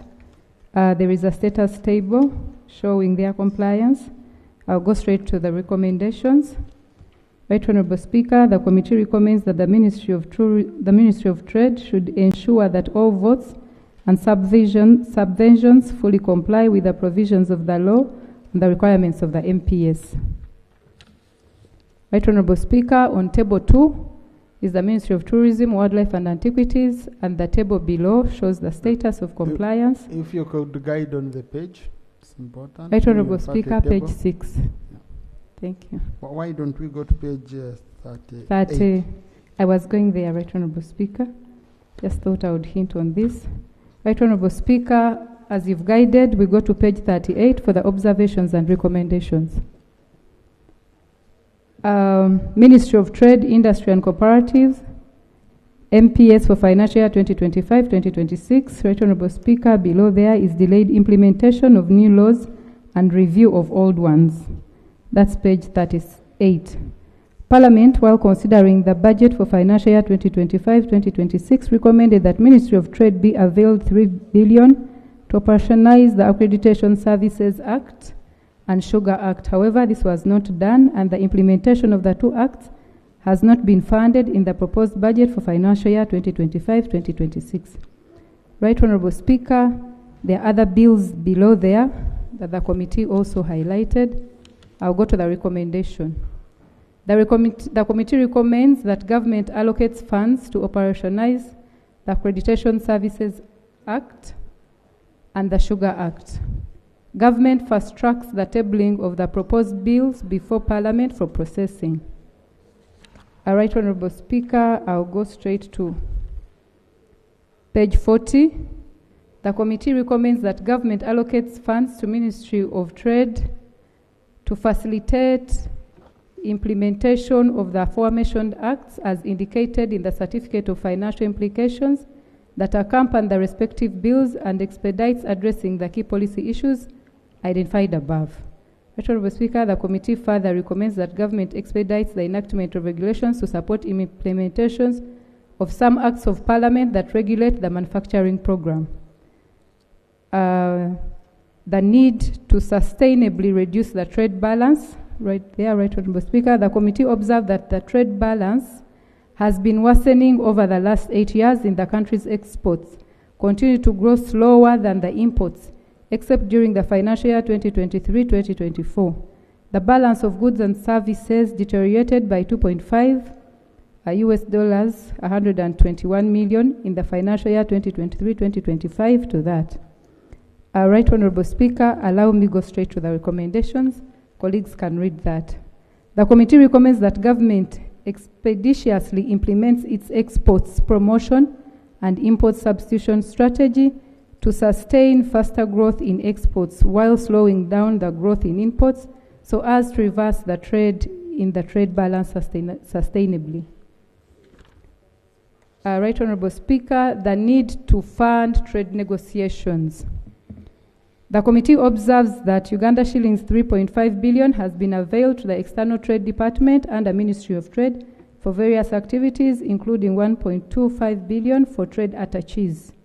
In brackets, one in Arusha for East Africa Community and the other in Ghana for African Continental Free Trade Area, leaving a balance of 2.3 billion for other departmental activities, including trade negotiations. Right Honorable Speaker, the committee was informed that there has a funding gap of 6.4 billion required to follow up the implementation of bilateral, regional and international trade protocols at WTO, COMESA, East Africa, and the African Continental Free Trade Area, as well as access to the US market.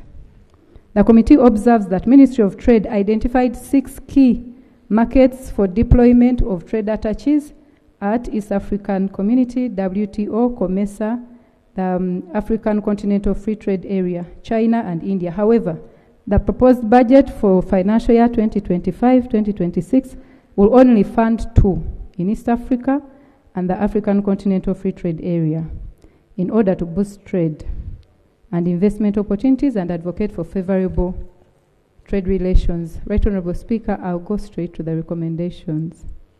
The committee recommends that government allocates 3.8 billion to facilitate deployment of trade attaches in key markets at WTO, COMESA, China and India. The committee further recommends that in order to support export growth, government allocates additional 6.4 billion to Ministry of Trade to prioritize implementation of bilateral, regional and international trade agreements and protocols. Right Honorable Speaker, the committee also noted delayed verification of tobacco farmers. I'll go to the recommendation. The committee recommends that Ministry of Trade expedites verification of claims by West Nile tobacco farmers to ensure that they are compensated by the end of financial year 2024-2025. Right Honorable Speaker, the stalled projects under Uganda warehouse receipt system. The committee observed that prior to rationalization of government agencies which witnessed, among others, the transfer of the functions of Uganda Warehouse Receipt System into the Ministry of Trade, Industry and Cooperatives, Uganda Warehouse Receipt System has embarked on a project to renovate selected warehouses to enable them meet international standards as well as implement the warehouse receipt system. Among the warehouses selected for renovation are Hoima District Farmers Association, HODIFA, and Bunyoro Growers Cooperative Union, which the committee had the opportunity to visit during one of its oversight functions in February 2025. Right Honorable Speaker, because of time, allow me go to the recommendations of the warehouse receipt system. The committee recommends that government allocates funds to Ministry of Trade to enable completion of the stalled projects under the warehouse receipt system, so as to ensure value for money for investment carried out before rationalization. The committee notes that the process leading to project approvals can take up to 5 years, yet the facilities for value addition keep deteriorating every passing year. The committee further recommends that Ministry of Trade only signs new MOUs with other groups after the projects have been approved by the Development Committee and a code given. Right Honorable Speaker, return on investments by UDC, that's page 45. UDC has established to promote and facilitate industrial and economic development in Uganda. As the government's investment arm, UDC drives industrial growth by establishing subsidiary and associate companies, forming private partnerships with commercial industries or agricultural enterprises, and promoting, facilitating, and implementing public-private partnerships. UDC also assists in financing and managing projects that promote industrial or economic development, as well as conduct research into industrial development. Right Honorable Speaker, the committee observed that government through UDC has been investing in various SMEs. The committee received information from UDC on the current impact of investment, which reveals that the investment have created over 2,000 jobs in the agro industry and over 1,500 in the infrastructure services. There is an annex. Right Honorable Speaker, the committee observes that government's investment in a number of UDC projects as seen in Annex 1 have supported the economy through job creation, export earnings, tax revenue. However, some investments have only contributed to job creation without any impact on export earnings or tax revenue by December 2024. These include Budadi Arabica Coffee Mills, Atiak Sugar Factory, Nauzila Limited, Fine Spinners Uganda Limited, and Speak Resort Convention Munyonyo. Speak Resort Convention Center. Right Honorable Speaker, the committee recommends that as government's investment arm, UDC should ensure that private entities where government invests funds have more economic returns in terms of tax revenue and export earnings. Right Honorable Speaker, inadequate funding of UDC for investment. The committee observed that during consideration of the National Budget Framework Paper, financial year 2025-2026 to 2029-2030, UDC had a total budget of 14 billion, only catering for 11 billion wage and non-wage 21. Right Honorable Speaker, there were no funds to fulfill UDC's ongoing capitalization commitments, such as to Abeka, Technical Services, and General Supplies, which is 26 billion, and new commitments to already appraised funds. Right Honorable Speaker, following Parliament's recommendation to capitalize UDC with at least 361 billion for the various projects, additional funding was allocated to UDC, increasing its budget to 125 billion, which shall enable it cater for investments in some projects, though it shall leave a funding gap of 266 billion.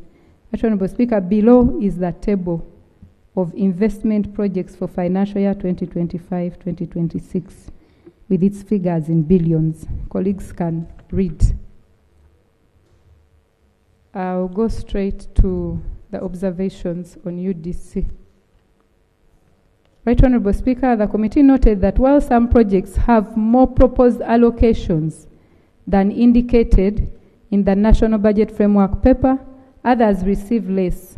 For instance, Nzika Enterprises received a funding requirement of 28.9 billion, but has a proposed allocation of 39.77 billion in the draft budget estimates for financial year 2025-2026, while investments in Grain Afrokai has a proposed allocation of 9 billion against a funding gap of 25 billion. Right Honorable Speaker, the committee noted that Nzika Enterprise Limited was reported to be an integrated poultry enterprise engaged in production and sale of day-old chicken animal feeds farms. However, by the time the committee prepared this report, it had not been furnished with sufficient information to provide a basis for appropriating 39.77 billion to Nzika Enterprise Limited. Right Honorable Speaker, the committee notes that fine spinners received 30 billion in the financial year 2024-2025, and that 30 billion has been proposed in financial year 2025-2026 out of 31 billion that was required. While other projects like Lira Spinning Mill that required 59 billion to purchase and revamp the factory to undertake spinning of the farmers' cotton has no proposed allocation despite a feasibility study being completed. Right Honorable Speaker, the committee notes that while enterprises like Bundibujo Cocoa Processing Factory has had a feasibility study completed, there is no proposed allocation made in financial year 2025-2026. The ministry informed the committee that UDC lacks sufficient capitalization and requires 5 billion to fulfill its mandate. Right Honorable Speaker, let me go to the recommendations for UDC. The committee recommends that government capitalizes UDC with additional funding in the short to medium term to enable it to invest in appraised projects. Right Honorable Speaker, the committee further recommends that the proposed allocation through UDC to Nzika Enterprise Limited and fine spinners be reallocated as follows. Allocation of 39.77 billion to Nzika Enterprise to be deferred as the committee undertakes due diligence on the proposed investment. Right Honorable Speaker, it was reallocated as follows. Uganda shilling 6 billion be reallocated to Bundibujo Cocoa Factory to support its startup to promote export of value-added cocoa as opposed to raw materials and earn the country higher economic returns from cocoa value chain. Right Honorable Speaker, 4 billion be reallocated to invest in chlorine manufacturing plant to improve the country's trade balance through a reduction in cost of importation of chlorine, which is a key ingredient in wastewater treatment, pure water treatment and disinfectant. Right Honorable Speaker, 25 billion be allocated to Fine Spinners Limited to fulfill its obligation in a phased manner and enable investment in other projects. Right Honorable Speaker, E, that is page 49, 10 billion be reallocated to Lira Spinning Mill to initiate the purchase and revamping of the factory to undertake spinning of farmers' cotton in northern Uganda. 5 billion be allocated to Luwelo Food Factory to start up investment since the feasibility study and the business plans were completed. 5 billion be relocated to Noya Fruit Factory to start master designs, environment and social impact assessment, and geological studies and preliminary site preparation. 6.7 billion be relocated to the iron ore processing to save the importation of iron, improve the country's trade balance through reduction in the cost of importation of iron ore. Right Honorable Speaker, finally, 8 billion relocated to Sanga Vet to purchase active ingredients, special equipments, and working capital for manufacturing of animal drugs and acaricides. Right Honorable Speaker, I'll go to the Management and Training and Advisory Center, that is MTAC, which I'll go straight to the recommendation of MTAC. The committee recommends that Ministry of Finance and Economic Development ensures that the budgetary provision of MTAC is provided for in the financial year 2025-2026 to enable it to continue with service delivery. And below is the inadequate fundings for MTAC. Right Honorable Speaker, the committee recommends that government should, in the short term to medium term, support MTAC by funding the proposed interventions above. Page 51, Uganda Cooperative Alliance, UCAL. Revival of Uganda Cooperative Bank. I'll go straight to the recommendations, Right Honourable Speaker, because of time.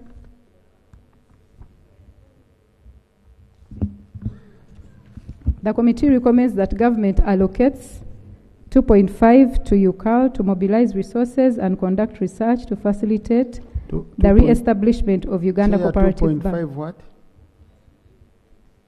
Speaker, Right Honourable Speaker, 2.5 billion, I beg. I'll go to Uganda National Bureau of Standards. Retention of staff. The committee observed that the budget for UNBS for financial year 2025-2026 increased from the indicative figures in the BFP as summarized in the table below. So colleagues can just read through the table. The committee observed, that's page 53, the committee observed that in financial year 2024-2025, the budget for NBS was 59 billion, which has been increased to 138.3 billion, while the wage component has not increased. The non-wage and development budgets have increased by 46.7 billion and 30 billion respectively. Right Honourable Speaker, the committee takes note of the increase in UNBS's non-wage budget as well as the development budget that is to address decentralization of UNBS services as recommended by Parliament. However, the committee is concerned that the non-provision of additional wage bill to cater for salary enhancement of staff to match that of other scientists, as well as retained staff, has not been implemented and may pose a challenge for implementation of the budget with no critical staff to execute it. Right Honourable Speaker, below there it talks about salaries of other scientists in the other entities compared to UNBS. I'll go straight to recommendations on page 54. The committee recommends to reallocate 10 billion for non-wage component of UNBS as 5.8 billion for enhance of salaries for existing staff, 4.2 billion for recruitment of more staff. Right Honourable Speaker, I'll go to page 55, vote 110, Uganda Industrial Research Institute. Inadequate funding of Uganda Industrial Research Institute.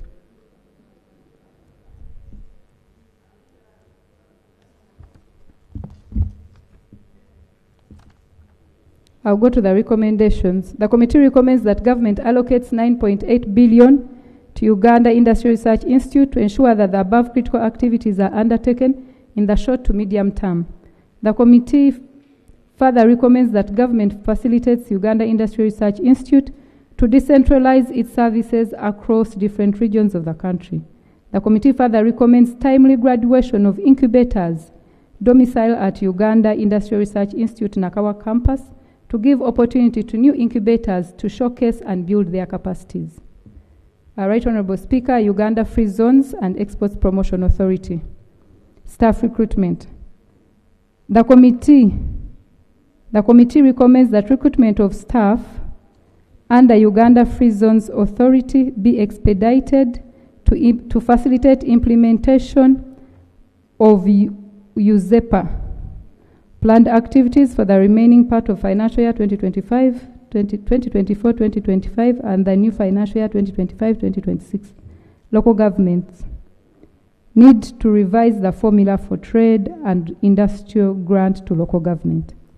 The committee observed that the increment in the budget from 2.9 billion to 8 billion for trade and industrial conditional grants to local government is a positive move towards enabling commercial officers execute roles in their respective local governments, which include trade development, promotional services, cooperative mobilization, supervision, education, extension services, market, and the like. Right Honourable Speaker, the committee recommends that government reviews the formula for distribution of the trade and industry non-wage conditional grants to local government, with the view of increasing the weight assigned to the fixed allocations to minimize on the disparities, since functions of commercial officers are the same. On the table above there, you can see the disparities. different districts receive different monies. The committee further recommends that Ministry of Finance sensitizes all local governments on the procedures of accessing transitional development, trade and industry grant to enable other qualifying local governments benefit from the same. Right Honourable Speaker, on that one we had noted that only one district, one local government received 790 million, which is Chivale, and no any other district received it, so the committee recommended as above. Right Honourable Speaker, Ministry of Tourism, Wildlife and Antiquities. Ministry of Tourism, Wildlife and Antiquities, inadequate funding to the Tourism Development Program.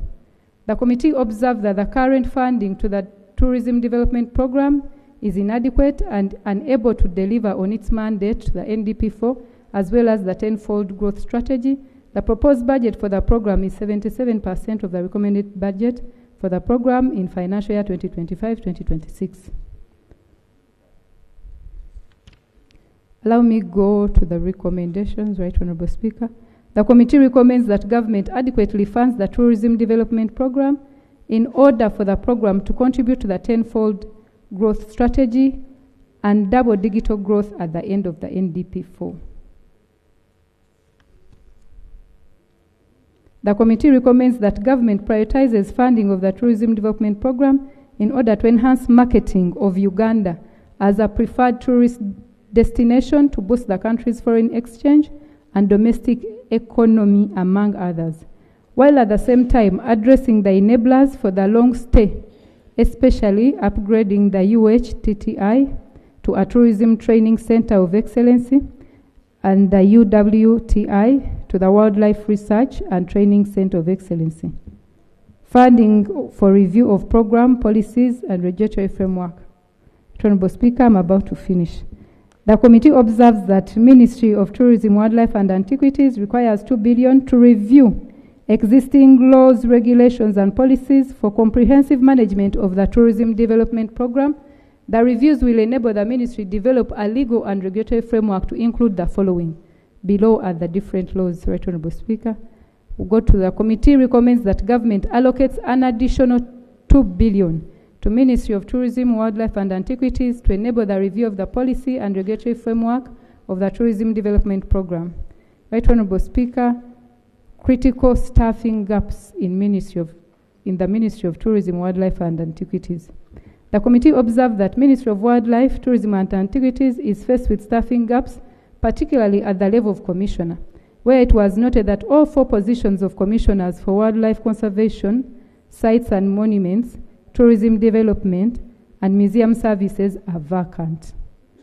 The committee noted that these vacant positions are crucial in the operation of the ministry. However, these vacant positions are not in the ministry's recruitment plan for financial year 2025-2026, but were in the financial year 2024-2025 recruitment plan, which were affected by RAPEX, and would therefore be filled later as guided by the Public Service Commission. Recommendation. The committee recommends that Public Service Commission simultaneously recruits staff to vacant positions in Ministry of Tourism, Wildlife and Antiquities, while at the same time handling recruitment of staff for government agencies that were affected by RAPEX, in order to ensure that the ministry has staff to provide strategic direction and implement policies. Right Honourable Speaker, the committee recommends that going forward, Ministry of Tourism, Wildlife and Antiquities should embark on new projects after concluding ongoing projects. Honourable Speaker, that is picked from need to complete ongoing projects before embarking on new projects.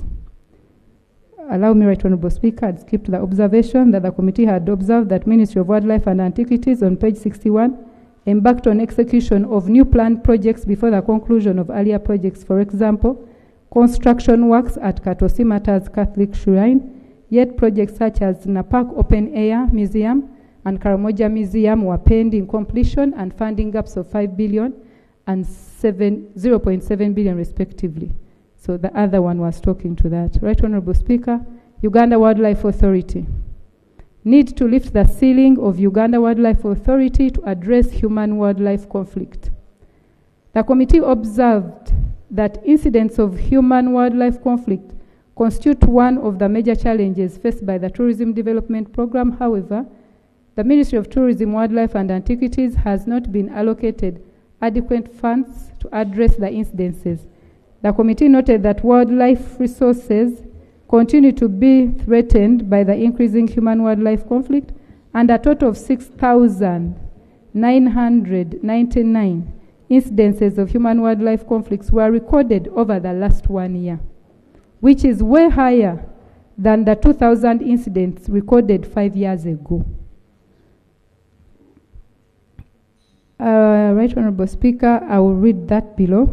The proposed total budget, let me just go to what the committee recommends. Right Honorable Speaker, the committee was informed by UWA that it has a funding gap of 48 billion for the various activities, including installation of an electric fence as extracted in table 24 below. Those are the funding gaps, and where UWA wants to put electric fences in the different parks up to down there.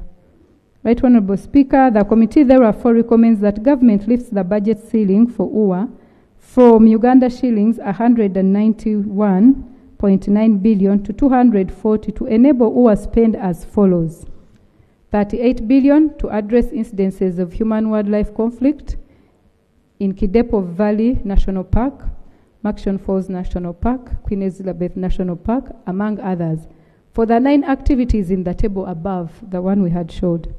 6.2 billion to Uganda Wildlife Research Training Institute for completion of the Girls Hostel. 3.8 billion to UHTTI for ongoing construction of the Girls Hostel.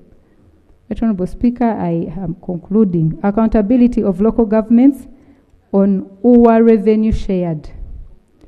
The committee recommends that UWA and local government develop a framework to expedite accountability for the resources received from UWA for local governments, neighboring wildlife protected areas, in order to ensure timely remittance of the allocated funds.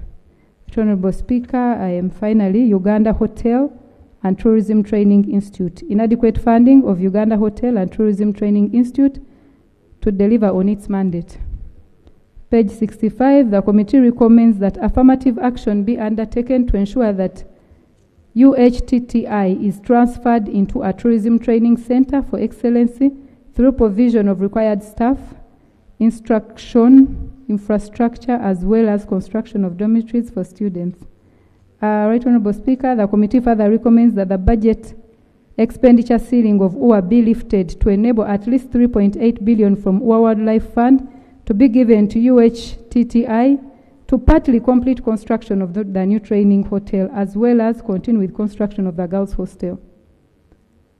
Uganda Wildlife Research Training Institute, page 66, inadequate funding of Uganda Wildlife Research Institute. The committee recommends that government takes affirmative action to fund Uganda Wildlife Research Institute so as to transform it into a Center of Excellence for Wildlife Research Institute through provision of required staff equipments and well as adequate funds for construction of dormitories. The committee further recommends that government lifts the budget expenditure ceiling for UWA so that at least 6.2 billion from UWA Wildlife Refund is transferred to Uganda Wildlife Research Institute to facilitate construction of dormitories. Finally, Right Honorable Speaker, Uganda Tourism Board need to explore cost-effective strategies for marketing. The committee observed that UTB is taking a traditional approach to tourism, focusing on manual branding, expos, international meetings, advertising, and promotions, primarily focusing on using costly media platforms like CNN and BBC, despite shifting trends that favor more engaging, updated tourism promotion and cost-effective marketing strategies, like the use of social media platforms, for example, TikTok, X, YouTube, among others, which are more interactive with the people. The committee recommends, therefore, Right Honorable Speaker, that UTB adopts modern methods of advertising that are more cost-effective and interactive with the people, for example, the use of social media platforms, TikTok, YouTube, among others.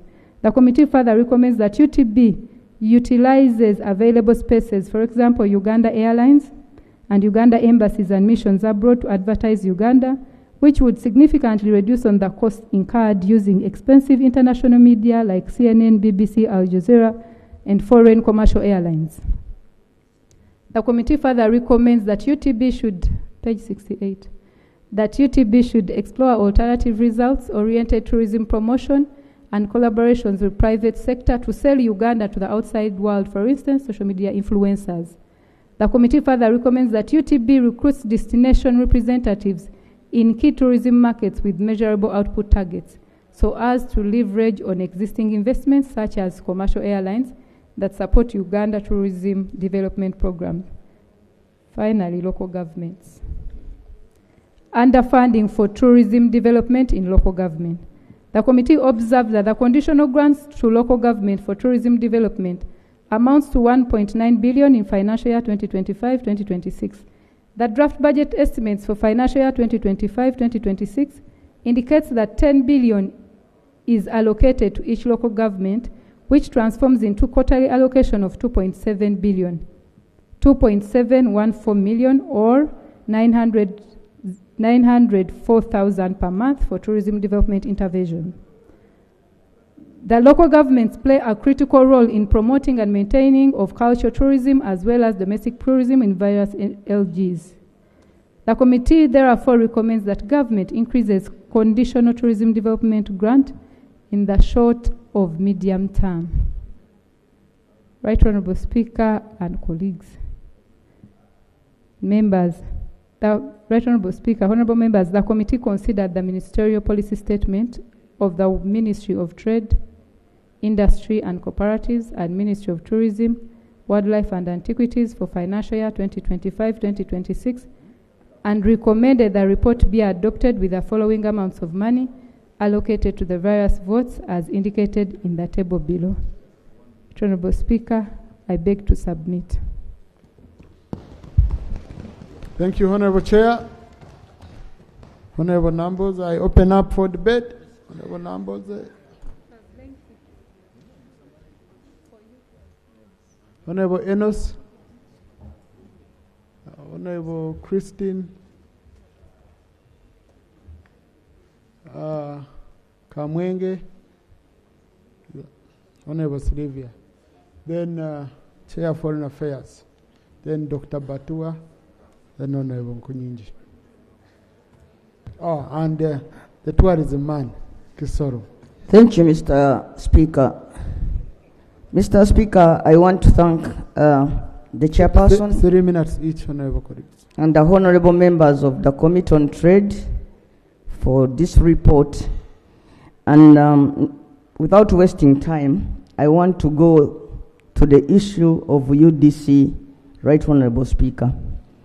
Right Honourable Speaker, we have heard that now the committee has recommended that the funds that had been earmarked for BNZICA be reallocated to other institutions, but she has not explained in detail why BNZICA failed to qualify. Right Honourable Speaker, BNZICA is a company that got into problems not because of mismanagement, from what we know, but because of the COVID problem. And this is a company that deals with our local people, people who are in chicken rearing, people who are selling their produce to BNZICA, and then it employs many of our people, both directly and indirectly. Right Honourable Speaker, there is also a mix-up, because I was following when the minister went to the committee. He told the committee that the company that was being talked about is BNZICA, an international company. Whereas, when you look at the ministerial policy statement, they are talking about BNZICA, the poultry company. So I want to know for sure, which of the two are we talking about? And two, about the funds that were allocated. At one time, they mentioned the budget framework paper. They talk about 289 billion. Then they also talk about 391 billion in the ministerial policy statement for recapitalizing of the UDC. So I want to know for sure what is the correct amount and where this money, the rest of the money is going to go. But Mr. Speaker, it appears that when the government is coming to bail out companies, there are no clear guidelines that are used apart from favorism from those who are giving the monies. And you will see that some people have been bailed out more than once, but others, even with very clear reasons like Biyenzeka, cannot be considered, Mr. Speaker. So, thank you. Yes. I read this report, and I was also asking myself about the same. Honorable Numbers, in line with you. Number one, the company had a funding requirement of 28.9 billion. But now, in the draft estimates, the committee is saying they have given it 39.77 billion.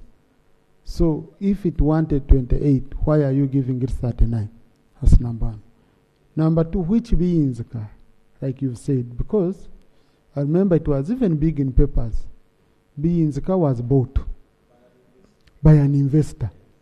Now, has he formed a new one which he wants now government buying shares? Where they want government to be an investor? I think this is the question. Oh, Minister for Trade, where is the Minister for Trade? This is a question which we should, because we know Biyenzeka was bought by an international, which is doing well, by the way, because some of us, we buy their things. Biyenzeka, the main Biyenzeka, it's doing extremely well. It was bought by the best breeder, the number one American breeder, and he has invested heavily. Now, if you sell, and then after selling, you form another company, say government also come, you buy in more shares. How? So we need to go deep. And I think that's where you need to check on appraising. The committee should help us understand. Then, number two, now committee, I'm fearing. You have started saying allocate so and so, the money in terms of companies. And we doing the work of the board of appraising. Because the companies we are saying should be now given this money which was for Biyenzeka. Who has appraised them? Okay? Because the appraising process should be by the board and should go deeper and all that. So, Chair, you will need to clarify to us on the appraisal process and how you determine that this company should be getting this money. But we need that clarification between the two Biyenzeka. Okay? Yes, I picked. Like fine spinners, really. I think we've done tax holidays. What? Honorable Enos? Thank you, Right Honourable Speaker. My concern is page 7. The committee is showing us that the policy statements did not attach a certificate from Ministry of Finance regarding Equal Opportunities Commission or equal opportunities, meaning that they do not conform, the policy statements do not conform to equal opportunities or equal distribution. A few weeks ago, we had a very serious debate regarding equity. Do you think passing these policy statements without that certificate, we are actually failing ourselves? Number two, Right Honourable Speaker, on page 8, they're also saying the policy statements do not meet the climate change responsiveness at a percentage of 46.7. Yet that is specifically manufacturing. I do not understand how we also pass a policy statement or a budget where they are not meeting climate change, with even the most recent floods in this city and all the climate change related challenges. Right Honourable Speaker, I don't know whether we should proceed to pass these two policy statements. Number 3, in case we decide to pass them, I had an issue also on page 43 regarding installed warehouse receipt system, warehouse authority, formally. Right Honourable Speaker, the purpose of the warehouse was to help us stabilize the farm gate prices for our farmers in the grain industry.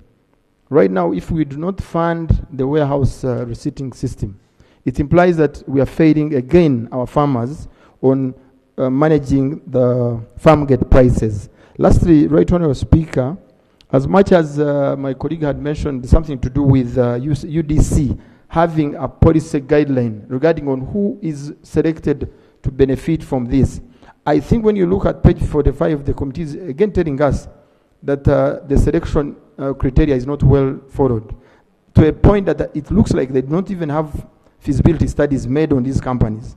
I think it's important that the Honourable Minister takes us through why it's so hard to have a policy guideline on who benefits on what regarding the money we allocate to UDC. Thank you so much, Right Honourable Speaker. Thank you. Honourable question.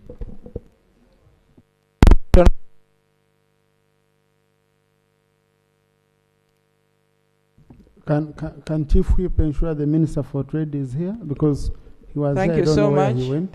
Right Honourable Speaker, I thank the chairperson and the committee members for the report. Mr. Speaker, just first to add my voice that the committee needed us to give more reasons about the diversion of the money. However, in the aspect of the cooperatives, Mr. Speaker, we have seen that across the country right now, there is need for us to support cooperatives.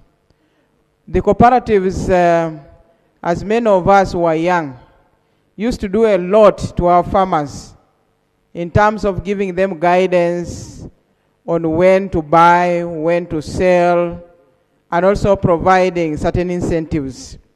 But now across the country, like for our case in the Teso sub-region, cooperatives, despite the fact that we have statements that they are registered, they are not very vibrant in the communities. And I want to support the committee by saying that we need to put in more money to support the running of the cooperatives.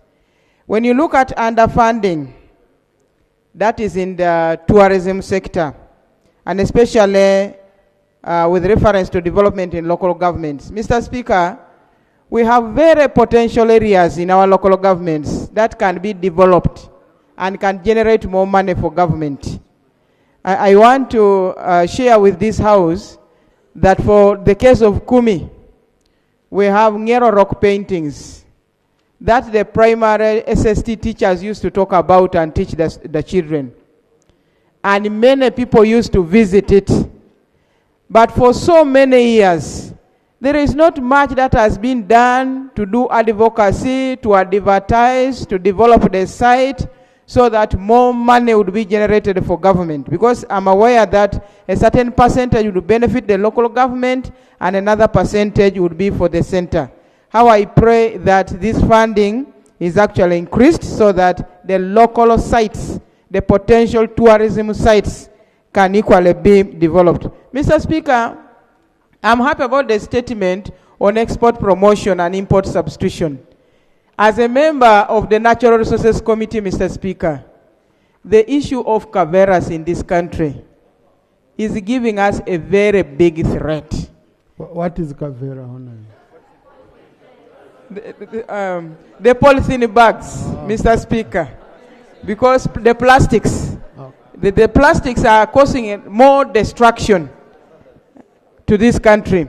How I pray that as we look at the import substitution in this country, priority should be given to such factories that will be produced.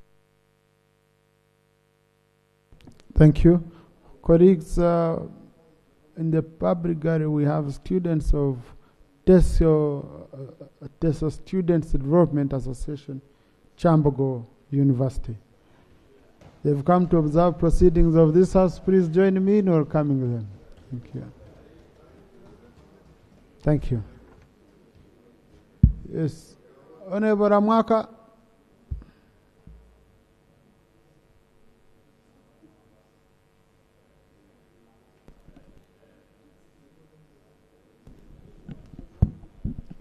Thank you, Right Honourable Speaker.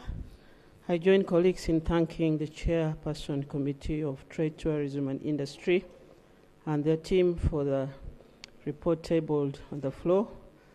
Mr. Speaker, sir, I would like to thank the committee on their observation regarding the marketing strategies UTB is using and the recommendation that they made for UTB to adopt modern strategies in marketing our tourist destinations.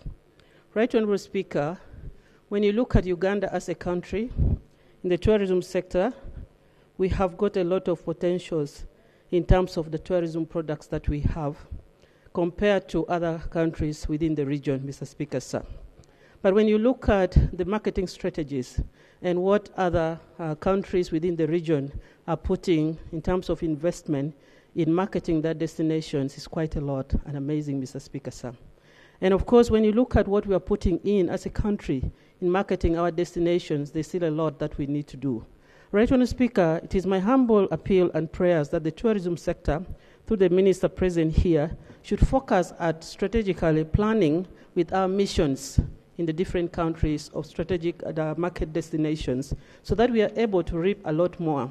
Our missions are trying to do a lot, but then based on our findings also, a number of times that we have visited our missions, we have realized that there are gaps in terms of linkages between the sector of tourism and our missions abroad. So it is really my humble appeal that we need to get very aggressive as a country in marketing our tourist destinations, and also it is important, as the committee stated, that we need to invest money, put money in marketing our destinations for us to reap a lot from the abundant tourist products that we have as a country. I thank you, Mr. Speaker, sir. Thank you. Honourable Hirira, followed by Honourable Kwizera. Thank you, Right Honourable Speaker. I also thank the chairperson and the Committee of Trade for a comprehensive report.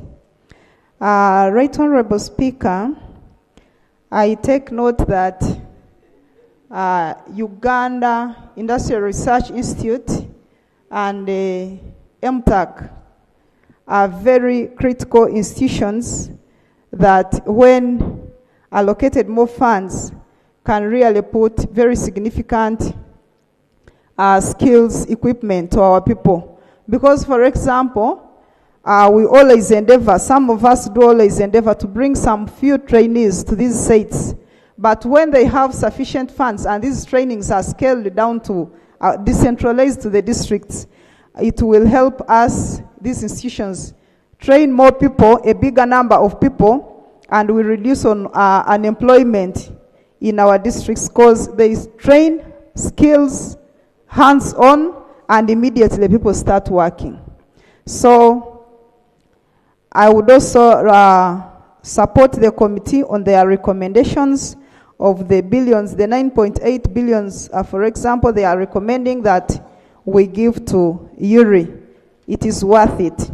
Then, Right Honourable Speaker, on the tourism sector, the report, according to the committee, they are showing us that a human-wildlife conflict is not well addressed, and basically because of funding.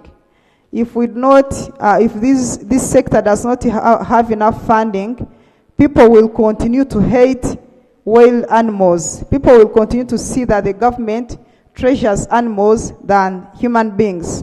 For example, in my area in Kamwenge, the elephants are encroaching on people so much, and people have continued up to now, shifting to Chegegwa, Chenjojo, Bunyoro area, and it is so devastating in this century when we see people still shifting because of human-wildlife conflict. And of course, the policies that the first priority is grassland national parks. Kibale National Park is a forest national park.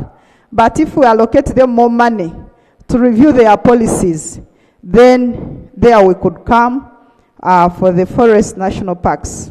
Then lastly, Right Honourable Speaker, the budget for tourism in districts, local government districts, is surely insufficient, because for us, we have like around 1,200 chimpanzees in. Thank you. Honourable Wagahungu.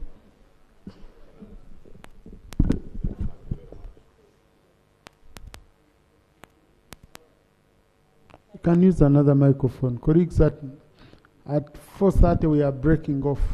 We have the Archbishop here. Right Honourable Speaker, Eastern thank you very Province. much. Honourable Speaker, I want to thank you for the opportunity, and I want to thank the committee for the good work they have done. I will focus on tourism, Right Honourable. Tourism would be starting with the domestic tourism, where like members of a cabinet, if they visited one of the national parks, then the tourism would grow. Or if members of parliament would also find time and go and visit. But it is unfair for the tourism operators like us to be here. We are talking about tourism.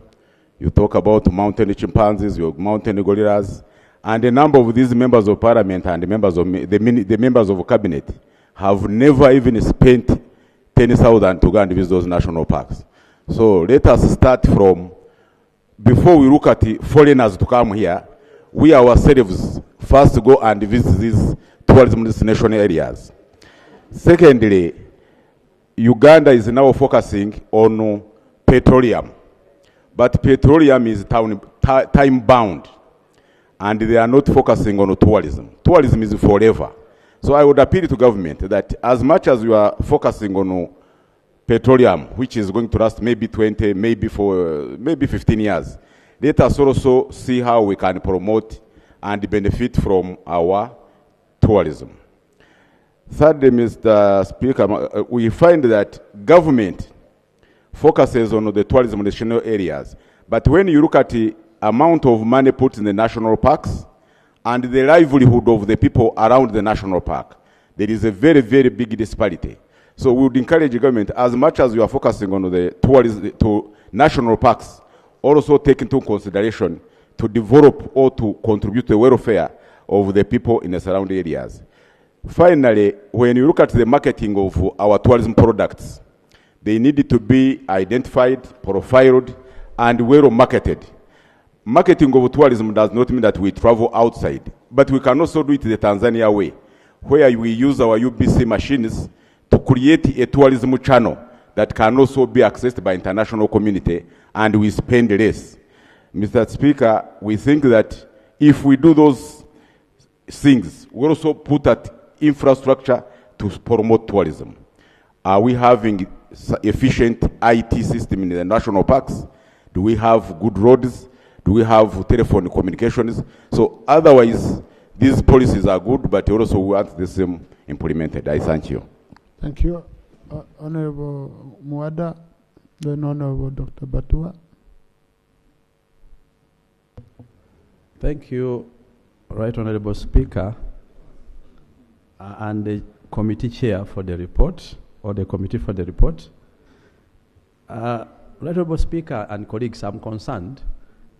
The report talks about meeting our international trade obligation, especially in terms of treaties and agreements, and also talks about sending or deploying trade attaches.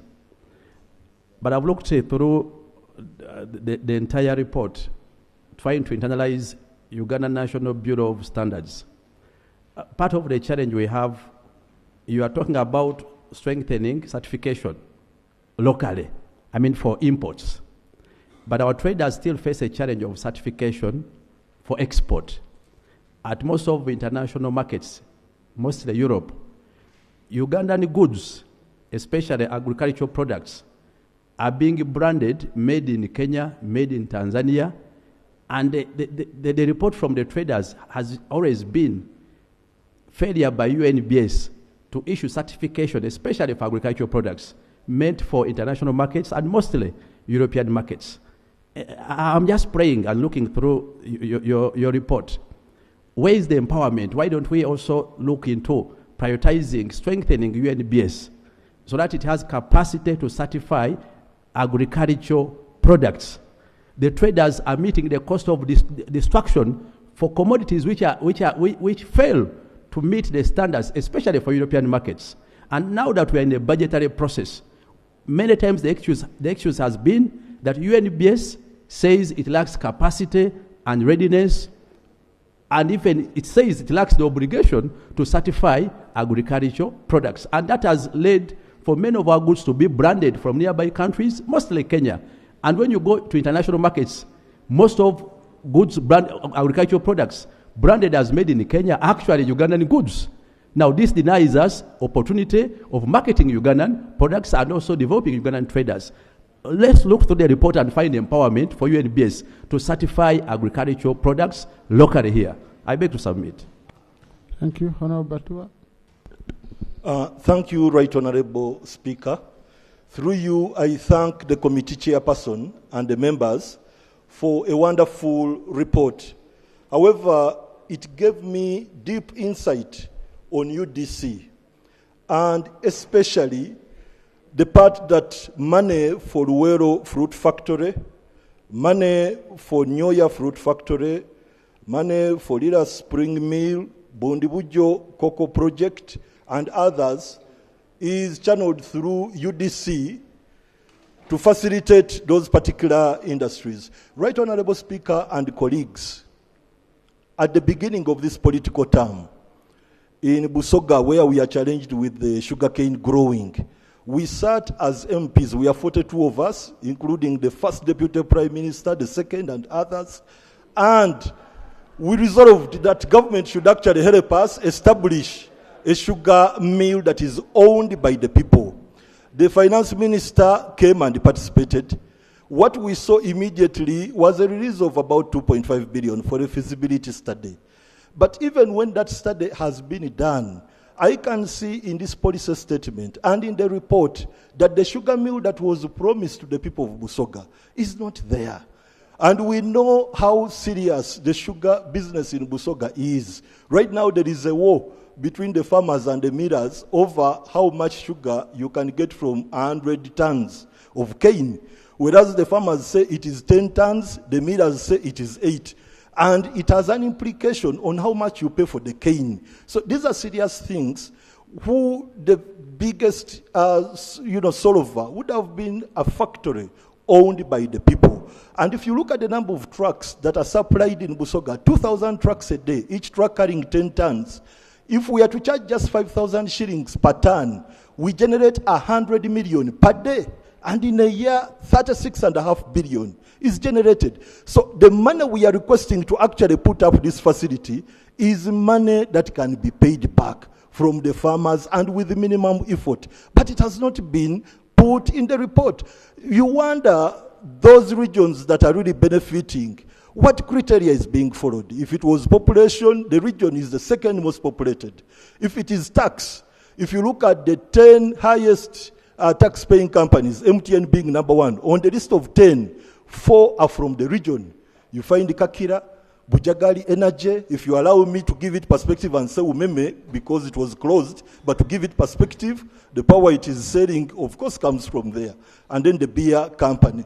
So, Right Honorable Speaker, we feel we've been very neglected, grossly neglected, to the extent that even the 3 billion. Thank you.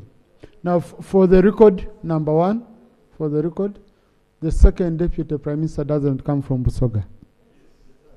It comes from Ajumani. Okay, from West Nile. Number 2, colleagues, I must tell you, we've made very good progress with the farmers and millers from Busoga. Honorable Batua, you know about this. Yes, and I can tell you the progress we reached and the conclusion we reached in this last meeting, which I chaired personally. Because I'm not from there, I don't have any interest. Okay? But they harmonized, and on Tuesday we shall sort the sugar bill. So if you want to consult them further, please, if they've changed the position, you tell us. They continue in this same state. But really, after a long negotiation, which was a very difficult one, they reached a compromise with each other, and they shook hands. So I hope on Tuesday we can sort the sugar bill, so that the law we have can at last define a formula, and people start benefiting. Because every day we don't sort out the issue of the formula, it's the miller who is benefiting. The farmer is not being helped in any way. Yeah? Rob?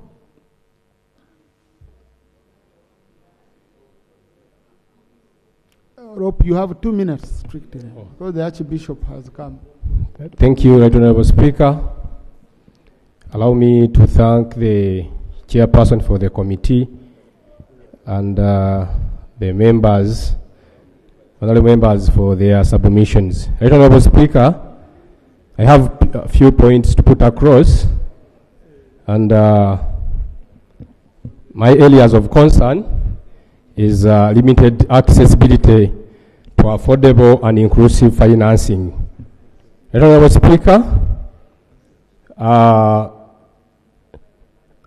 this point was elaborated in the report. I'm trying to buttress it by alerting the committee that we should they should also reconsider, and as a country we should also reconsider re-establishing the cooperative bank, which will provide accessible financing to our people. Then second, Right Honorable Speaker, lack of prioritization for the trade negotiations. As a country, we have ratified different agreements across the board, but I think we need to prioritize what we have ratified, especially in Africa. We have the African Continental Free Trade Area, whereby if we take, as a country, if we prioritize trading in the Africa, because we have opportunities across Africa, and even removing the trade non-tariff barriers. In East Africa, mainly, as if we are not in the EAC, we are having restrictions trading with even the people we are in the same community. So as a country, we need to talk about it, and our EAC member states, they have to show commitment for the East African community protocols. Then lastly, Right Honorable Speaker, the issue of tourism. Tourism, it's a big sector, but we don't give it priority as a country. I was told that gorillas in Uganda and chimpanzee, they spend their day in Rwanda and they come back at night to sleep in. Thank you, Right Honorable Speaker. As I wrap up, because they have their homesteads in Uganda. So in Rwanda, to see a chimpanzee or a gorilla, you pay more than $200. But in Uganda, I was told we only pay $100. So we have what we don't use as a country. So we should invest a lot in tourism so that we can expand our foreign exchange. I thank you, Right Honorable Speaker, for this opportunity. Thank you. Honorable Minister.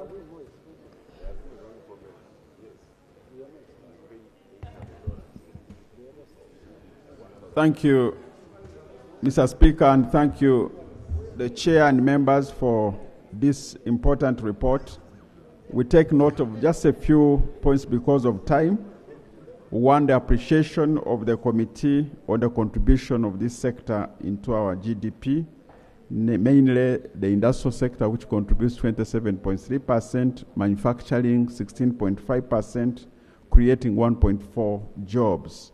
So we truly want to thank you for that. And this has been because of the policy of import substitution, which we are seeing now that the products we are producing here are replacing those that we used to import.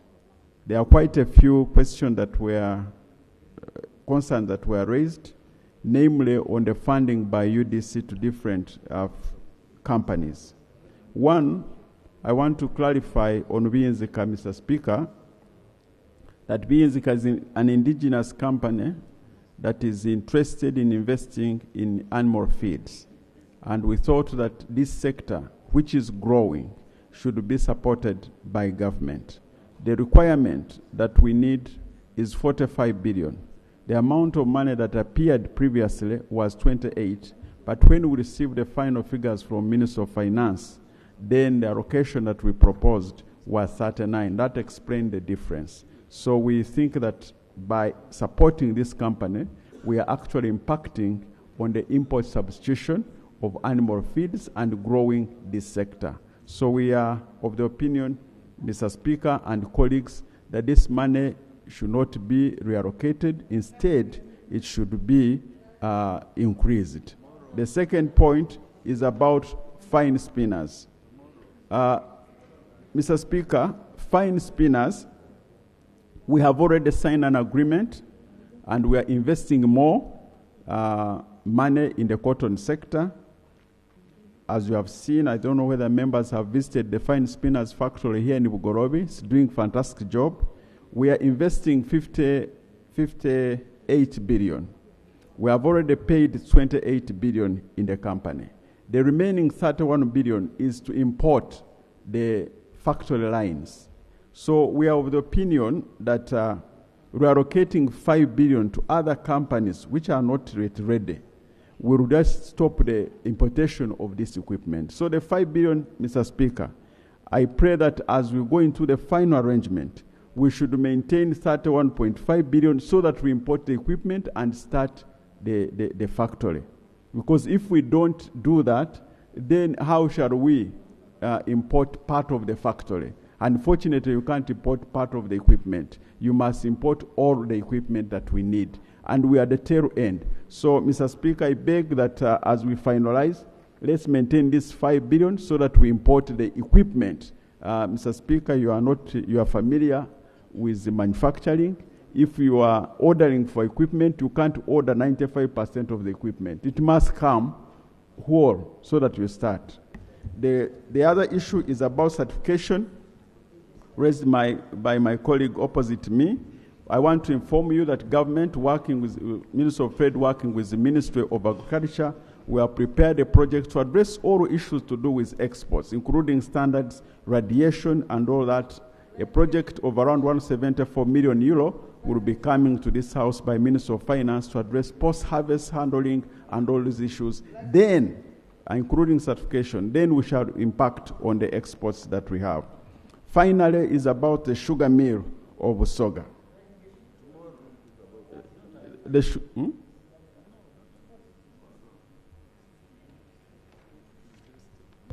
Mr. Speaker, I want the Minister to clarify how these companies are owned, because these are companies which are supposed to belong to investors.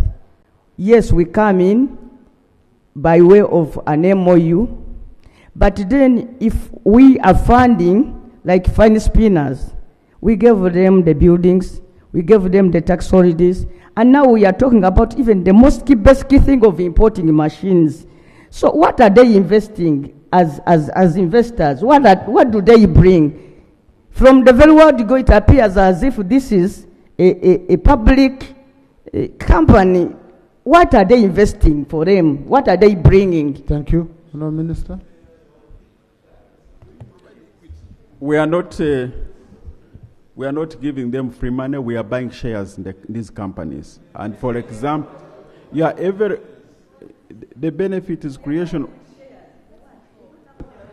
Now, Honourable Minister, you're the one on record. The benefits are really many, because we are creating jobs, we are creating wealth for these people who are going to be doing cotton. So we are buying 40% of the shareholding in fine spinners. So it is not free money.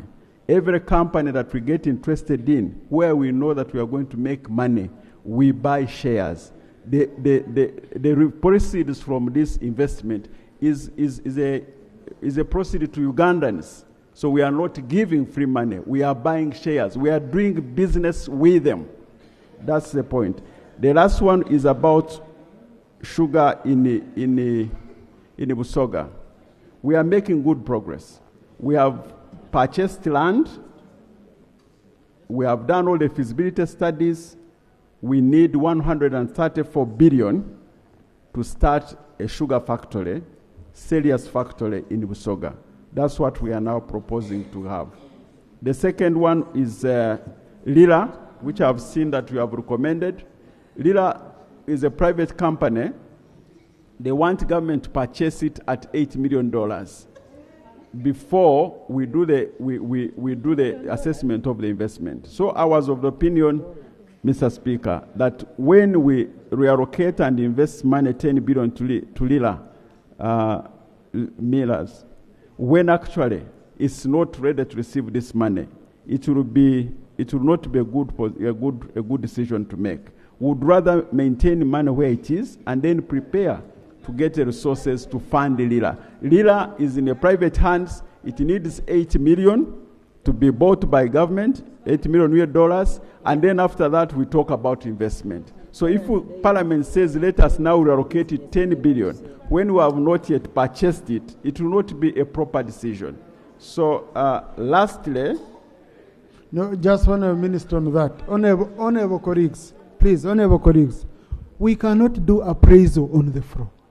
Appraisal is the wrong process. It's a wrong process. You cannot sit here on the floor. We say this is the company we need. It's a company from our area. We have interest. It will help our farmers. And we say have 10 billion. No, there must be a very clear appraisal process. And that's why there is a board of UDC. So our focus should be giving a certain amount to UDC, and then UDC goes appraise these companies and see whether they qualify or not. Otherwise, we are going to make mistakes here on the floor. And how shall we ever do our oversight role when we are the ones who made mistakes here on the floor? So let us allow appraisal processes to go on well. The last point, Mr. Speaker, is about the cooperative bank. We are determined to form a cooperative bank. As you know, to form a commercial bank in this country, you need over 100 billion. Over 100 billion. This might not be raised through appropriation as we speak. So the strategy we are now employing is to have the cooperators themselves, and they are willing to start a first-tier commercial bank, microfinance institution. Then after that, they graduate slowly, because we cannot have the 140 billion at a go. We would rather start slowly, but move forward. So lastly, is really to thank members for the support you give to this sector. This year, we have received an additional 14 billion. UDC has been allocated 100 billion. As the Speaker says, it would be good to allow the board of UDC to make assessment of these companies, because we know them better. We understand this business. And the point would be for you to fight for more capitalization of UDC so that we can fund more companies. I want to thank you, members, for your support and your comments. Minister for Tourism. Thank you so much, Chair. I also want to thank the committee and the committee members for the good report. A few issues were raised, but I think the main one really is to do with the human-wildlife conflict. And I want to thank the committee for the good recommendation, because they were requesting that the UWA, Uganda Wildlife Authority ceiling, is raised so that we can have enough resources to fence most of these protected areas. And maybe one thing that Parliament needs to understand, we don't intend to get this money from the Minister of Finance. Uganda Wildlife Authority is a money-generating entity, and it spends its own resources. So we have the money to fence mainly the 3 problematic parks, where we have done some work and where we have not started. So our request to finance is raise our ceiling by around 48 billion so that we can have enough resources to do the fencing. And we have the money. So the issue is really raising the funding. Right Honorable Speaker, I just want to maybe conclude, because the rest was mainly support. As a Minister of Tourism, we work with the missions. We are so far giving around 21 missions, some little money, maybe around 100 million. we know it's not enough, but because of the small budget we have, that's what we can afford. So is the issue of the local governments. But with time, when we have enough resources, we'll increase our support. In conclusion, the acting LOP made a statement that sometimes the gorillas are in Uganda, sleep here, and they wake up in... But these are natural resources. We tend to share them with our neighbors, but I just want to maybe inform the House that no, not necessarily. For you to track a gorilla, in conclusion, Right Honorable Speaker, for a foreigner to track a gorilla in Uganda, it will cost him around $800 just a day. It's slightly expensive on the side, but that's what we charge. But for Ugandan, it's around 250,000. And as I conclude, Right Honorable Speaker. But Honorable Minister, also you should tell the rope that instead it's the other way around. Gorillas are coming from the other side to stay in Uganda. Yes, yes. On the other side, they cross over. Because from the other side, they usually come back to look for the gorillas that have crossed over. This side. So we share these resources. Yeah. But as I conclude, Right Honorable Speaker, Honorable Kwizera made a request to Right Honorable Speaker, because this is a directive you can give. The Honorable Kwizera made a suggestion that members of Parliament should take interest in visiting these resources. As a ministry, would be glad to host them. We actually will give waivers for members of Parliament if they came in a group to visit our resources. But I want to assure you that... Honorable, we want to pay. We don't want you to go on record on national television that you charge the rest of Ugandans and us you give us for free. No, it's okay. So please. Yes. Don't cause us trouble. No, it's okay. It's okay, you can pay. But sometimes we have a marketing strategy, but we have no problem. We will receive you and take you through. But in conclusion, Right Honorable Speaker, and now maybe speaking to my brother, the acting LOP, and our brothers in opposition, that despite whatever we do as a Minister of Tourism, it doesn't matter how beautiful and how many resources and what we can showcase as a country this beautiful pearl of Africa has.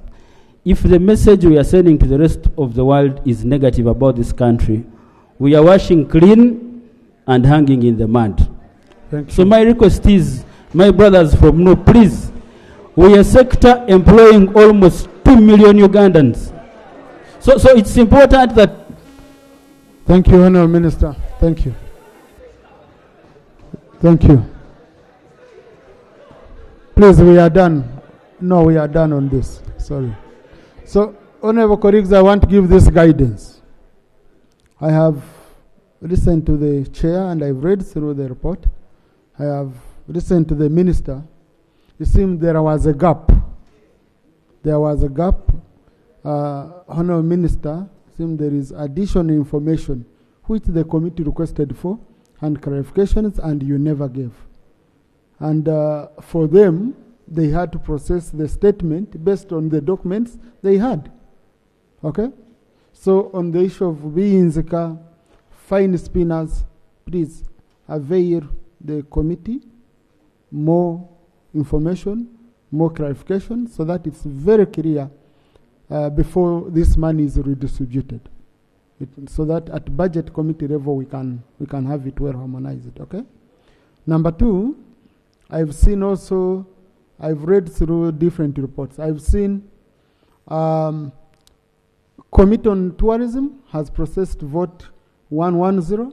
Committee on Presidential Affairs has processed vote 110. I think we need to start moving together as a government. Because you see, this is a, colleagues and members of cabinet, this is a matter of the law. Okay? It's a matter of the law. The law is here. The Uganda Industrial Research Institute Act 2006. It places it under the minister in charge of industry. So I don't know how the Secretariat for Science and Technology, I have the law here. Okay? I have the law here. Even if you go, I have the law here. And even the directors, the heads, are appointed by the minister in charge of industry. Okay? So the law here in interpretation, the Uganda Industrial Research Institute Act 2006 interpretation, minister means the minister responsible for industry. Okay? So if you don't amend the law, you cannot work in anticipation. So as long as if you want to change something, go amend the law. If you don't amend the law, we go with existing law. Simple. So, Committee on Presidential Affairs, please, I will not disturb you with URI. I'm even seeing discrepancies in figures. Let us, if government wants URI to go under Secretariat, because it's not a ministry, Secretariat of Science and Technology, let them amend the law. Yeah, they bring a proposal. Otherwise, we are going to be looking shabby here if we continue that way, okay? Honorable Chair, I wanted to make any clarification. Thank you so much, Right Honorable Speaker. I had a small clarification that you have ably put up, Right Honorable Speaker. As the Committee on Trade and Tourism, we supported the Minister, though we were also our hands were tied down, especially with UDC, and I would really, through the Minister, in the next stage, to give us proper documentation on which BINZICA were we handling, because the BINZICAs were two different enterprises as per the Minister's submission, and many others, especially under UDC. But I would like to thank honorable colleagues for supporting us. I would like to thank members of my committee, and definitely you, Right Honorable Speaker. Thank you so much. Thank you. Honorable Minister, the issues of compliance, you didn't talk about them. Yes, compliance, there is no direct gender certificate for gender and equity for the vote.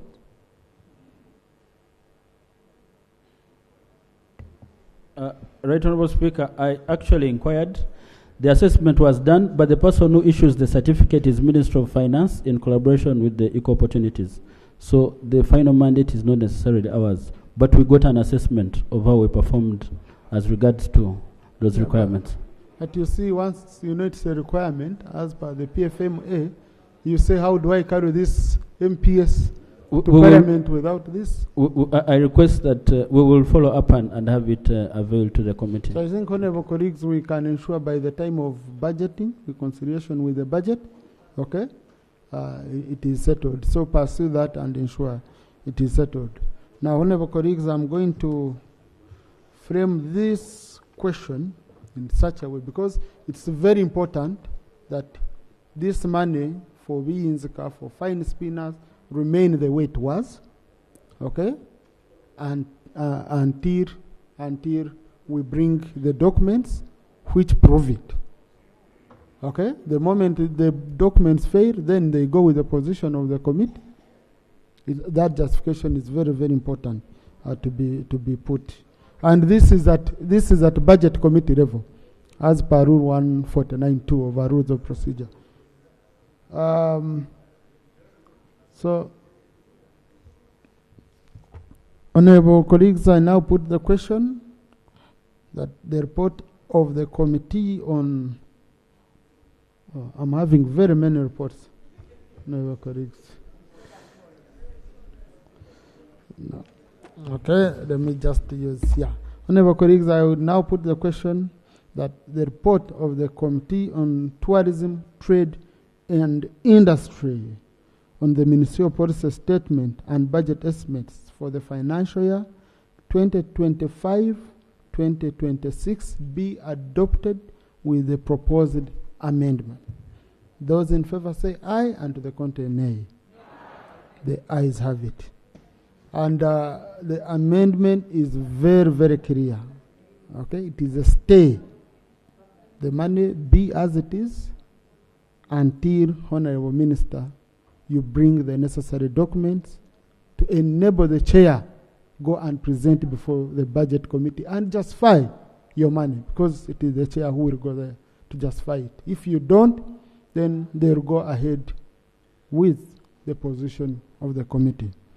The report, the recommendations, and the proposed amendments are referred to the Committee on Budget for harmonization, reconciliation, and consolidation, as provided for under Rule 149(2) of our Rules of Procedure. Honorable colleagues, House suspended until 5:30. We shall resume at 5:30. Let's go to join the Anglican chaplaincy. It's very important for Easter carols to join the Anglican chaplaincy. And we come back here, we do work.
Sound check.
They are twins, huh?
It's kind of inform ministers that we are back for business, like I said. Item 3.6, Information Communication Technology and National Guidance Committee. Yes, as the minister comes, let the chair be making the presentation. Honorable Angora, be acting chief whip, get us minister for ICT. He was around, and presidential affairs and all. Thank you, Right Honorable Speaker and honorable members. I beg to present the report of the Committee on Information Communications Technology and National Guidance on the Ministerial Policy Statement and the Budget Estimate for the financial year 2025-26. Right Honorable Speaker, before I present the report I wish to lay on table, this report, the minutes and other documents that were used for processing the Ministerial Policy Statement virtually. Right Honorable Speaker,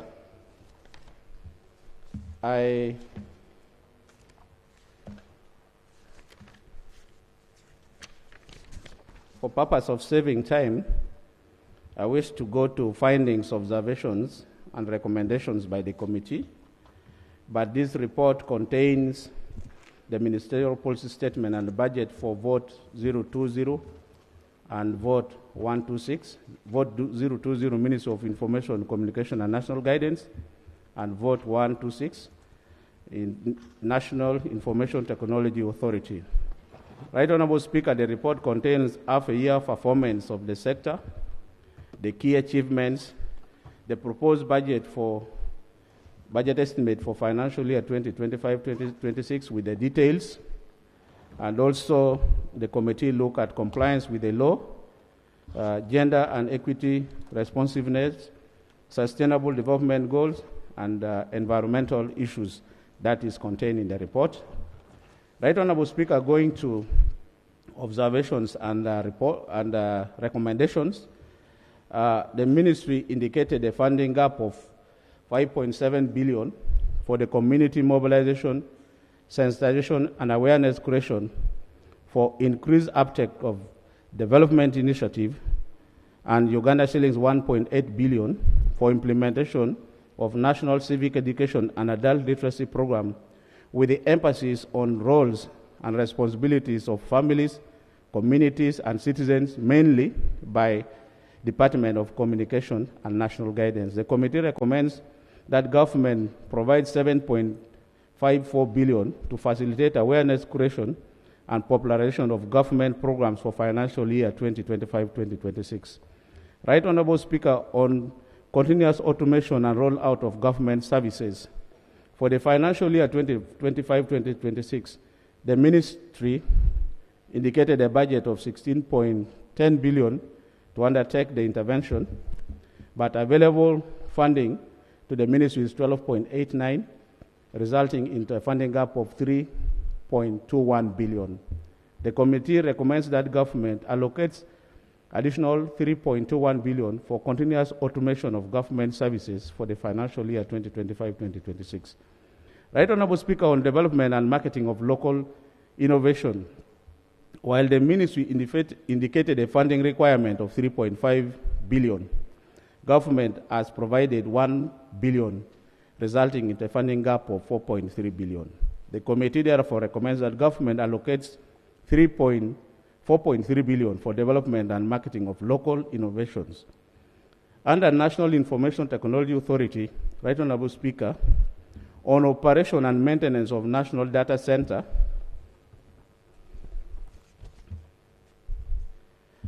the committee recommends that Ministry of Finance provides 20 billion for NITAU for operation and maintenance of National Data Center and ensure protection of government and non-government data or information being hosted in the data center. Right Honorable Speaker and members, on provision of ICT connection to 781 new sites on the national backbone infrastructure, NITAU provided a funding requirement of 48.468 billion, but in the allocation, only 7.022 billion has been provided, leaving a gap of 41.445 billion to cater for services provision of these sites connected to national backbone infrastructure. The committee recommends that the Ministry of Finance, Planning and Economic Development allocates 41.445 billion to NITAU for provision of ICT services to 1,200 sites connected, which will enable government ministries, departments, and agencies, and also local government to fully utilize the ICT infrastructure and reduce on the accumulation of areas and eventual increment of debt burden. Right Honorable Speaker and members, on operationalization of the Data Protection Office, while NITAU requested for 4.455 billion, in the budget, provision has been given for only 100 million, leaving a shortfall of 4.355 billion. The committee recommends that the Ministry of Finance, Planning and Economic Development allocates additional 4.355 billion to NITAU for operationalization of the National Data Protection Office. On inadequate staff salaries, the committee recommends that government allocates 2.361 billion to NITAU for purpose of adequately paying salaries for the recruited staff. Right Honorable Speaker, on counterpart funding to facilitate Uganda Digital Acceleration Program and Phase 5 project activities, while the funders have provided all the necessary funds to support the project, government is failing on its part to provide 4.45 billion, which may lead to a breach of terms of the contract and in turn trigger a penalty for such failures. The committee recommends that government provide a counterpart funding of Uganda shillings 4.45 billion under the UDAP and implementation of phase 5 of the national backbone infrastructure. Right, Honorable Speaker, on centralization of services at the National Data Center, the committee recommends that in the spirit of RAFEX, government should initiate and implement a policy on centralization of all data at the National Data Center and recovery sites. This will enable the consolidation of funds currently being spread across various MDAs in the management and maintenance of these data centers. The National Data Center and recovery sites are enhanced with the necessary resources, including requisite finances, human resources, equipment, and system to ensure that seamless connectivity is achieved across MDAs. Right, Honorable Speaker and honorable members, under Uganda Broadcasting Corporation, on the replacement of outdated studio equipment for radio and television, the corporation requires Uganda shillings 15 billion to replace the obsolete television and radio studio infrastructure. The committee recommends that the Ministry of Finance, Planning and Economic Development provides 15 billion to Uganda Broadcasting Corporation to replace its obsolete and outdated infrastructure. On procurement of an outside broadcasting van and television simpler kits for each radio brand, the committee recommends that the Ministry of Finance, Planning and Economic Development provides 12 billion for the procurement of outside broadcasting van and kits for each radio brand. On expanding the digital terrestrial television, DTT, and direct-to-home, DHT, free-to-air broadcasting network, the committee recommends that government allocates 2.9 billion for expanding DTT and DHT free-to-air broadcasting. On contract staff salary of Uganda Broadcasting Corporation, Right Honorable Speaker and honorable members, the committee recommends that government allocates 5.031 billion to Uganda Broadcasting Corporation for enhancement of the wage bill. This payment, the committee further recommends be paid through the Ministry of ICT and National Guidance. On procurement and installation of archiving system for television and radio, the committee recommends that the Ministry of Finance, Planning and Economic Development allocates 14 billion to Uganda Broadcasting Corporation for procurement and installation of robust archiving system for television and radio content. Right Honorable Speaker and members, on implementation of Presidential Directive on UBC to be provided 30 billion annually for 5 years, the committee recommends that the Ministry of Finance, Planning and Economic Development implement fully the Presidential Directive, and the Ministry of ICT and National Guidance would follow up with the finance to ensure that the directive is implemented. Right Honorable Speaker and all members, under Uganda Communications Commission on cost of internet, the committee recommends that the Ministry of ICT and National Guidance through Uganda Communication Commission should update the guidelines to operationalize the national broadband policy and ensure infrastructure sharing, especially among internet service providers in both private and public sector. This would lower the cost incurred in delivery of the service and would create a trickle-down effect to the final consumer. Government should enhance and emphasize awareness creation through sensitization of the citizens on the use of ICT, which will increase ICT intake and consequently reduce internet cost. The committee further recommends that the regulator, that is Uganda Communication Commission, should create an enabling environment that shall attract more ISPs, that is internet service provider players, into the country, thereby posing competition that would bring down cost. And government needs to fast-track the revamp of Uganda Telecom Company Limited in order to create more competition in the telecom sector, noting that NITAU, as a government agency, does not have a license to provide internet services to private players. Right Honorable Speaker and members, on high-cost end-user ICT devices and services,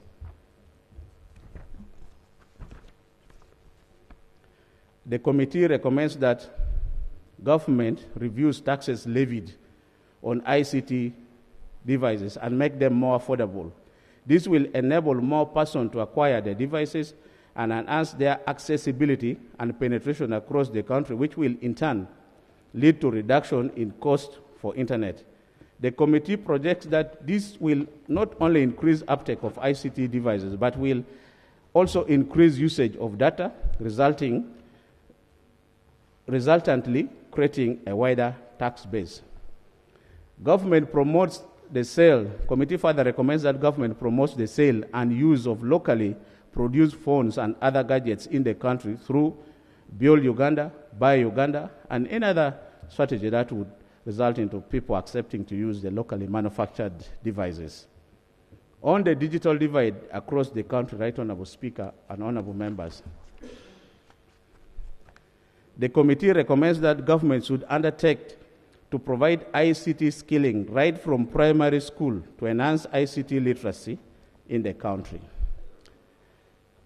Right Honourable Speaker, on Uganda Institute of Information and Communication Technology, UICT, based at Ndakawa, on insufficient staffing level and wage bill, the committee recommends that Ministry of Finance, Planning and Economic Development provides 2.949 billion for UICT to enhance its wage bill and meet the staffing requirements by National Council for Higher Education. On insufficient specialized ICT laboratory infrastructure, the committee recommends that government urgently provide 1 billion to UICT for specialized ICT laboratory infrastructure. On insufficient smart lecture rooms infrastructure, the committee recommends that government provides UICT with 1 billion for upgrade of UICT lecture rooms to smart lecture rooms. Right Honourable Speaker and members, on research and innovation funding, the committee recommends that government allocates 2.25 billion to UICT specifically to fund research and innovation, and government creates a linkage between UICT and science and technology to create a funding line for innovation at Uganda Institute of Computer Technology, Posta Uganda, under capitalization of Posta Uganda. Right Honourable Speaker, the committee recommends that government provides the share capital of $4.505 million as per the statutory requirement, which translates into about 19 billion to Uganda Post Limited to enable it undertake the above investment projects that will provide the much needed business agility and financial health for the institution. Delay in implementation of national addressing and postal services. Right Honourable Speaker, the committee recommends that government allocates 7.6 billion to Posta Uganda to implement the national addressing and postcode system. Right Honourable Speaker, on Vision Group, the committee recommends that shillings 2.9 billion be allocated to the Vision Group to revive the vernacular newspapers of Orumuri, Etop, and Rupin. Right Honourable Speaker and Honourable Members, the committee recommends to the House that the budget for the institutions as highlighted below be approved. Vote 020, Ministry of Information and Communication Technology and National Guidance, shillings 105,818 billion. Vote 126, National Information Technology Authority, NETAU, shillings 257,784. The total appropriation for the two votes is 363,602 billion for the two votes. Right Honourable Speaker and Honourable Members, appropriation in aid. These are entities that mobilizes their resources and spend at source. One, Uganda Broadcasting Corporation. The committee recommends that shillings 40.114 billion be approved. Uganda Communications Commission. The committee recommends that shillings 262.73 billion be approved. Uganda Institute of Information and Communication Technology, right? Honorable Tony, Chair, the budget for UBC, you're saying it is appropriation in aid? I'm just asking. Because appropriation in aid, it means you're the one who generated all this money. Okay? So it's like NTR. And then we are giving it back to you. So, No, Right Honorable Speaker, I think UBC was just misplaced under the so let's remove UBC from among the entities of appropriation in aid. Thank you. Posta Uganda, 19.66 billion. Total amount for appropriation in aid, Right Honorable Speaker, that is UCC, Posta Uganda, totaling to 350.757 billion. Now, the total appropriation for the Ministry of ICT and National Guidance, including appropriation in aid, that the committee is recommending to the House to approve is 714,359 million. Right Honorable Speaker and Honorable Members, in conclusion,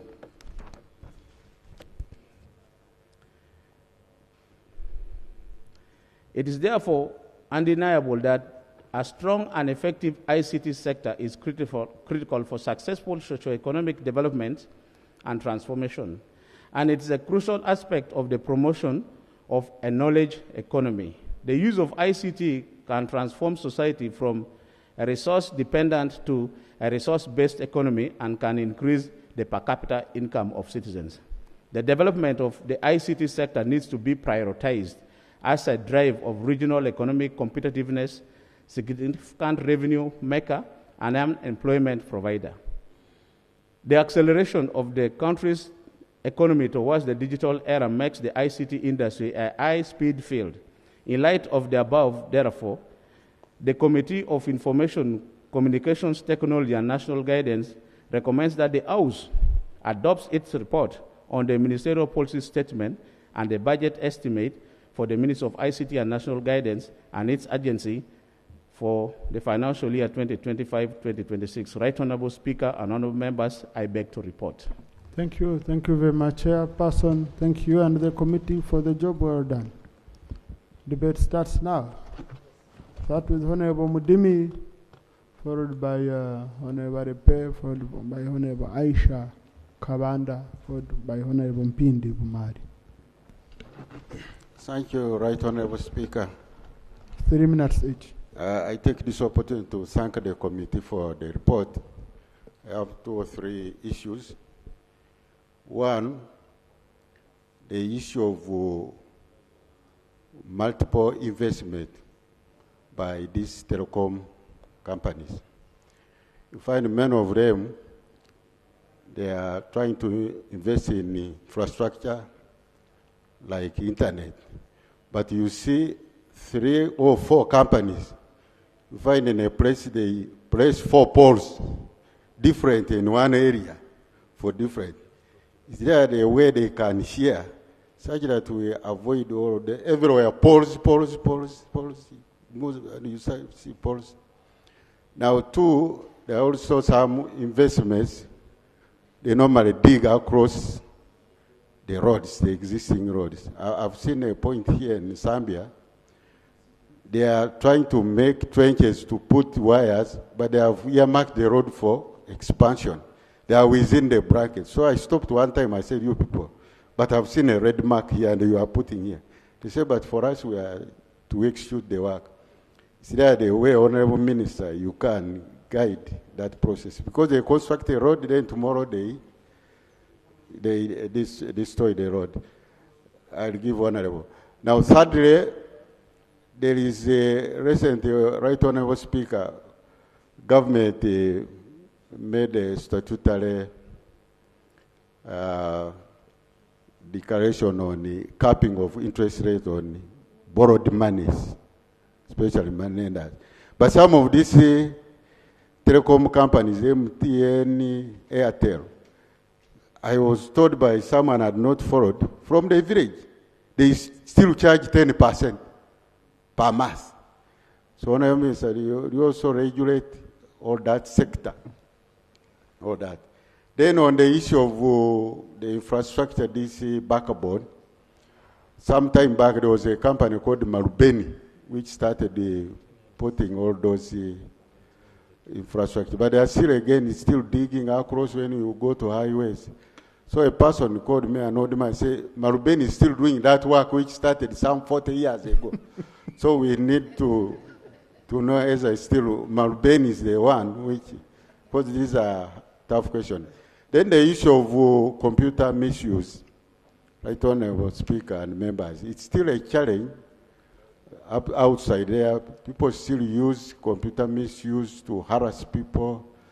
A case in point, someone was harassing me with my family until yesterday he came here and I arrested him myself here at Parliament here in my office. Yesterday. Certain young man came. He was harassing my wife. Said, unless you give me money, I am going to kill you. Then I told him, you come. He came himself and I got him. Certain young man and he's in custody. Yesterday. I said, you come and I give you. He courageously came and passed through.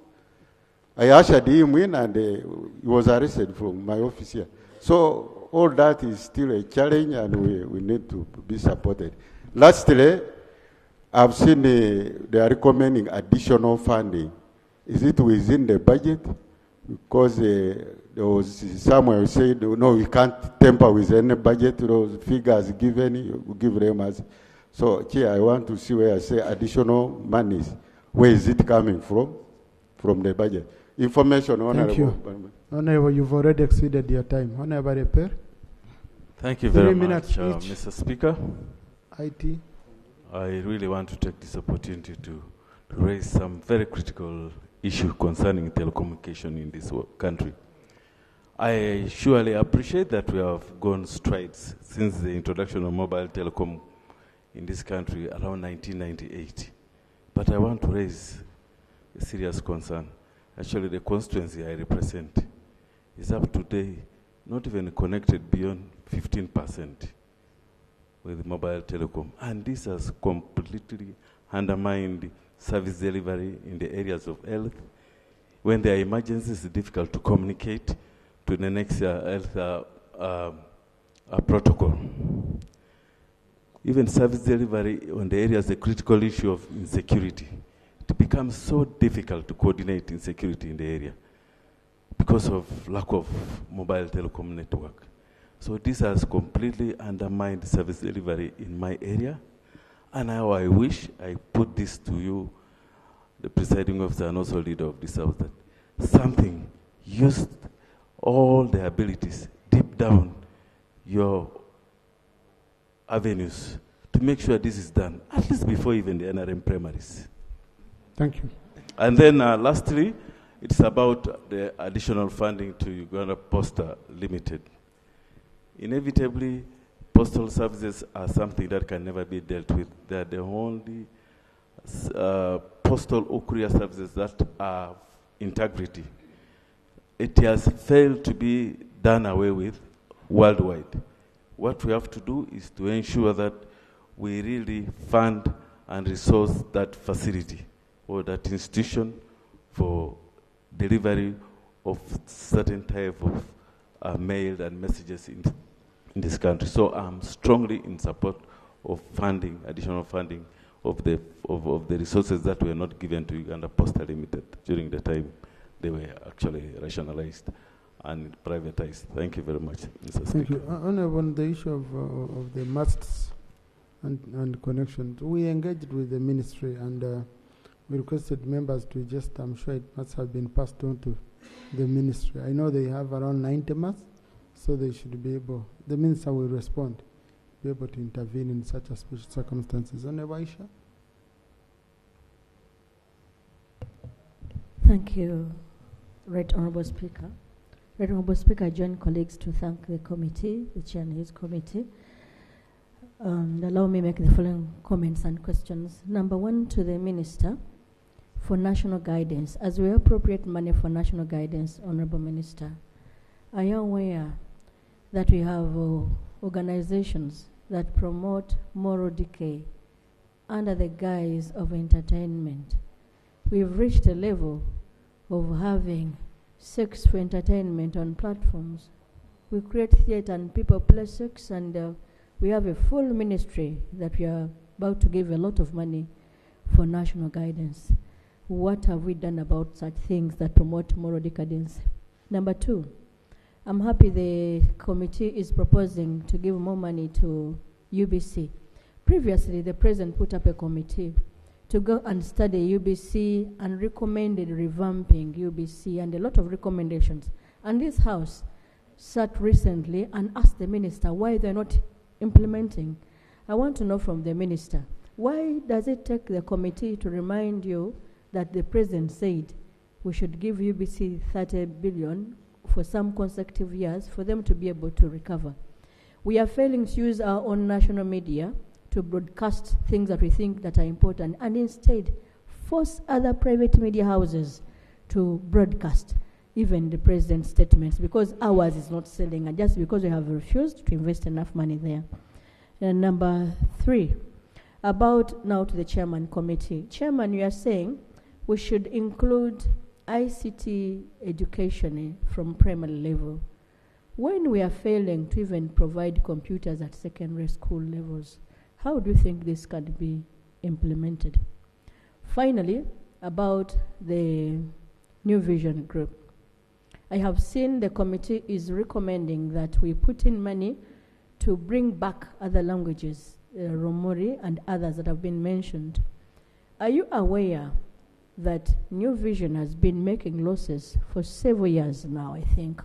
For the last 2-3 years, I know New Vision is making losses. Has the committee interrogated why actually New Vision makes losses? And have they made the proposals to New Vision how they are going to recover, or we shall continuously be feeding them like that? Have you thought that media's, directing them on what to publish? Because what is happening now, Right Honorable Speaker, is that the government broadcasting entities have no breathing space. They are directed on what to publicize and what not to publicize. Thank you. Okay, conclude. Thank you, Right Honorable Speaker.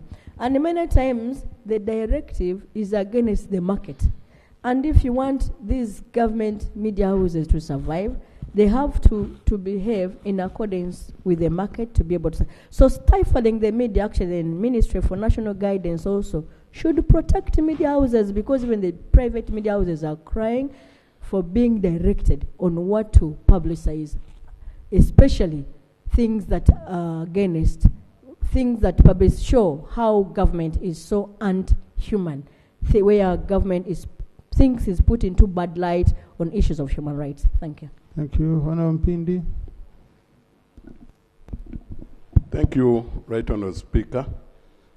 Right Honorable Speaker, part of what I wanted to say, Honorable Baisha has mentioned it, in regards to the entities of government, the media houses, that are failing to perform despite the fact that they are being given a hand. I've been hearing UBC, Posta Uganda, especially UBC, when government gives them money, there is no improvement, and yet other media houses that are struggling are showing some improvement. Is it the capacity of the staff or what? The other thing that I wanted to say, Right Honorable Speaker, is this trend. I see every presentation of the committee. Committees are recommending additional funding. They are recommending that government finds money to top up on different things. But then, government comes out with a budget ceiling. And that budget ceiling is what we have, what we can afford for the financial year. Now I'm wondering, like I've been following my able chairman, almost in every line is recommending the money that the ministry came out with. But then on the other side, when you go to the budget committee or the finance, it is having the budget ceiling. Can we think of really picking priorities, not necessarily recommending each and everything that the entity asks. Because where will the money come from? When you go in the other committee, they want 100% of the proposals from the ministry. Each and every committee, where will that money come from, Right Honorable Speaker? I think it is important for us to engage and find means of picking those priority things that will be able, that will help the budget committee when they are processing the budget to easily come out with the budget I thank you, Right. Thank you, Honorable Minister. Honorable Minister, on the floor. Honorable Minister. Yes, thank you very much, Right Honorable Speaker. First of all, I would like to thank the chairperson for the report, and I would also like to thank the members who have debated on this report. Honorable Wamakuya talked about sharing of infrastructure. Indeed, sharing of infrastructure is embedded in the broadband policy, and right now it has started working, because right now, if you can note in your areas, the masts now are being shared by different telecom companies. Each telecom company no longer erects their own masts. They are being shared. It's only internet which is still a problem, but we are also trying to see how even internet now can share poles. And that one, we are working with all service providers. Clarification, Honourable Minister. Clarification, Honourable Minister. Please, Honourable, you don't access a microphone without permission. Well, how many times do I tell you here? But when I raise up to speak... Today, Honourable, I allowed you to speak. Okay? And note that every time you stand up, you speak. You must catch the speaker's eye. That discipline, I want to rate it here. Please. And the day you switch on a microphone without my permission, I can't allow you to continue. I need you to understand that, please. Any MP, I know the people I picked here are people who haven't spoken since morning. And how I work, I usually know if I haven't given anyone an opportunity, I first give those ones an opportunity when I have limited time. So, please, there is a behavior I don't want here. Honourable Minister, please, can you conclude? Yeah, I was saying sharing of infrastructure of internet, we are also working on that. Right now, even we, as government, we are expanding our national backbone infrastructure, and we have decided to use concrete poles. And those concrete poles, we are designing them in such a way that any other service provider who will come will use the same pole, so that we don't have so many poles crowded in one area.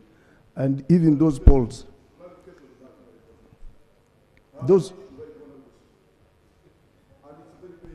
Honourable, kindly take your seat, please.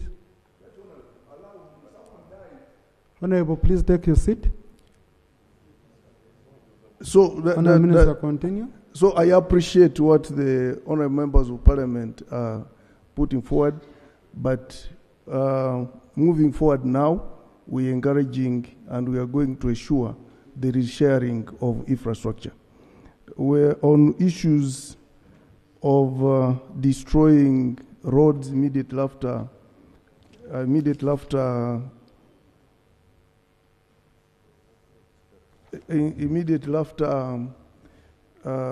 construction. We are also working right now here in KCCA, the roads which are being rehabilitated. We have been working closely with the engineers to ensure we have service channels where at least all utility companies can use, so that there is stoppage of destroying roads anyhow, and we are working with them. But obviously, the old roads are not designed in such a way that we have enough service channels. But this time, we are working with them. The new projects, all of them, will have to have those service channels. And on Marubeni, I think I will find out what Marubeni is doing. I'm not very familiar with the Marubeni, and you say it has been working for 40 years. No, Honorable, what the member put across clearly is the people are concerned on continuous digging of the roads, of the roadsides for 40 years. So they think it's that traditional company up now digging? No, I think that one now we are trying to come up with new designs, just as I've told you, Right Honorable Speaker. Because the old designs didn't have those service channels. They only had channels for stormwater. But now we are trying to design roads in such a way. We are working together with Ministry of Works and all other entities to ensure there are service channels for utility companies. And on computer misuse, it's very unfortunate that cyberbullying obviously is there, and as much as possible, we are trying to work with the security agencies to arrest people who normally misuse computer, because there is a law, the Computer Misuse Act, and therefore, if you report to us, we assist you to trace for that person, because we have technology which can trace. But we are yet to upgrade our technology to detect it before it is done. But when you report to us, we work with the security and UCC, and there are so many people who have been arrested and they have been arraigned in courts of law. So I encourage you, whenever you are harassed or your family is harassed, please come. We are going to assist you to trace the culprit with ease, because we have technology which can trace such a people. And my friend, Honorable Alepa, I think we have talked. It's true his constituency is not well served. And the new guidelines, is every telephone company to seek for renewal of a license, you must have covered around 90% of the whole country. And 10% will be covered by us as government, our agencies. So I am in touch with the Honorable Alepa, and just as the Right Honorable Speaker has indicated, recently Parliament passed a law, UDAP, and the Universal Digital Acceleration Program. We are going to build mass ourselves, and we are going to serve those areas which are still, most of the telephone companies don't want to invest in because of marketing dynamics, the market dynamics. So we are going to, and we have already asked MPs to give us those constituencies. We normally send their technical officers to pick the coordinates, and we are going to start constructing mass in those areas, so that now telecom companies can just come and put on their technology, and then you'll get a network. On issues of national guidance, Honorable Kabanda, I appreciate that what you are bringing up is true. There is moral decadence in this country, and it's being disseminated through so many means, and one of them is social media, TikTok and others, and also TVs. There are TVs which had started airing some of those funny content, and we are monitoring them. Like you remember Karakata, we stopped it because it was a bit inappropriate. But we have also, national guidance has not been having a budget for the last 2 years. But this year we got some budget, and we have been organizing several outreaches, and we are also on TVs. But I would also like to beg members of parliament, we have a national guidance hour on UBC. It should be a combined effort. You can come, Honorable Aisha, and we'll give you time. And you talk about morals in this country. We have to keep talking about it. Just as we talk about it every day in church, in mosques, we have to keep talking about moral decadence. Otherwise, some of the sites get more publicity. No, Minister, is there anything very critical you wanted to add on? Just conclude. On UBC, one member was saying we are investing money in most of these agencies and doesn't see improvement. At least UBC, there is a lot of improvement. The last 3 quarters, we have received some money, and I think there is a lot of improvement. But Posta has never received any money from here because most of the money which we think is going to Posta, it is paying the former employees of Uganda Post and Telecommunication. But Posta needs a lot of assistance. That's why I'm happy that the committee is recommending some money at least to be given to Posta Uganda. I thank you, Right Honorable Speaker. Thank you, Honorable Minister. I hope the issue of free air for television is have given it serious attention, because that was one of the reasons we allowed digital migration. Knowing our people in the villages who cannot afford these subscriptions shouldn't be denied watching an opportunity to watch television. We gave you a supplementary. I don't know how far you've reached in terms of implementation, and also ensuring going forward the whole country is covered with free air. Yeah, Right Honorable Speaker, we have started importing equipment so that we can cover the whole country. Thank you. I think in the next 3 months we shall have completed the technology. Right Honorable Speaker, an MP Chamwanges here has written to me about, I think he has been applying for a frequency. And I now put the question that the report of the Committee on Information, Communications Technology and National Guidance on the Ministerial Policy Statement and Budget Estimates for financial year 2025-2026 be adopted. Those in favor sign to the content nay. The ayes have it. The report and the recommendations, specific recommendations, are referred to the Committee on Budget for reconciliation, harmonization, and consolidation, as per Rule 149(2) of our Rules of Procedure. Thank you, Chair. Thank you, Honourable Minister. Thank you. Issues of applying for frequency, those are issues you handle on your own. You don't, on the floor, conflict of interest, we don't allow it here. Okay? Yeah, but if you have a personal request or application, okay, so you link with the minister. Like you've written for him, should remain between the two of you. Next. Item 312, Committee on Presidential Affairs. Honorable Chair, Presidential Affairs, as you call the minister, and from Prime Minister's office, from President's office, including Government Chief Whip.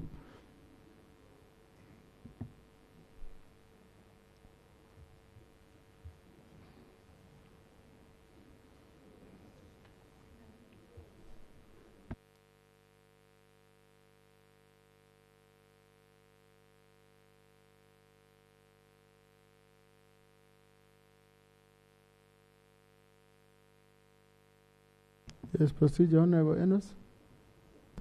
Thank you, Right Honourable Speaker. Yesterday you guided that we cannot process the MPs when the ministers are here. I don't see any minister from the President's office. Yeah, but when the ministers are not. But Honorable, were you listening to me when I was calling The chair? No, I don't think you are attentive. Ask your Gomba from neighbor to your neighbor from Gomba, not your Gomba from neighbor. A neighbor from Gomba to update you. Yeah. Thank you. Yeah. Honorable Chair.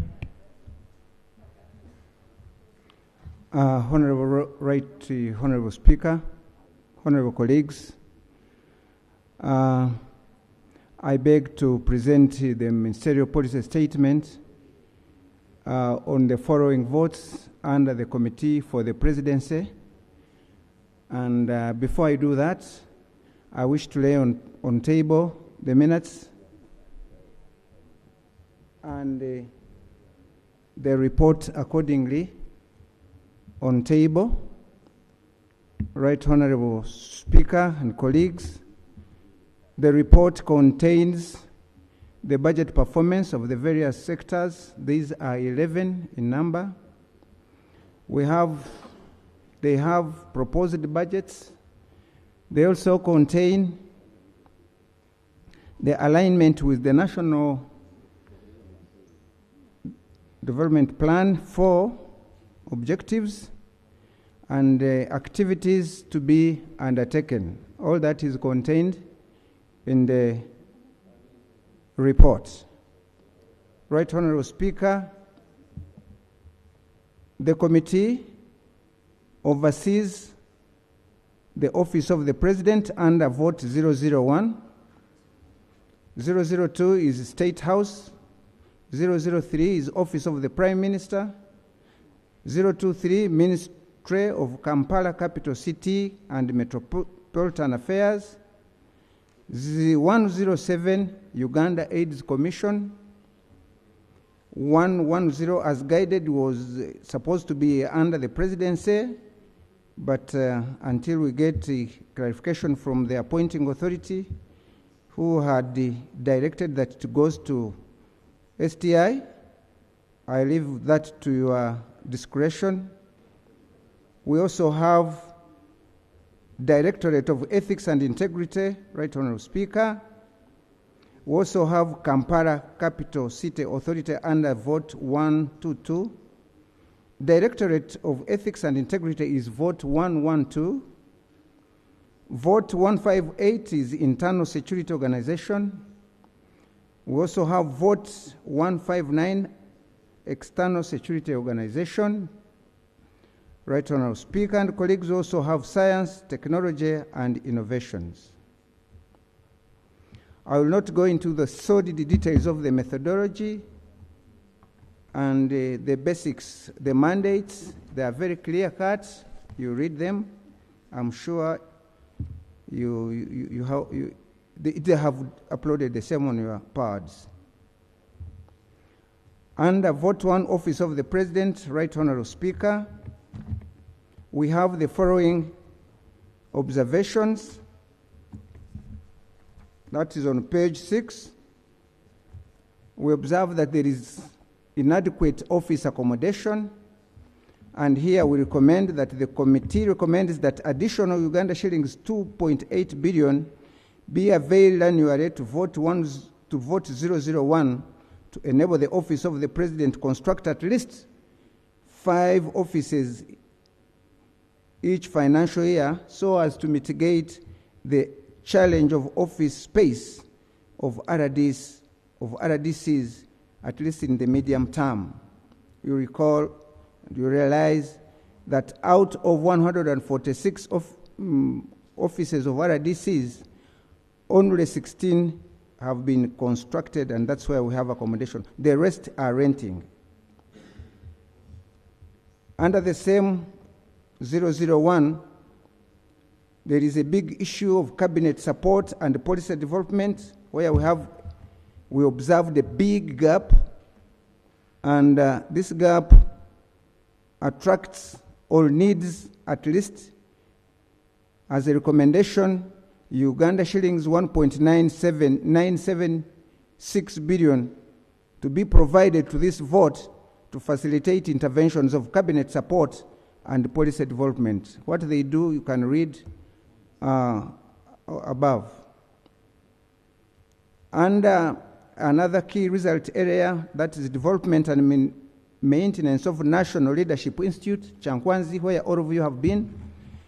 Has been under constant refurbishment and improvement to make life easy there for whoever wants to make use of it.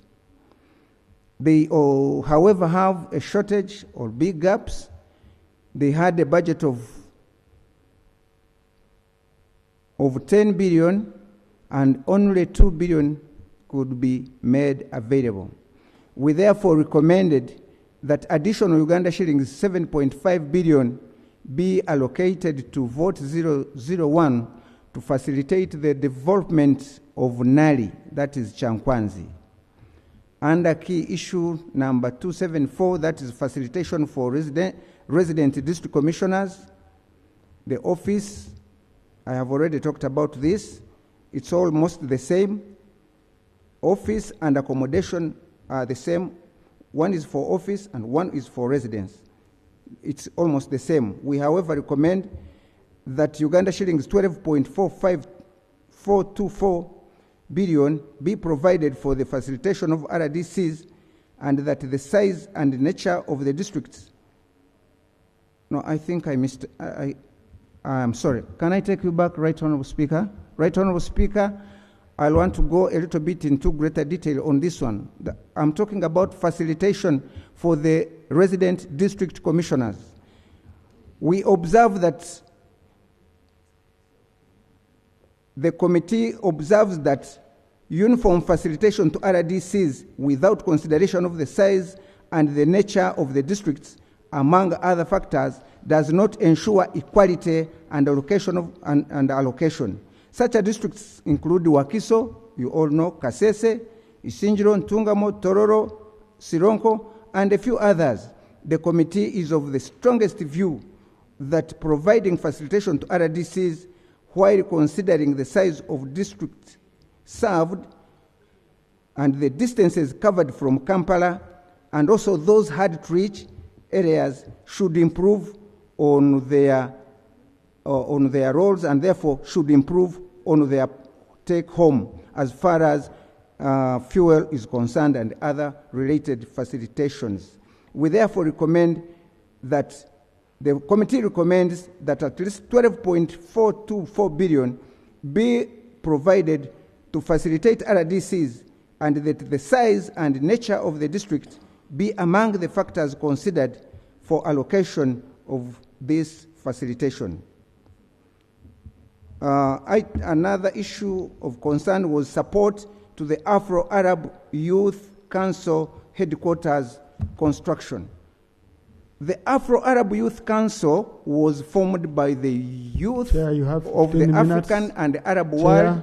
Chair, I gave you 15 minutes. You've used 5. So Thank you, 10. Right Honourable Speaker. And I can see you still have a huge document. Thank you, Right Honourable Speaker. These are the 11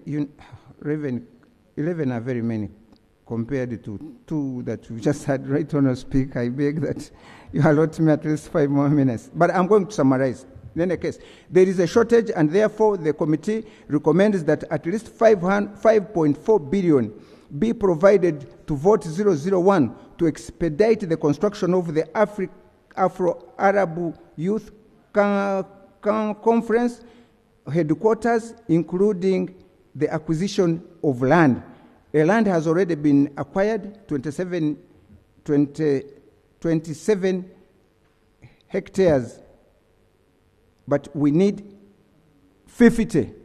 So the remainder, which was pledged by His Excellency, has not been accomplished. Hence the need for this 5.4 billion Uganda shillings. Remind you to the fact that the Afro-Arab Youth Conference will be convened here during the course of next financial year, actually towards the end of this calendar year. And it's going to be headquartered here in Uganda. Hence, the urgent need for this money. Vote 002, State House. State House is quite clear. I have We have support to the graduates of skilling program. We have 19 hubs, but we need to expand. And on that one, we are saying that we recommend that government provides State House a startup support for skilling program graduates, and also expedite establishment of a circle or circles where the skilling program graduates can submit proposals to access funds to expand their enterprises in the financial year 25-26. The committee further recommends that government explores the possibility of expanding the industrial hubs to have a national outlook. Poverty alleviation model villages, we have 36. We need many more, and to expand them, we have recommended that government provides 6 billion Uganda shillings to enable State House effectively roll out 10 more model villages to other parts of the country. Uganda AIDS Commission. Uganda AIDS Commission is currently going through their straits because of what you all know regarding funding from United States of America and other donor agencies, which have a bit of sort of halted their support, and we are getting it a little bit hard. The committee established that the dissemination of HIV prevalence messages is inadequate and therefore needs more funding. And we recommended that Uganda shillings 18.2 billion be provided to Vote 107 to facilitate packaging and dissemination of HIV prevention messages in the whole country.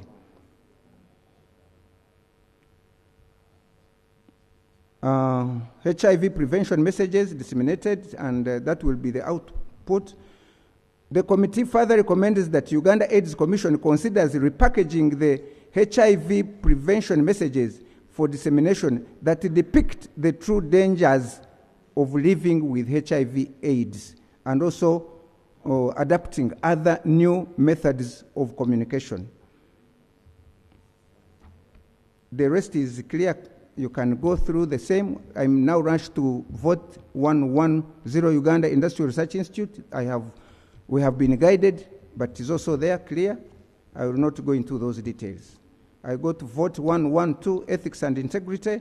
Ethics and Integrity is doing quite some good job, but is very, very poorly funded and has funding gaps, which we are identifying here, and recommending that Uganda shillings 3.935 billion be provided to Vote 112 to facilitate the retooling of the Directorate of Ethics and Integrity. They don't even have computers, by the way. Not sometimes even their desks are completely worn out. It's a sad story in that office. Yes. Internal Security Organization, that is Vote 158. The details are there, clear. They are all very clear. We only identified one important issue, and that is enhancement of technical infrastructure. Given the current trend of technology, the organization needs to upgrade their technical capacity, and they need about 50 billion plus 50.06 billion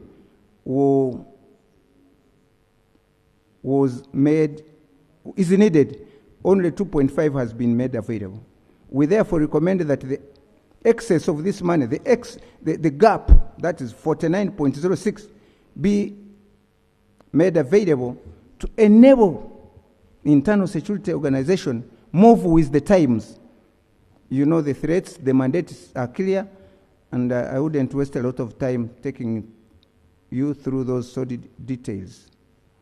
Vote 159, External Security Organization. Their mandate is very clear. For External Security Organization is derived from that Security Organization's Act of that, and they do a lot of work for us, our own security, the security of this country, but they also have very gaping gaps in their budget, regarding foreign intelligence management and retooling, and we observed that the identified funding gaps of retooling of ESO constrains the organization's ability to address the ever-changing security environment where the new intelligence threats call for immediate responses. This, of course, necessitates enhanced technical capability in the form of acquisition of modern technical and transport equipment, as well as classified assorted assets for foreign missions and strategic deployments. The details, you all know, you are Ugandans. The committee recommends that 29.184 billion shillings be provided to enable ESO acquire the modern technical and transport equipment, as well as classified assorted assets.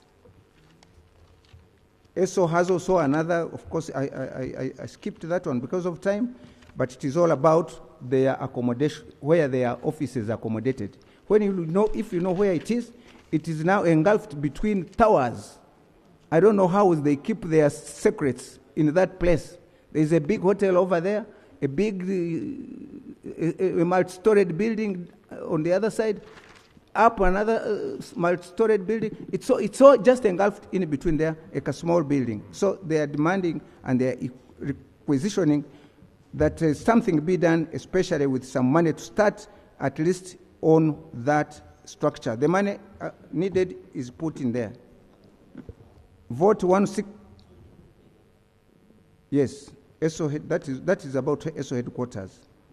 The committee recommends that at least Uganda shillings 31.324 billion be provided to Vote 159 to kickstart the construction of external security organization headquarters. They already have land, they have the approved plans, and the bills of quantities are already done. They only need 31.324. Those of you from Budget Committee and Ministry of Finance, partake of this very important information so that we secure our security as a country. Vote 167, Science, Technology, Innovations, and that is Vote 167. It is a fairly moderately well-funded area, and just very recently, under the recent Corugenda, they got some extra funding, and it was very well allocated to the various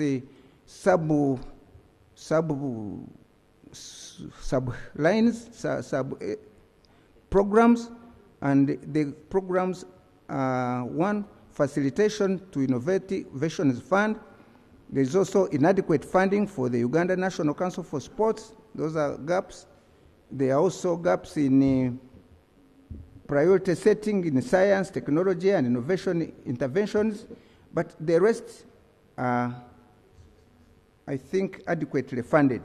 However, on inadequate funding for the Uganda National Council for Science and Technology, the committee recommends that shillings 9.98 billion be provided to Uganda National Council of Science and Technology to undertake research registration, monitoring of STI in the country, and also coordinating the regulations of STI. You know what science and technology does. The mandates are there. They are all clear-cut puts. And I run now to, I'm about to conclude, Right Honourable Speaker.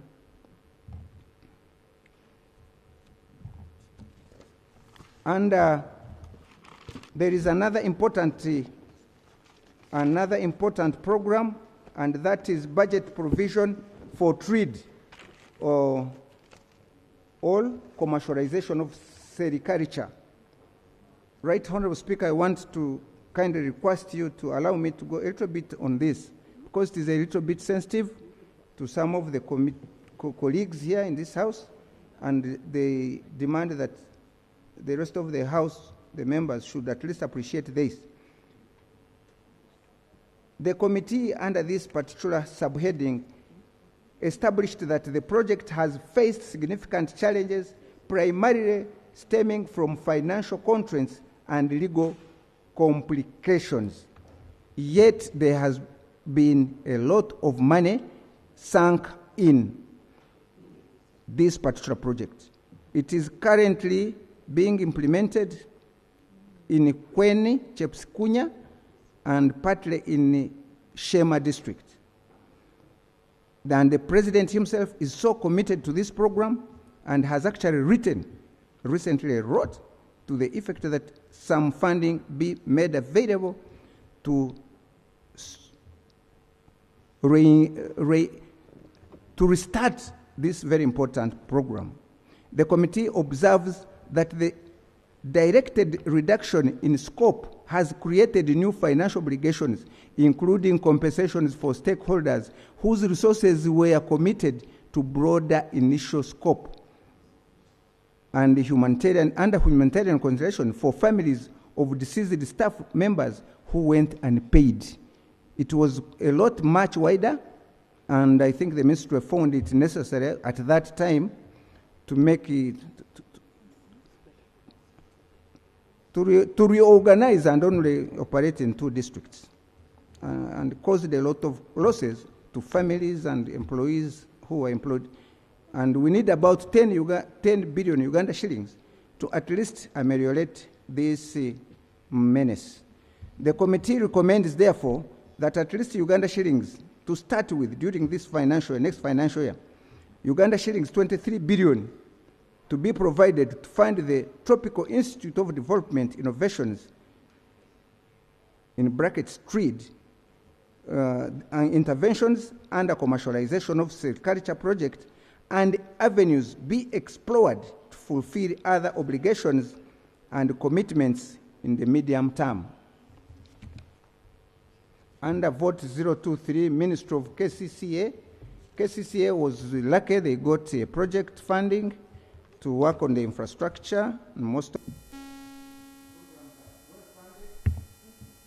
and they only need retooling, and on the retooling we recommend that therefore... Chair, being a chair doesn't give you audacity not to respect time.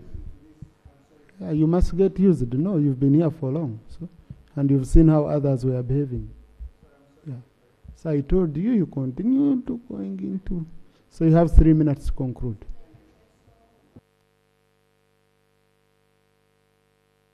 Switch on, Chair. Chair, switch on. Switch on. You see, we cut you off automatically. So you are just going to continue talking when you're not on record. I'm actually very, very sorry, Right Honourable Speaker and colleagues. I thought it was on, because I always see people come and talk here. So, Right Honourable Speaker, I go to vote 122, Kampala Capital City Authority. We looked at one major problem here, and that is drainage and solid waste management. I can only pull out that kind of...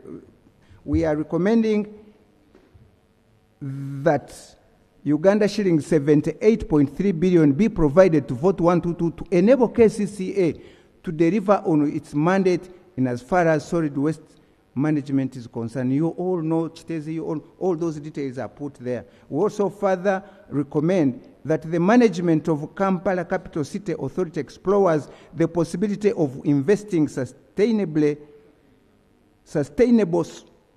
solid waste management through recycling, like in many other countries, modern countries do. Vote 002, Office of the Prime Minister. Office of the Prime Minister is quite a wide one, but we don't have very many recommendations on this.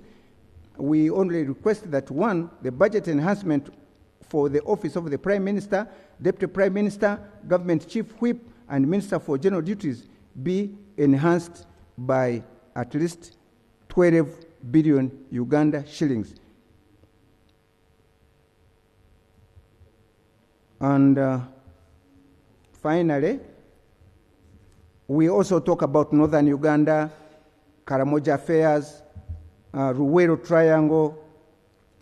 We put there our recommendations very clear. Busoga Affairs portfolio. Honourable Speaker. Bunyoro Affairs. And that's all. Finally, Right Honourable Speaker and colleagues, in conclusion, Right Honourable Speaker and members, the committee appreciates total funding gaps that have been indicated in all the MDs under this jurisdiction. But it is alive also as a committee. We are alive to the challenges associated with the resource envelope constraints. The committee therefore calls upon the government to consider enhancing allocations to the Presidency, KCCA, and Office of the Prime Minister in interventions it has deemed critical, as highlighted in this report. I therefore wish to report. I thank you. Thank you, Chair. Do you have a minority report, Chair? Right Honourable Speaker, about an hour ago, a document was brought to me. I even put there the time when I received this document. Actually, I only received a notification that there would be a minority report. And in this, as for the document, the minority report itself, I received it when I was already seated here. But here it is. In any case, it is there. Let's be accommodative. We try our level best to. I have no problem with to listen to all sides. So, Honourable Mwezo, 5 minutes. Thank you, Right Honourable Speaker. Right Honourable Speaker, I wanted to collect something. Because when he signed, he told me to take the document in the office of the clerk. And therefore, I did that. Let me go straight to areas of dissent, Right Honourable. In accordance to Rule 205 of the Rules of Procedure of Parliament of Uganda, the minority members of the committee dissent from the opinion of the majority committee on the following grounds. 1, failure to lay on table the Ministerial policy statement of the Ministry of Science, Technology and Information and Innovation. Right Honourable Speaker, pursuant to Rule 146 of the Rules of Procedure of Parliament, each minister responsible for a vote, ministry, all head responsible for a vote shall by the 15th day of March submit to Parliament a policy statement for the preceding financial year. For the ministry, all vote.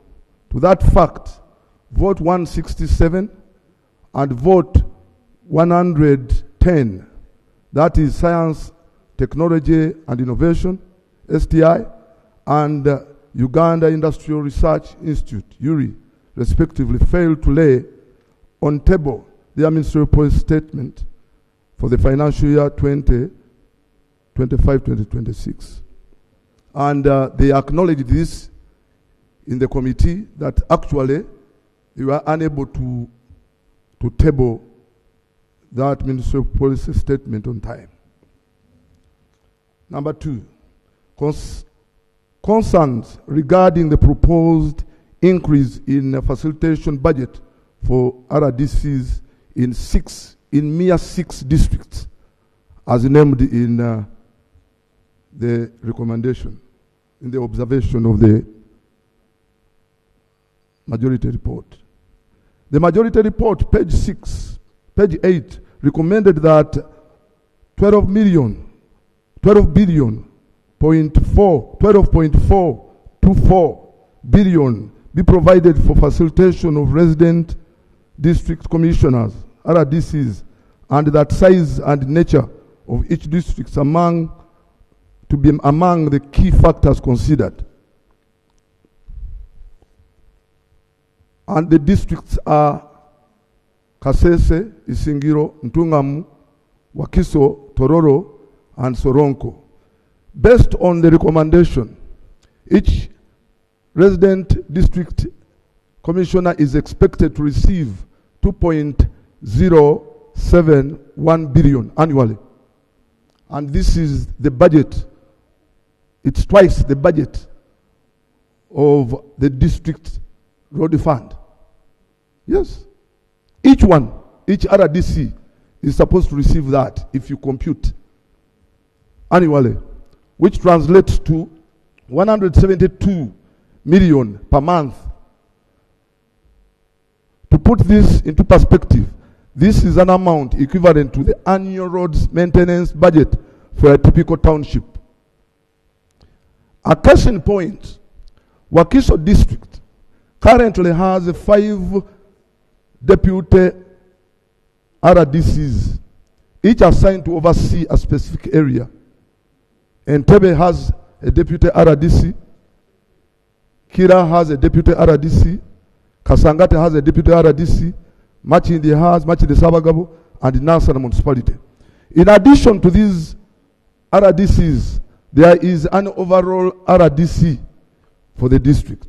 Furthermore, President recently appointed 5 assistant RDCs in Wakiso, bringing the total number of appointees in the RDC's office to 11 individuals. This level of staffing in a single district raises concern of overstaffing, especially at a time when the country faces numerous critical funding needs in essential sectors. The proposed allocations, if implemented, would, without efficiency, checks, and accountability, could divert substantial resources from priority areas such as health, education, and infrastructure. What do we propose? We propose that the additional funds should not be provided to facilitate the RDCs basing on the size, nature of the districts. In fact, the number of RDCs should be downsized. You can read the other recommendation. 3, undetailed budgetary allocations resulting in 2 wasteful expenditure by State House. Vote 002. The total annual budget allocations to the State House have progressively increased from 497 billion in 2019 to 857 billion in 2020 and 1.02 trillion in 2021. In April and October 2020, the State House received 2 supplementary budget allocations worth shillings 90 billion and 450 billion respectively. The latter was on top of the 407 billion that State House had been allocated hardly 3 months after the start of financial year 2020-2021. Right Honorable Speaker, there is lack of a detailed breakdown of State House budget allocations. This intended loophole gives State House a leeway to secretly spend the allocated monies on non-priority activities and then runs to Parliament of Uganda requesting for supplementaries to cover the actual priority activities. These non-priority activities are feared to include the so-called bonanzas and impulsive donations, which are non-productive activities and have no long-term returns to the economy. For instance, in table V4, summary vote estimates by economic classification, item 282, current transfers not elsewhere classified, was allocated Uganda shillings 136.54 billion in the MPS. This money is not explained, neither broken down.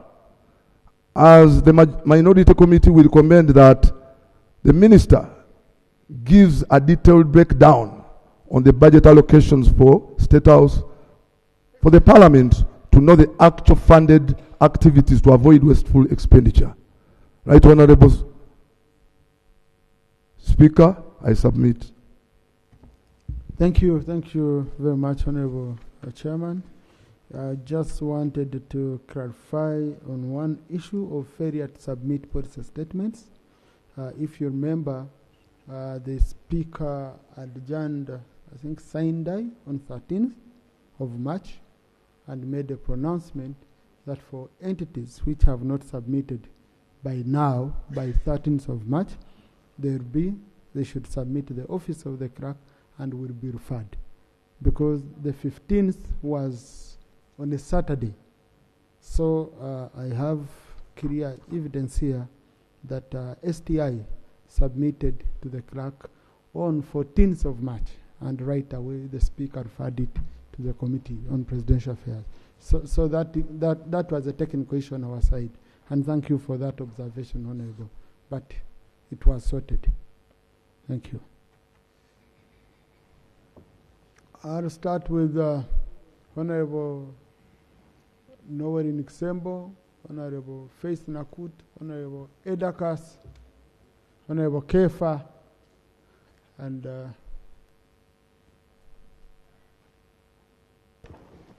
Honorable Stephen. Yeah, for now. Then I come this side.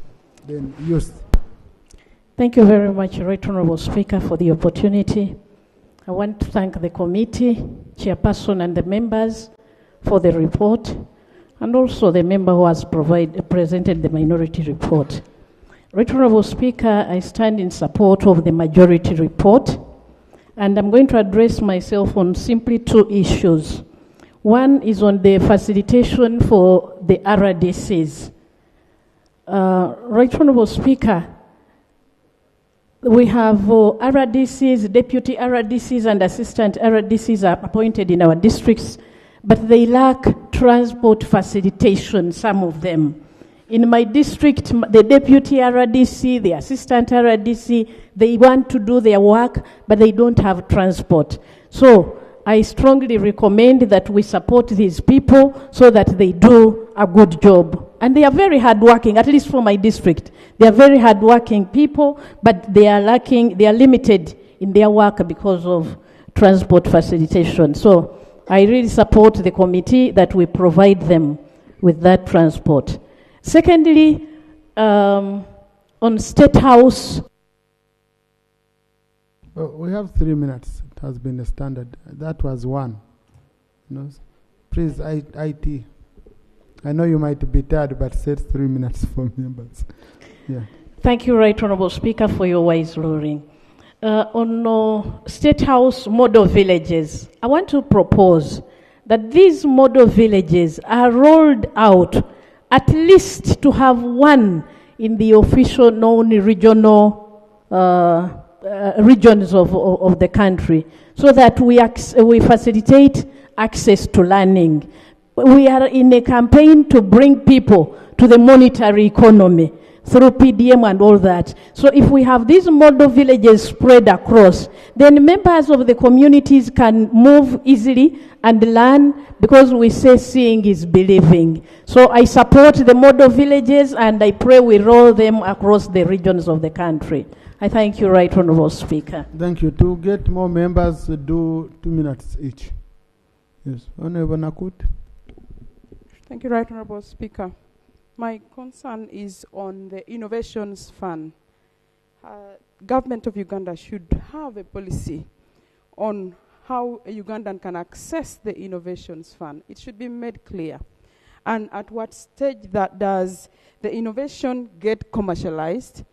And does it mean that every innovation should be funded to be commercialized?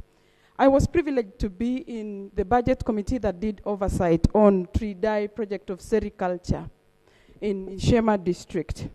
When you see physically everything that's going on in that facility, it cannot deserve the 23 billion this committee is saying they are ready for commercialization. We were also informed that Tree-Dye used some of the money of the Innovations Fund to buy land for the company, not really for innovation. So, Right Honorable Speaker, as a matter of policy, it should be clear how a Ugandan can access this Innovation Fund for fairness in the country. Then, at what point do we put commercialization? Not every innovation should be commercialized. Some should be dropped. when they are not, when there is no value seen in them, when they cannot yield any money, instead of continuing to sink in just because we have invested in before and we continue to sink in just like that. It's not fair for the country. I submit, Right Honorable. Thank you. Edakas. Thank you, Mr. Speaker. So, Speaker, I'd like to draw your attention and the House to the Uganda AIDS Commission. We all remember, before the Trump direct order, Uganda AIDS Commission was receiving up to 1.9 trillion in different aspects of funding. I can see on our line up there, 18 billion. There are three aspects of this program that are critical to Ugandans: treatment, diagnostics, and the relevant critical staff. I am not sure whether the 18 billion will attempt, and I hear from the report that the 18 billion will go just on information. But there are labs that we have been using that won't have kits. As I speak to you, we still have from the previous funding stock, but when that stock gets exhausted, we will start to feel the impact of this order much more than we are doing now.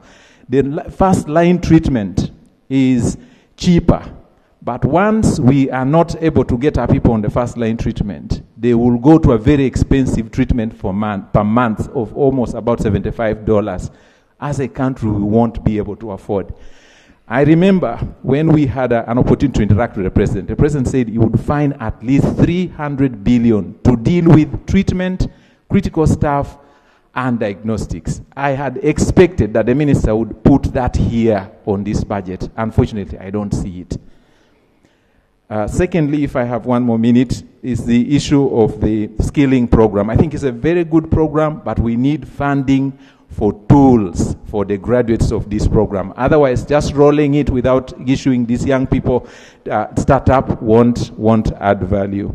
And finally, on the RDCs, for us in Kaberemaido, RDCs are number 2 to LC1s in fighting crime and dealing with issues of land grabbing, dealing with issues of monitoring PDM and government programs. In fact, we should have been giving them more money.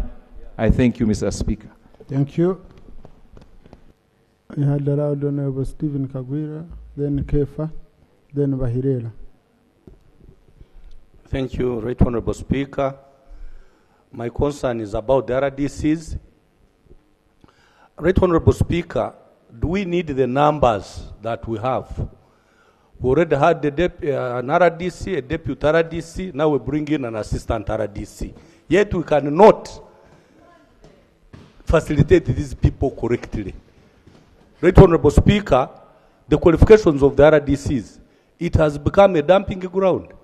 Whoever fails in politics, go to be an RDC. I think it's not the right thing to do, Right Honorable Speaker. About the size and the population, yes, we have made the poor planning. Districts are much bigger than others, and the equity is not there. Right Honorable Speaker, the other issue is about poverty alleviation. I don't know if, Chair, you visited those villages, and maybe you can give us the highlights. Because, in my view, poverty is growing. We are doing it the negative way. Why am I saying this? When you go to our villages, Right Honorable Speaker, you look at the levels of poverty. If we are to be sincere to ourselves, people are selling their pieces of land to the rich people. The gap between the rich and the poor in this country has really increased. What evidence do we have? Speaker, I saw you one time trying to see how the children of the poor people can access university education. And really, I felt very well that there is someone who can talk sense in this country to that level. Why am I saying this? When we are still young, we would go to school, same schools with the children of the rich people. I'm lucky that I came from a moderate family. But today, my child cannot go to the same school with a person in my local village.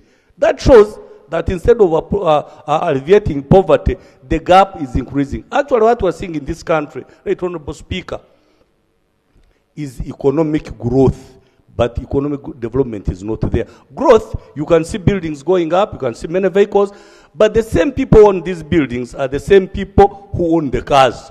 The poor are getting poorer, the rich are getting richer.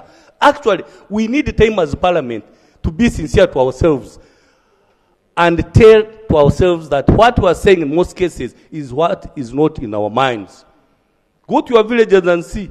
People are poor. They cannot access medical facilities. Is it not true? Children are dropping out of school, out of the say 1 million that goes to school. Be sure that only 20 will reach P7. Really, let us be sincere.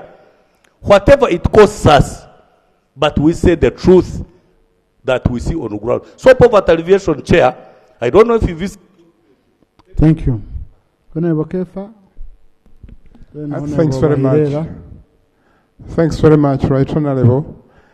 I think my issue may need the House may need some guidance from you.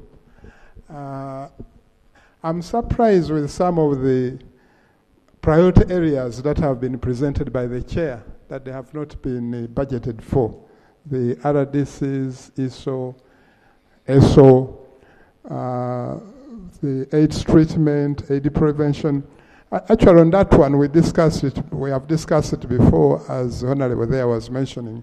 And there was even a feeling that if the worst came to the worst, we should even have some pay cuts in order to fund that. But I'm surprised that they've not been budgeted for. Although there is also another element, even as other committees we are presenting, that there's always been expectation that Parliament will identify certain priorities and budget for them. And actually that's why they try very much to convince the various committees. And I think traditionally that's what we've done. We've looked at the budget as an appropriation bill, looked at areas which have been over budgeted before, and there is always a tendency to lump money where they can have room to maneuver, and then left others because they will also be prioritized by Parliament. But now we have a problem that the executive has insisted that once budget is tabled here, we shouldn't do anything about it. We should not reallocate any money. We should just leave it as it is. Now, what are we trying to do, Right Honorable? Has that changed? Has there been some discussion that we should have a different approach to it? Or we are going with the issue as it has always been? Thank you very much, Right Honorable. Yeah, thank you, Chairman. Chairman, I think the executive didn't say that they don't make recommendations or proposals.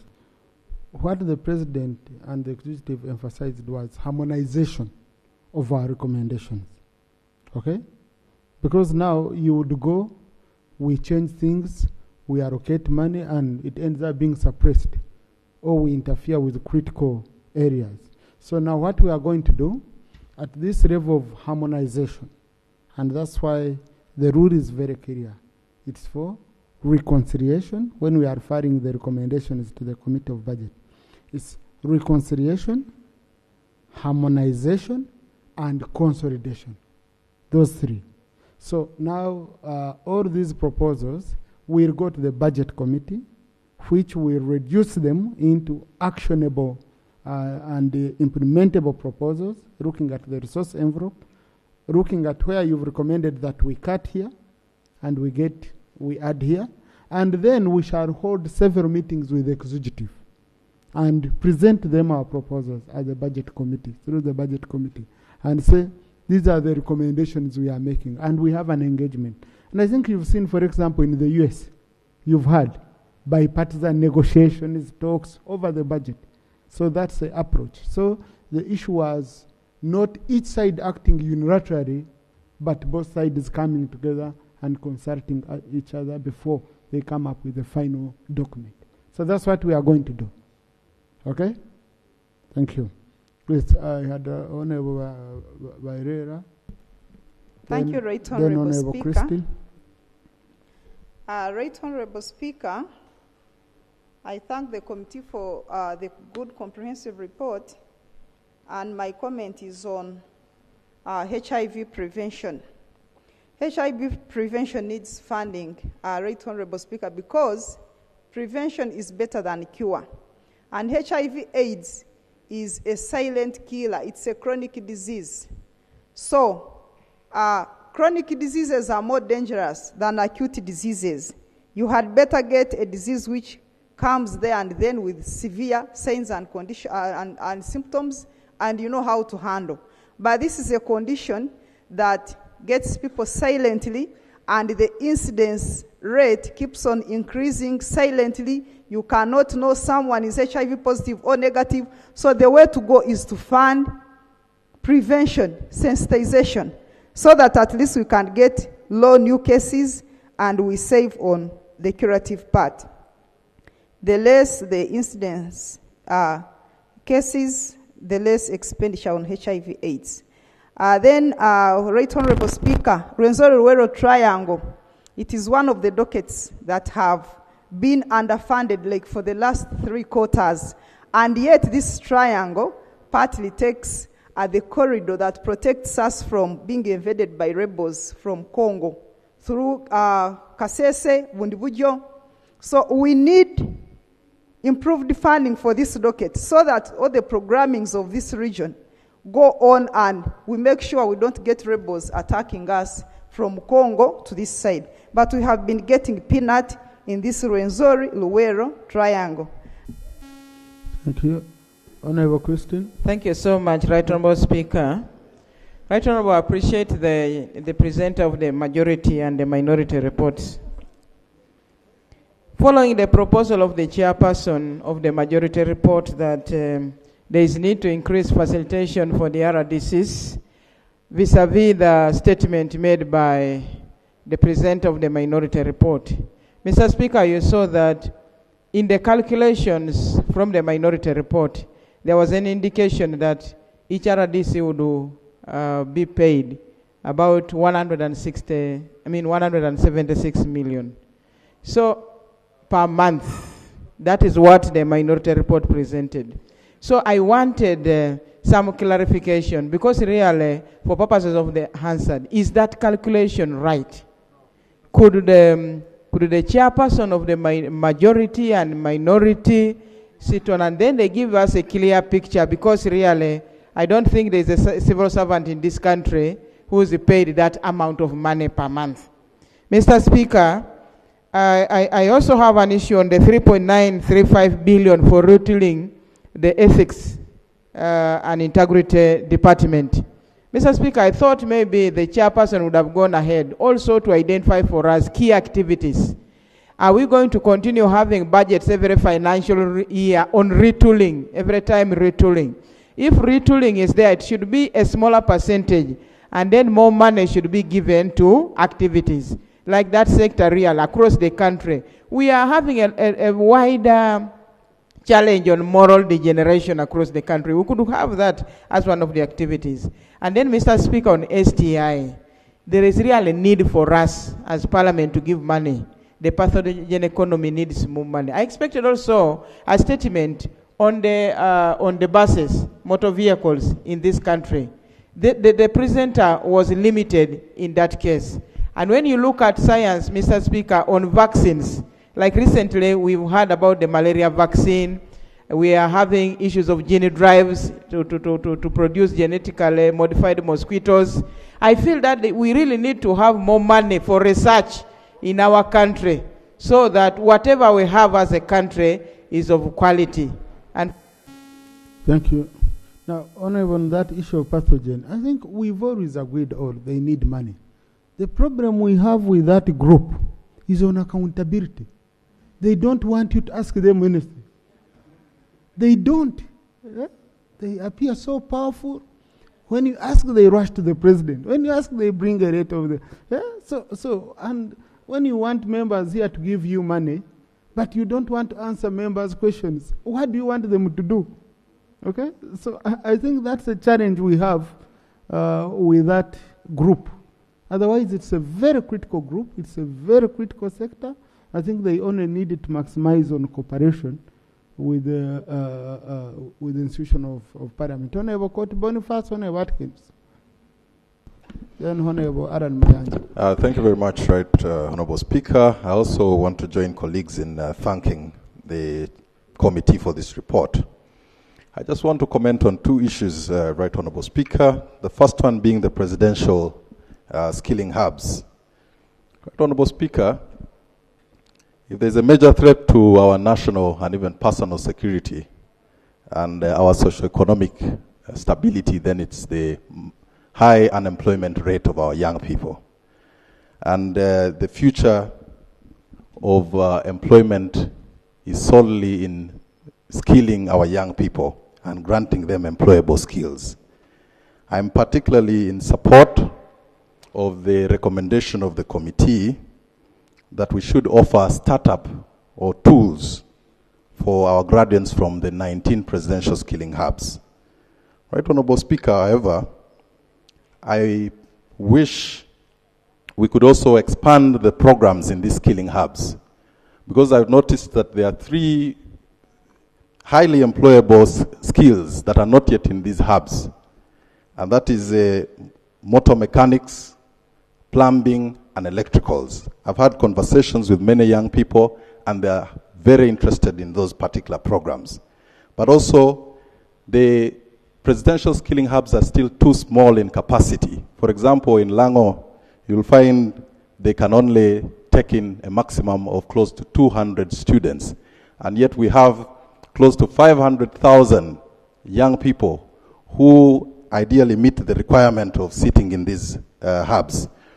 Right Honourable, there is also a concern from many young people, and that is the effectiveness of youth programming. And why I say this is that when you listen to even budgets, like this one from the presidency, you'll realize that they are also taking some of the youth programs. The Ministry of Gender also has a host of programs. Now, the scattering of these programs sometimes does not make us effective enough. You'll notice that we put in a lot of money, and yet at the end of the day, the impact is very low. And how I wish, Right Honourable Speaker, that this Parliament considers sitting and having a candid conversation on the issue of youth and employment of our young people. I wish we could have that session so that we discuss all these programs across board. Finally, Right Honourable Speaker, is on the Afro-Arab Youth Council. Under the Afro-Arab Youth Council, and I'm in support that we should give these people the 5 billion shillings they need to have the headquarters of this council here. We have 51 countries. And apart from...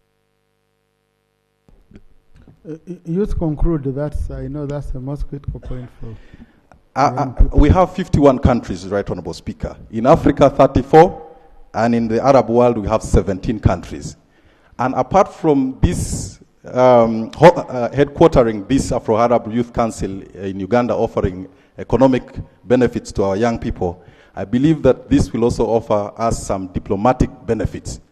Because now Uganda as a country is at the center, because Uganda is the second youngest country in the world, and we cannot afford to lose this opportunity to headquarter this council in our country. Thank you. Honourable Watkins.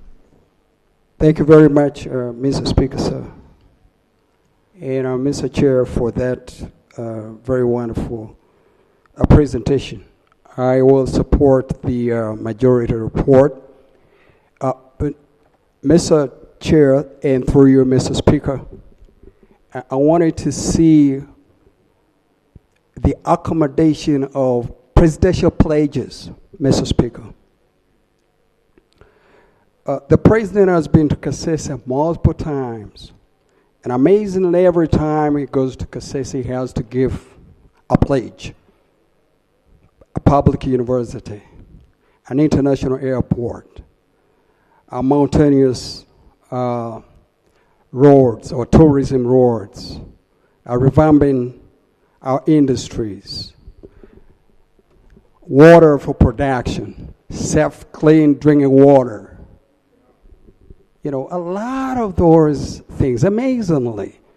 In 2019, Mr. Speaker, April 19, the president, I had the opportunity to host the president. And I took him to my community. There are some pledges that are being done, and I really want to appreciate government for that. But If I looked at the graph, Mr. Speaker, sir, and placed it on a pie chart, I would say probably 5% of those presidential directives or pledges have been enforced. Mr. Chair, I don't know whether it's late for us to accommodate some of these long-standing presidential pledges that the president has made to the Kasese community, and I really believe to other communities. If, like for instance, we had COVID, Mr. Speaker, you'll remember, the churches at an executive order or presidential order had to shut down, schools shut down, supermarkets, stores, everything literally shut down. If the president, a word of a president can shut down even churches and schools and mosques, why can't we use the same word that comes from the president to have all of these presidential pledges that has made to Kasese, Mr. Speaker? And that's the reason why we as a community will come back to this house with a long list, countless list of presidential pledges. We want that funding. We want those presidential pledges accommodated in this budget. Mr. Speaker, I really want to appreciate you for the opportunity. Thank you, Honorable Santa. Then Honorable Mayanja. Thank you so much, Right Honorable. Right Honorable, I want to start from the issue regarding the RDCs. Honorable Chair, you have mentioned some districts including Kasese, Nsingiro, Tororo, Wakiso, and others, about 6 of them. But I would like to urge you to have a national lens, Mr. Chairman. Honorable Alex, I'm talking to you, you are engaged elsewhere. Why didn't you have a lens towards the northern part of the Uganda, of this country? A case in point is a district that I represent, Oyam, which is very big. And my RDCs are really suffering because of the big size of the district. And Mr. Speaker, I think the number of the RDCs that we have now is enough. For example, for us, we have 4. 4 can traverse the entire district if they are fully facilitated. 2, Mr. Speaker, I want to add my voice to the youth MP about the Afro-Arab Youth Conference, which our country is about to host next year. And Mr. Speaker, we don't have money, about 5.4 billion. Mr. Speaker, by granting us the opportunity to host this conference is a big confidence that has been bestowed on the country Uganda. And I would like to urge the members of parliament to find space and give this money, only 5.4 billion, Mr. Speaker, to really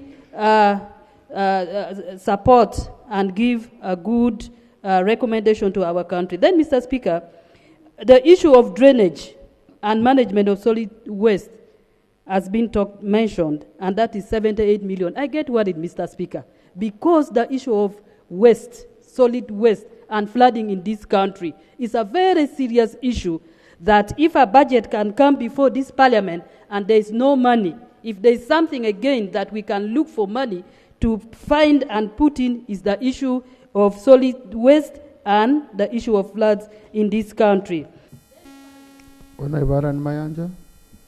you, Mr. Speaker, for the opportunity. Mr. Speaker, my concern is also on the 12.424 billion, which has been allocated to only 6 districts. And the report was very clear, mentioned Wakiso, Kasese, Isingiro, Ntungamo, Tororo, and Chair, you were very specific, you said and Isingiro. So meaning others have been left out. So I suggest or I recommend that this 12.424 billion be allocated to other. Honorable, this money is not available.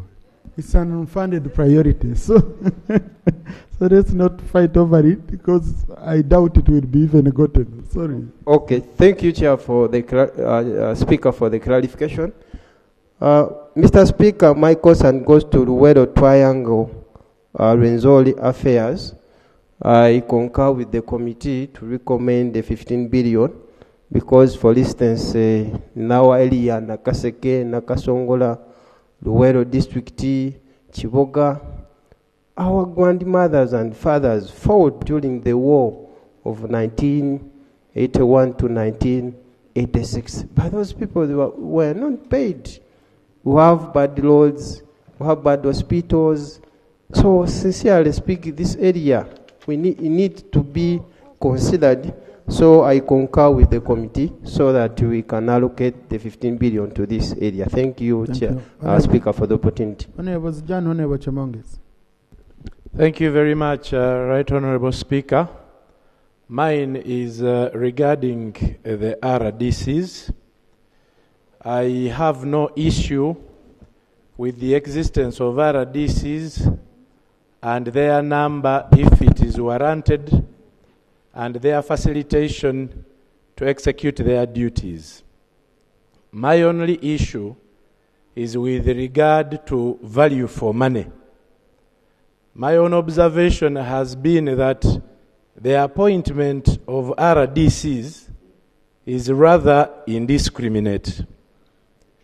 We have, I don't know what the minimum qualifications of an RDC, deputy RDC or assistant RDC should be. But a case in point, Ginger, for example, has got an assistant RDC who does not even have PLE, who does not even have P7 qualifications, and is marauding as a representative of the president who has zero regard for the order of precedence. No, representing those who are not educated. When you get to events where he has the courage and audacity to intimidate everyone there. I am the representative of the president, and he demands that he submits last because he's representing the president without a P7 qualification. Now, so if we are advocating for enhancing their rewards and emoluments and harnessing a better working environment, what is the value for money? What are Ugandans receiving in return? And what training are these assistant RDCs receiving in order to ensure that we benefit as Ugandans? Because they might do mobilization work for the party in power, but they are not RDCs for a party. These are RDCs for everybody, and everyone should benefit across board. Thank you. Thank you, Honorable Chamanges. Then Honorable Tima. Thank you, Mr. Speaker. Let me thank the committee for this report, because at least the report have spoken to our hearts. Mine is about the construction of offices for the RDCs. I think this is equally very important, because we've seen them suffer, rent small houses. I think we need offices and residences. We need offices and the residences, because sometimes we need them at night. You find them hauled in small houses and different gates that you cannot get them. On the issue of recruitment of the assistant RDCs, members, they are doing great job, great work. The only problem is recruiting people who are not professional enough, and then not facilitating them to do what you want them to do. Because these people have no transport, they don't have even motorcycles, they don't have facilitation. And then they end up doing what is not expected. Then on the issue of skilling hubs in the sub-regions, members, let us agree that the money that is invested in building does not relate to what we are getting. Because members, you find in the entire sub-region like Sabay, the entire sub-region, you find we are they're only taking, one intake takes only like 200 youths. What is the percentage of 200 youths from the entire sub-region? This one does not add up. And then after training, we pass them, they go back to their normal life. Because imagine, members, we don't have power. Even if you have trained someone to be a carpenter, to be a welder, and they are going back to their villages where we have no power, then it means what we invested in training them is wasted. And this one we have all confirmed. This has happened in my own district, my own constituency. All of them are loitering. So I want to support that we give them tools, but tools without power is again useless. So the committee should really, we need to put money there. We need to make sure that at least every trading center has got power, so that these people get where to work and make use of the training we have done. Honorable Tima. Thank you very much, Right Honorable Speaker. I also join others in thanking the committee for the good report. My point is on the presidential pledges, as my colleague Honorable Atkins alluded to. In Arua City, His Excellency made several pledges. And Right Honorable Speaker, this is time for politicking. It's time for elections. I really feel without fulfilling some of these presidential pledges, it will be a big challenge. This is time for budgeting. We are doing budgeting. And budgeting is not driven by politicking. We have an obligation. Okay? Oh, much obliged, Right Honorable Speaker. But in the back of our minds that out there we are going for something, Right Honorable Speaker. So aware of that, Right Honorable Speaker, I really wanted this committee to, look at the presidential pledges so that the name of the president is saved, and some of us who, support those presidential pledges are also saved, so that it doesn't remain empty tins that are surrounding the constituencies. Two, Right Honorable Speaker, I support this, the proposal to give remuneration for the RCCs, RDCs, and assistant RCCs. Arua City has 9 RCCs with deputies and assistants, and there is no space for these 9 people to sit. You find all the assistant RCCs are packed in one room. Now when people need services now come, you have nowhere to put them. The population that needs the services of these offices now, they have nowhere to sit. So I will really also urge the committee to look at that so that office space can be given to these assistant RCCs and their deputies. Lastly, these industrial hubs, they are doing wonders in the regions and in the constituencies. But the manner in which these youth are selected, Right Honorable Speaker, is not clear. You realize people already taken for the training, but when you come back to your constituency, in your wards, in your parishes, you find the youth are left out. So I also wanted the committee to look at that. As we support the industrial hubs, we should have clear criteria of how we select these youth so that they benefit across the constituency and in a district. Thank you very much. Thank you, Honourable Minister. Lopa, I got a minority report from the opposition. So, why didn't you cover them in the minority? Because you see, this is your... No, these are your members, and that's how... So I'm giving you 1 minute. Thank you, Right Honourable Speaker. Right Honourable Speaker, I will use the 2 minutes you have given me to talk about the development and the maintenance of National Leadership Institute Chankwanzi. It was allocated 7.5 billion. Right Honourable Speaker, Chankwanzi, it was turned into a party facility, especially the party in government. And I don't know why we burden Ugandans with all this money to modernize and rehabilitate Chankwanzi. Right Honourable Speaker, how are you wish? Point of order. Thank you very much, Right Honourable Speaker. I want to put the leader of opposition to notice. As I talk now, my town clerk of Arua City, whom I do not know, subscribe to which party is for leadership training in Chankwanzi. And that leadership institute is for every Ugandan. So therefore, Right Honorable Speaker, is the leader of opposition in order to say that that institute only belongs to one party? Is he in order? Thank you very much. Thank you. Maybe if I could seek clarification from him. Honorable, has your party written to the response?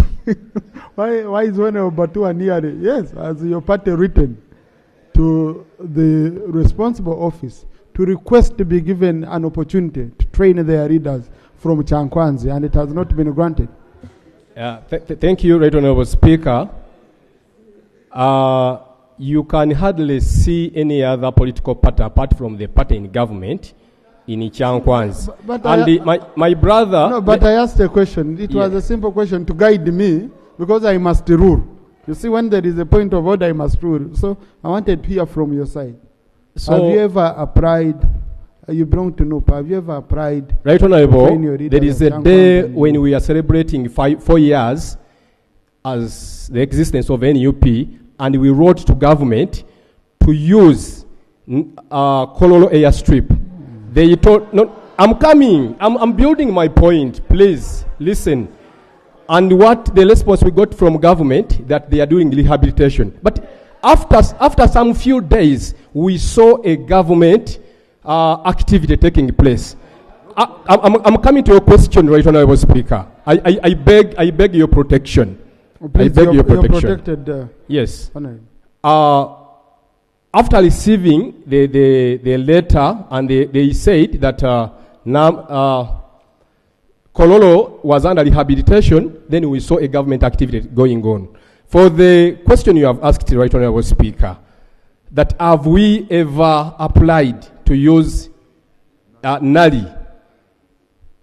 Yes, we have ever, but they have never replied us up to now. Please, I have that letter with us at the Secretariat. At a good moment, I'll bring it to your office. On Tuesday, give me a copy of received letter. Okay? I think a received copy. A received copy. On Tuesday. I will bring it to your office, okay? Right Honorable and Speaker. And then I'll be able to rule. Exactly. On whether you are in order or... Much obliged, Right Honorable Speaker.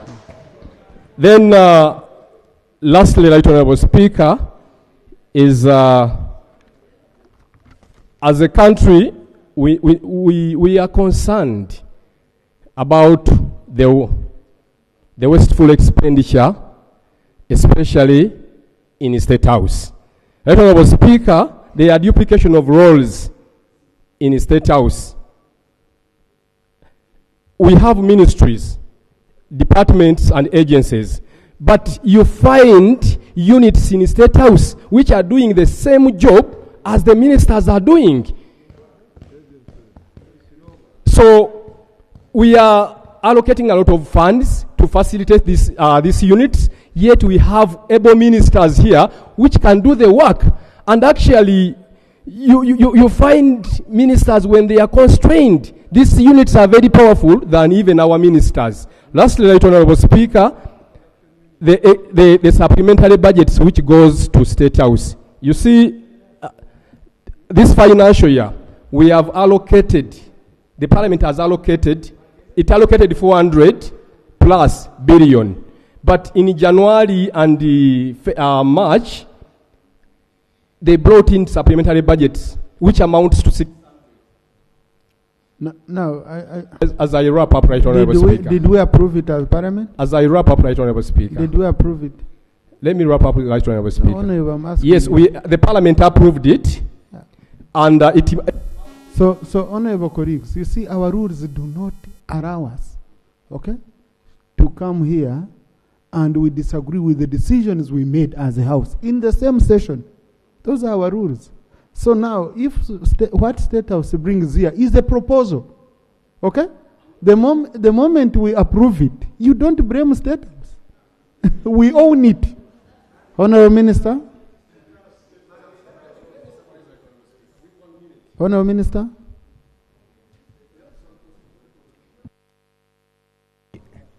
But you Chair, Honorable, I would allow you by the Mwezo, because there is a specific issue which was asked. Right Honorable Speaker, let me start by thanking the Committee on Presidential Affairs that oversees a very, very huge sector with so many MDAs for burning midnight candles and ensuring that this report is ready. I also thank the authors of the minority report. And Right Honorable Speaker, may I respond to the issues raised as follows. Issue number 1 is on the office or offices of the resident district commissioners, their facilitation, their qualification, issues of offices. Honorable members, as long as Article 203 of our national constitution that mandates the president to appoint resident district commissioners is part of our legal framework, as long as Section 72(1) of the Local Government Act that mandates His Excellency the President to appoint deputy resident district commissioners and assistant resident district commissioners are still part of our legal framework. The hands of the appointing authority, in principle by law, is tied to appoint RDCs, deputies, and assistants, because he or she is compelled both by the Constitution and the Local Government Act. The qualification for a resident district commissioner is any Ugandan qualified to be a member of Parliament. This is Article 203, Sub-Article 2 of our Constitution. Yes. Whereas under Section 72(1), the qualification for a deputy resident district commissioner and assistant are not prescribed in that provision. So whatever is not prohibited is allowed. That is the principle of law. Innovation Fund. Do we have a framework? Do we have a policy? Do we have guidelines? Yes. In 2019, Cabinet of Uganda adopted the National Research and Innovation Program. This was approved as a framework for guiding Ugandans to access the Innovation Fund, which is currently under the Science, Technology and Innovation Secretariat, the former Ministry of Science, Technology and Innovation. So that framework exists and it is currently under review. We may not call it a policy, but there is a framework approved by Cabinet in 2019. There were concerns raised under Uganda AIDS Commission. Right Honorable Speaker, Government of Uganda has made commitment to fund critical aspect of what we have been receiving under the US aid. A case in point is funding the HIV and AIDS drugs. And also I want to clarify that Uganda AIDS Commission is not an implementer. The mandate of Uganda AIDS Commission is to coordinate multi-sectoral HIV/AIDS response in Uganda with emphasis to HIV prevention. So all we are talking about ARVs, that will be handled under the Ministry of Health. On the presidential skilling hubs, honorable colleagues, every journey starts with step number 1. It should be appreciated that His Excellency the President has established 19 presidential skilling centers in the 19 sub-regions of Uganda. That is journey number 1. In all those, young people are recruited, although the number may not be significant as it ought to be or as we wish it to be, but at least we can appreciate that young people are recruited through the district local government in each and every sub-region.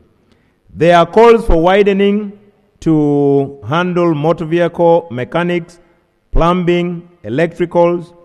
But as of now, what is being offered in the presidential hubs are trainings in welding, carpentry, tailoring, shoemaking, bakery, block laying and concrete practice, and hairdressing. What has been done is that all the young people trained in our different sub-regions, from each and every district, city, and municipality, as we speak, State House is forming circles. And these young people will be supported through the budget we are providing to State House. So that one, I can give you that assurance. There is also consideration for the future, because currently, subject to availability of funds, these young people are trained and they are not equipped. They are not equipped, so in future, funding allowing, State House would want to fund them. But I think in principle, the issue of the circle is to enable them get money from their circle and buy your equipment, and you pay back to that circle. State House will not be getting that money. That money will remain at the district as a circle for the trained youth. On the issue of presidential pledges, honorable colleagues, presidential pledges are in two fronts. There are pledges that fall under the different programs. The president will come to Aleptong. They will say, we don't have a district hospital. And you say, okay. We have heard our policy is to have a district hospital per district. We don't have seed schools in the newly established sub-counties. Okay? Now, when that is done, these are programs that are supposed to be implemented by the respective mother ministries. That is one. The second front is what we are calling person to holder. A bishop is being consecrated, and you have seen it is now a norm that when a bishop is being consecrated, His Excellency the President provides transport to that bishop. That one is person to holder. But those that fall under programs, the handlers of the president are supposed to extract that commitment of the president. If it is about school, they write to Ministry of Education and Sports. If it is about a bridge, Ministry of Works and Transport, that should be the practice. But you see now when the president comes, because we will not stop Ugandans, because they see him as the highest authority.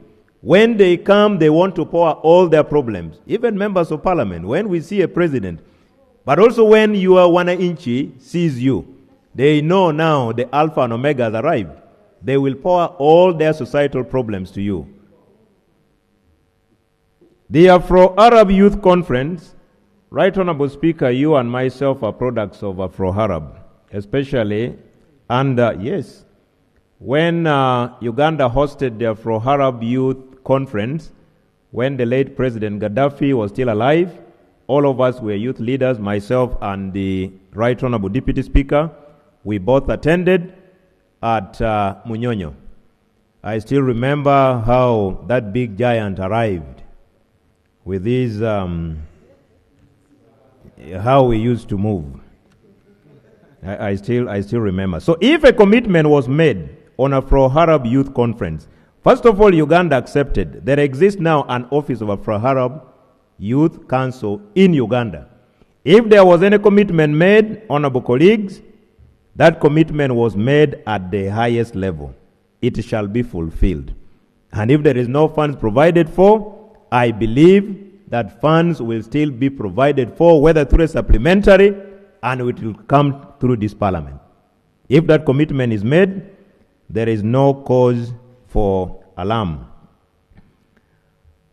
On the National Leadership Institute, Chamkwanzi is not NRM Leadership Institute. We call it NALI Chamkwanzi.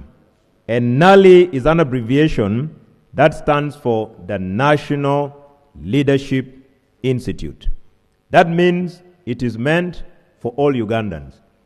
Again, when we were student leaders under UNSA, the Right Honorable Deputy Speaker is here, We were cohorts of 1998-99 during the time of Major Kakoza Mutale.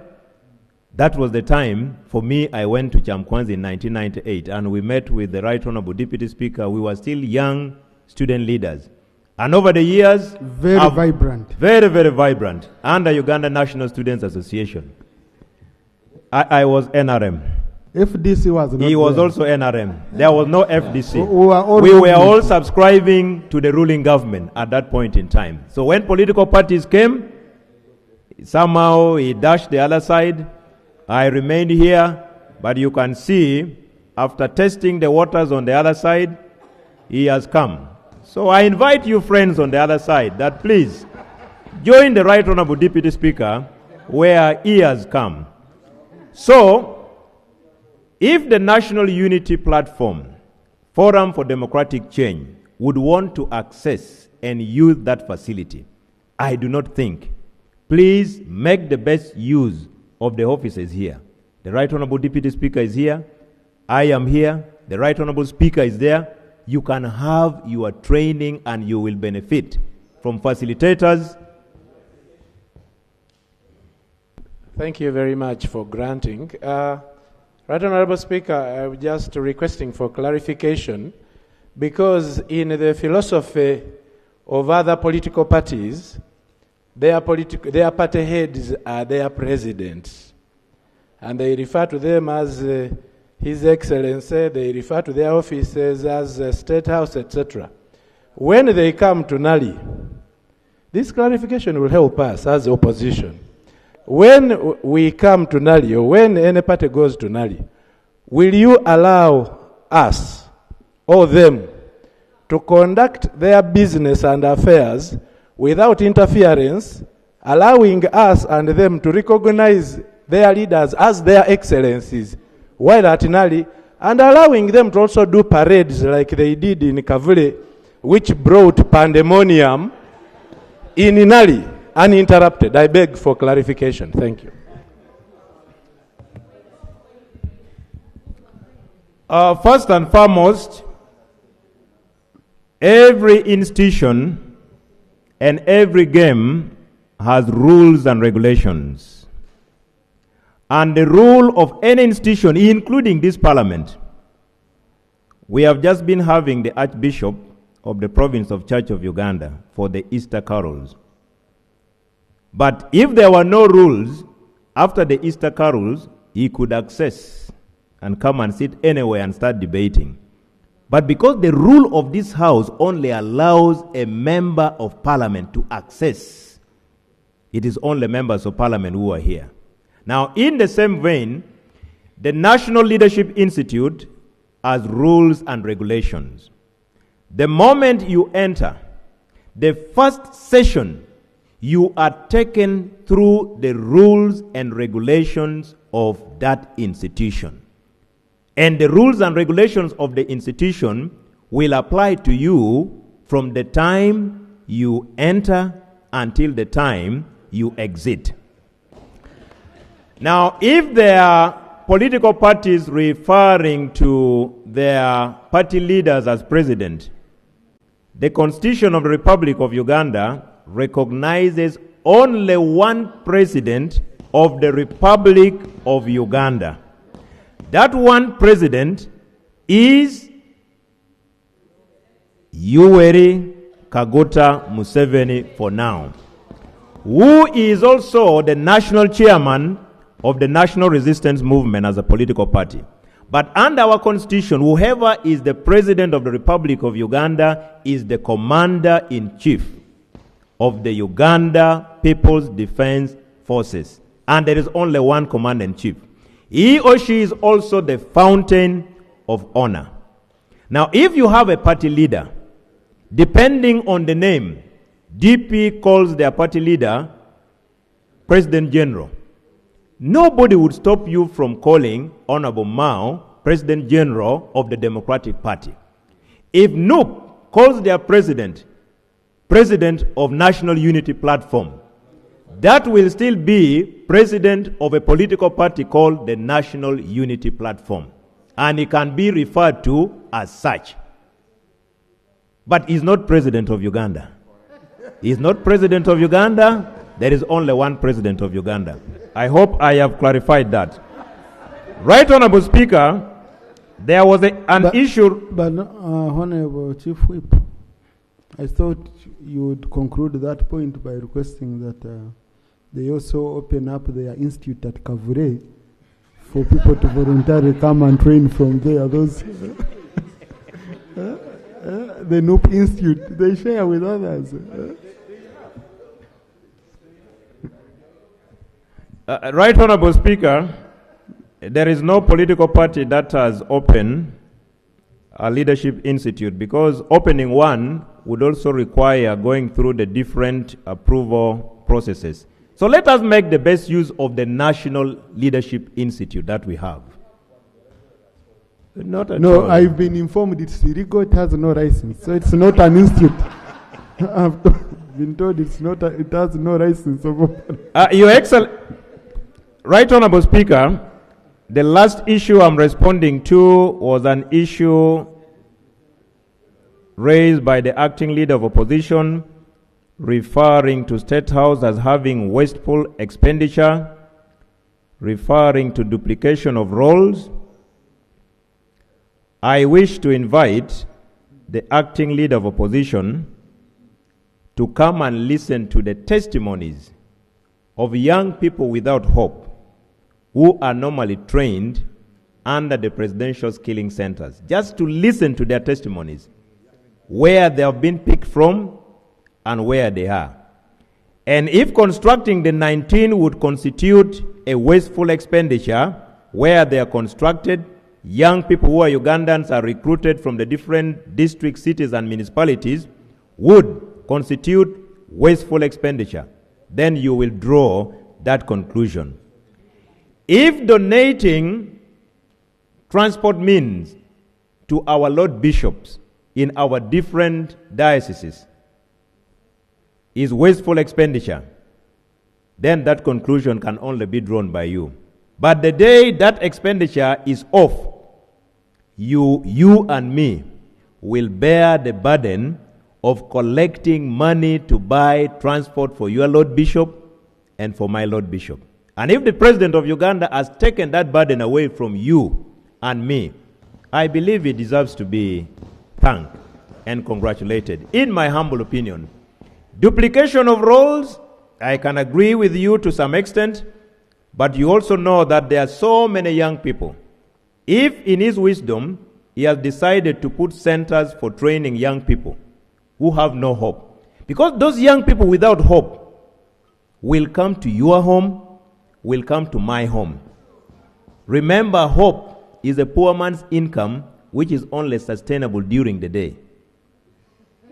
A poor man who has no hope will come to your home in the night and my home.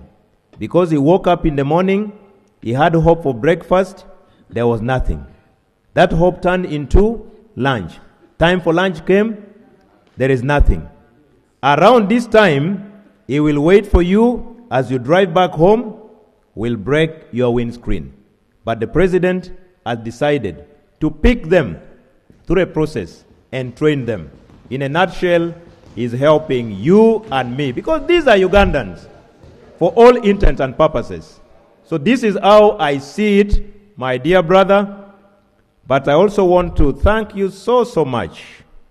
See, in my culture, Right Honorable Speaker, there's a saying that when you see a non-pagan within the society quoting verses in the Bible, then he or she is about to accept Jesus as his Lord and Savior. May I take it that the acting leader of opposition is now really preaching State House, State House, State House? Could he be about to join us on this side, because the main resident there is the chairman of our party? What about that? Think about it. I beg to submit. I think that last statement might cause withdrawal of his temporary appointment. Yes, Honorable Vanmwezo, just make a clarification on this. Yeah, Right Honorable Speaker, budgets should be realistic, clear, and comprehensive. I pray that they display the recommendation to facilitate the RDCs, you will see that it is only 6 districts that will benefit from that when you read the language. Then 2, the amount is 12.424. If you divide that by 6, you'll get 2.07 billion for every district, for every RDC. And if you divide that by 12 months, then you will have 172 million per month per RDC. So we cannot, unless if you change the language that you have used in your recommendation. But even then, we pray that we reduce. You cannot think about facilitating 11 RDCs. When you talk about Wakiso, for instance, with the 5 deputies, 5 assistant RDCs, then a full RDC. It's quite big, and every RDC, every deputy RDC is assigned an area in which he should operate. And he has the mandate of representing the president in those areas. Therefore, it will be very bad for us to expend all those monies wastefully. But Honorable, really, let's be realistic, isn't it? Because you see, Parliament is a house of record. Okay? That's right. Yeah, when you go to page 8 and you read what the committee used, it gave these districts as examples. But it showed you the funding gap for the whole country. But then said, when they are distributing this money, they should also consider districts which are bigger instead of uniform distribution. So this was just... maybe as a lawyer you can read us the statement about those areas. Honorable, it says, the committee was informed that the office of the president requires Uganda shilling 34.604 billion to provide facilitation to the RDCs, but only shillings 24.18 billion is provided for in this financial year, okay? Resulting into a funding gap of Uganda shillings 10.424 billion. That the committee noted that the inadequate facilitation, okay, I can jump that, but it says further, the committee further noted that the uniform facilitation to the RDCs without consideration of the size and the nature of the districts, among other factors, even beyond size, but among other factors, does not ensure equality in allocation. Such districts include Wakiso, Kasese, Isinjiro, Ntunga, Motoro, and Sironko. Said such districts. This is page 8. Now, how do you say that the money they're asking for is only for these districts? Oh, okay. So that's the interpretation. That's how Honorable Mwenzo has understood it. But for the record, Right, Honorable Speaker, allow me. And I know you're someone who is usually you don't put too much politics in things. Honorable, this is plain. Why don't you?